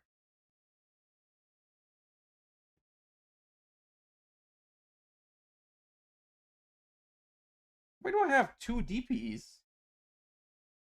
Oh, I remember. I remember why. I remember why I have two DPEs. I bought one DPE when the Megatins dropped. And then when we started the sponsorship with Memory PC, they sent me a Burst of Destiny booster box, just, for no reason, just to be nice. Which was like, it was nice, but it also was a box that was like 8 months old or something, and we pulled DPE, which would have been like $80 or something if we pulled it when it was actually strong. And that's why I have two. Okay, I have 4 Mirror Jades for some reason. All English. Okay, let me sort out one Mirror Jade. Masquerades. I have 6 for some reason, so let's sort out 3.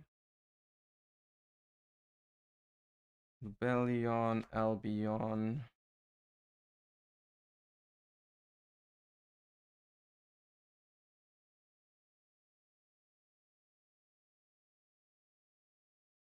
Elements.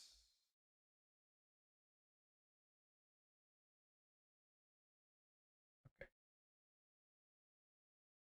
Screw level sorting. This is fine. This is enough.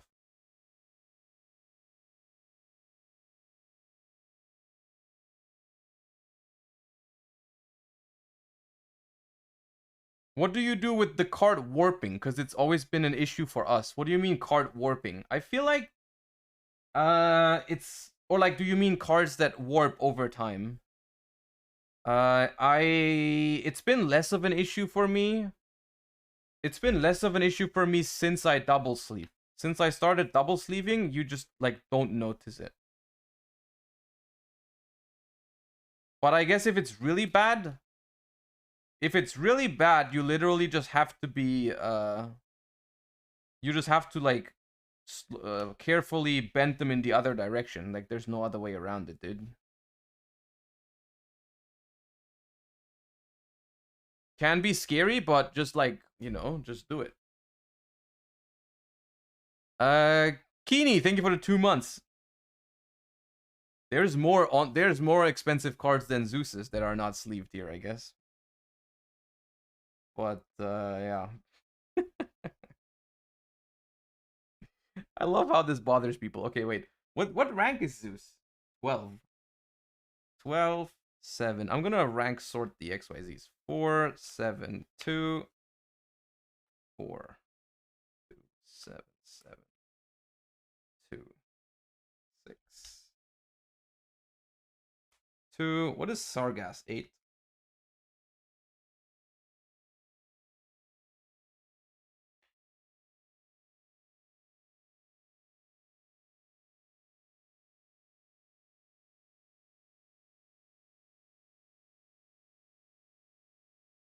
How many Gigantics was that? 1, 2, 3, 3.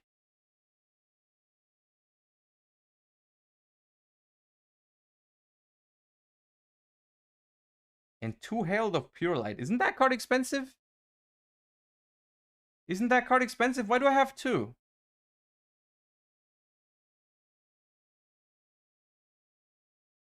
That's $10? God damn. Okay, I'm gonna sleeve the Zeus and the Noirs.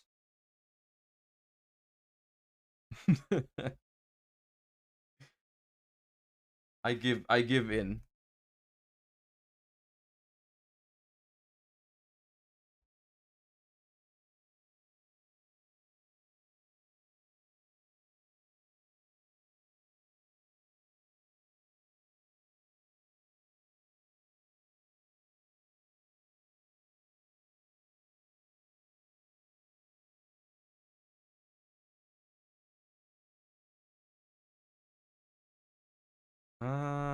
Where's XYZs?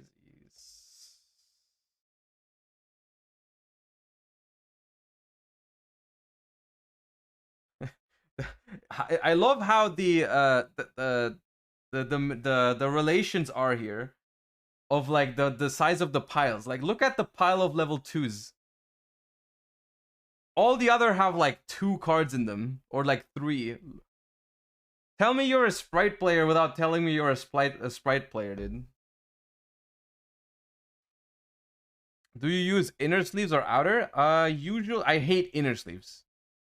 I hate inner sleeves. I like inner sleeves feel disgusting to me. I hate inner sleeves.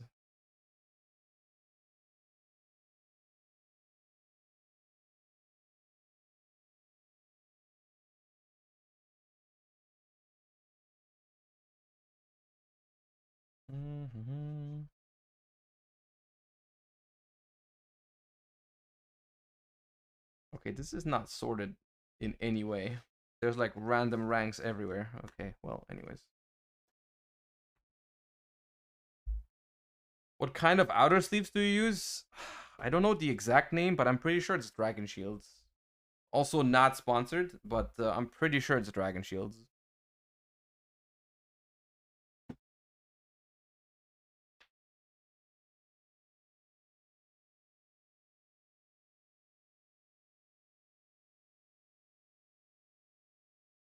What is that? 5? 5.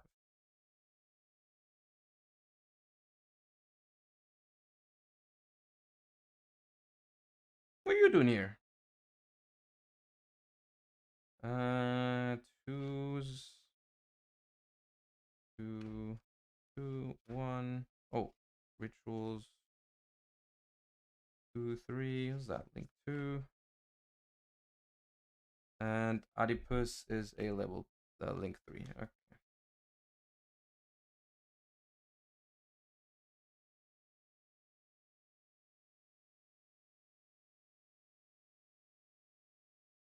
Look at this. Look at the only acceptable gold rare. Look at the only acceptable gold rare in existence, dude. Isn't that great? To be fair, I will say I did order a secret rare now that it's not as expensive anymore. I did give in to the temptation of not having to play gold rare anymore.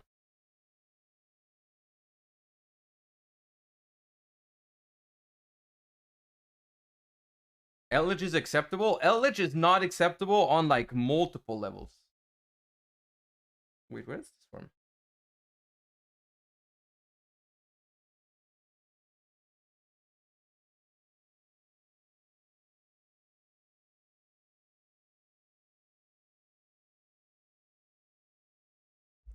Okay, there's that.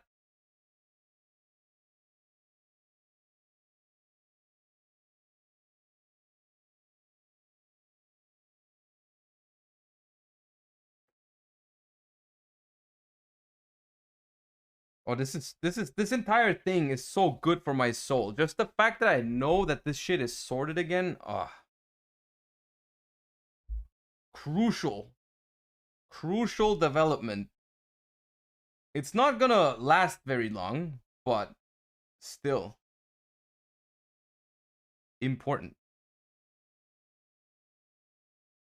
What's with the gold rare hate?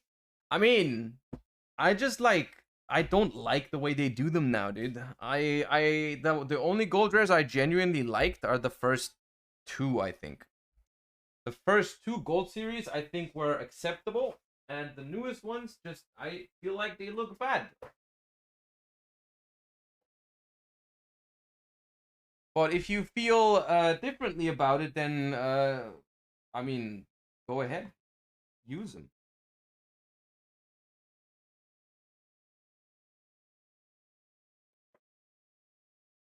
Want to continue sorting my collection? Nah, I'm good.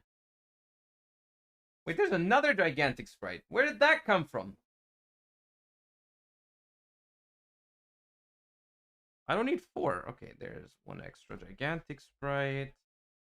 I don't need that extra 3rd Zeus. I'm pretty sure there was 3 wallows. This can go in here.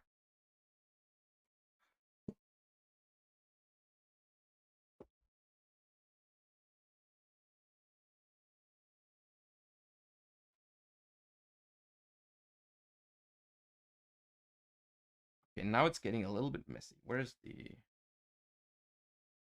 Former Dragon? Trouble Sunny. Link 2s, where are you here? Casually throwing 40 euro Zeus. Is Zeus 40 euros? In secret rare? That's madness.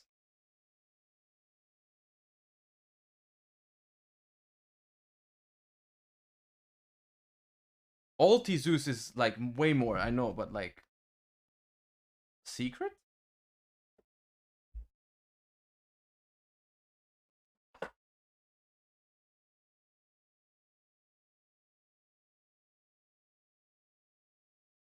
Secret is 40, really?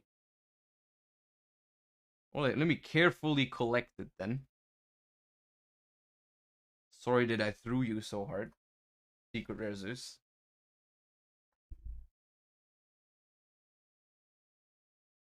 Can you show your access code? I just did. You don't get to see it again. You need to watch the VOD on the VOD channel on YouTube. Exclamation mark VOD if you need the link for that. Casual. King of shoutouts.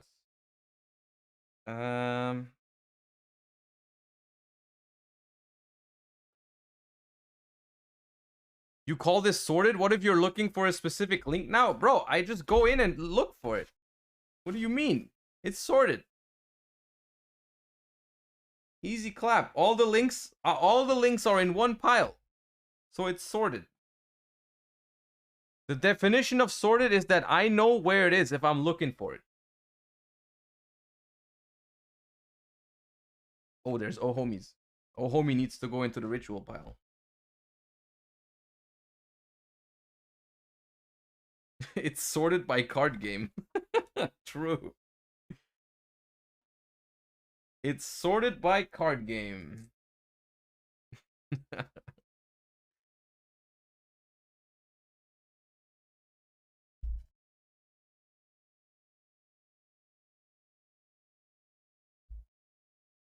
Okay, let's do the hollow spells first.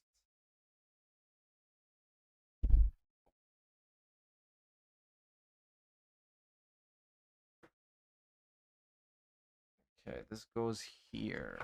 Wow. Oh wait, no, this also needs to go there.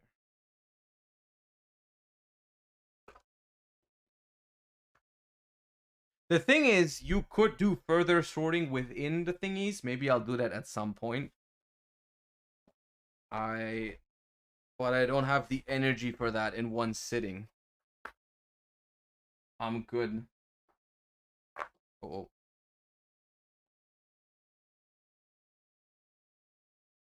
Those pearlies just like lost probably like €5 in terms of value the way I picked them up. I don't think all my monsters fit into one tray anymore, so we need to move the spells. I hate when this happens. But I don't know what to do about it. Except for like filling the thing up to the brim. But that annoys me.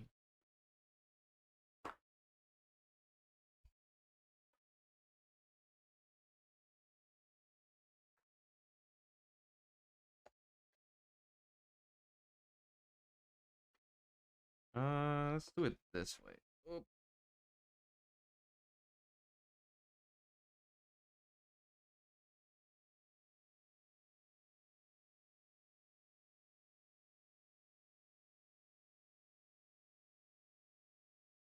Okay. All right. Pearlies go in here. And this should all be monsters now. Yes. This is all monsters. There. Have you tried Springans? Not really, no. Have not. It's like, even though I am very competitive about the game and all the things, it still is a huge time investment to try out everything. And I don't always get to do that. I do not always get to do that. Most of the time, actually, I don't get to try everything. I have to make like an educated guess on what I can ignore and what I can't ignore in terms of my preparation. You know what I mean? Have you seen the new V-Jump promo already? Hold up. Let me finish sorting and then we can look at that. I have opened it up. Thank you. Okay, and here come the spells.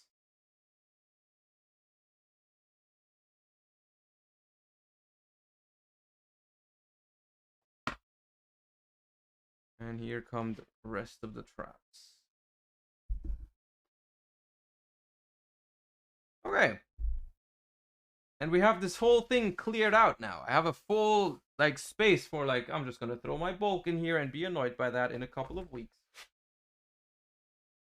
I'm just gonna not worry about sorting like the Crystal Beast structure deck cards and whatnot, and just be annoyed by the fact that I didn't in a couple weeks. Easy clap.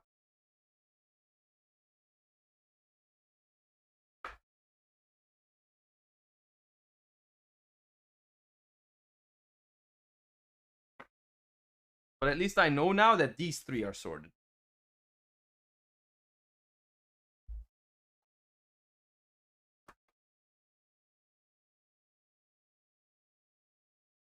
Will you try Plunder Patrol? I am planning to try it a little bit, yeah. I don't know to what extent. I guess it depends on how it feels in the first couple tries, but I do plan on trying the Runic Plunder deck just a little bit, because it didn't seem that bad. Okay, so Kashtira, I have only 2 Theosis for some reason. I thought I had 3. Why did I think I had 3? And I only have 1 Rise Heart, I guess. Okay, well. Hopefully not gonna need it anyways.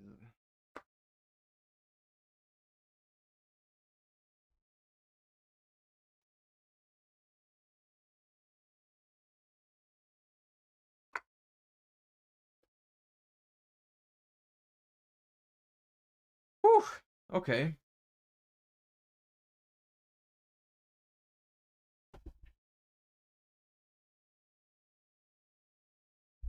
That felt good. Or it feels good that is done now. That was important to me. Okay, hold up. Ooh, let me get the mic back in closer.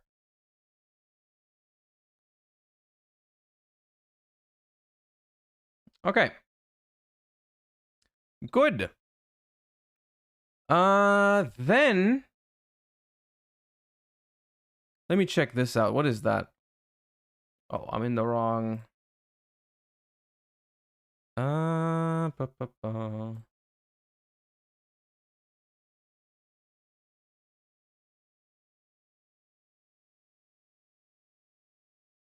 There we go.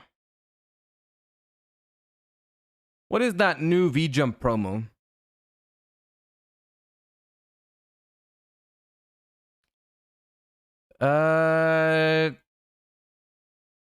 Next month's promo is Killer Potato, likely to be localized Mystic Potato. It's recommended to be used with Mystic Tomato? Wait, they're doing Mystic Tomato lore? Oh, its effects and stats will be revealed later. Oh, I got baited, dude.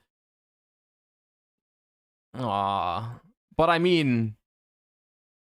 Mystic Tomato buyout. What's the high rare of Mystic Tomato? What's the high rare of Mystic Tomato? Mystic Tomato. Price descending.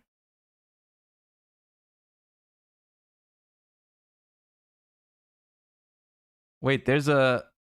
Oh, that's a misprint? Okay, there's no high rare. There is no high rare Mystic Potato. Mystic Tomato. Does not exist. Wait, there's dual terminal Mystic Tomato, dude? Hobby League? I mean, Secret Rare is max. Okay, that's not... Wait, yo, wait, hold on.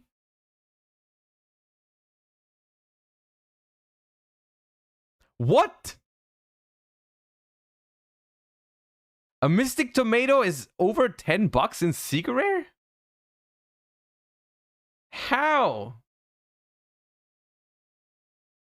He's good in goat. I mean, yeah, I get that, but still, that's a lot of money for a Secret Rare Mystic Tomato. This is still... I'm still mad about the fact that we don't have this one in Lost Art. This is one of the coolest Lost Arts there is that they could do. Instead, they're giving us the 10 billionth freaking nude, like, child card, dude. I don't want that. I want this card. I don't want, like, freaking... I don't want that. I want Mystic Tomato.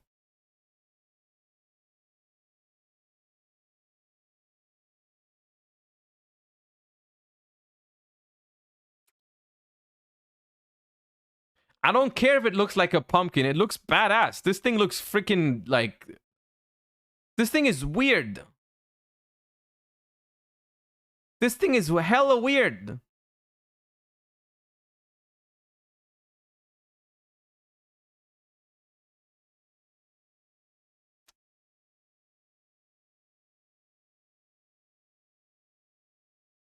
Anyways.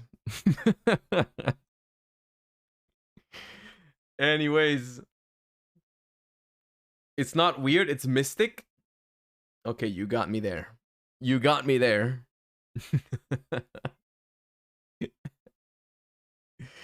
Okay. I mean, the thing is, though, in all honesty, it's probably not be able to be used. Like, because if it requires you, if it actually has something to do with Mystic Tomato, then it's probably not a good card in 2023. Because, for obvious reasons. Is DB alive yet? Is DB alive yet? Still not. It's a floodgate. If this card was summoned by the effect of Mystic Tomato, your opponent's monsters cannot activate their effects or declare an attack while this card is face up on the field. If there is the same number of Mystic Potatoes on both players' fields during the end phase, destroy this card.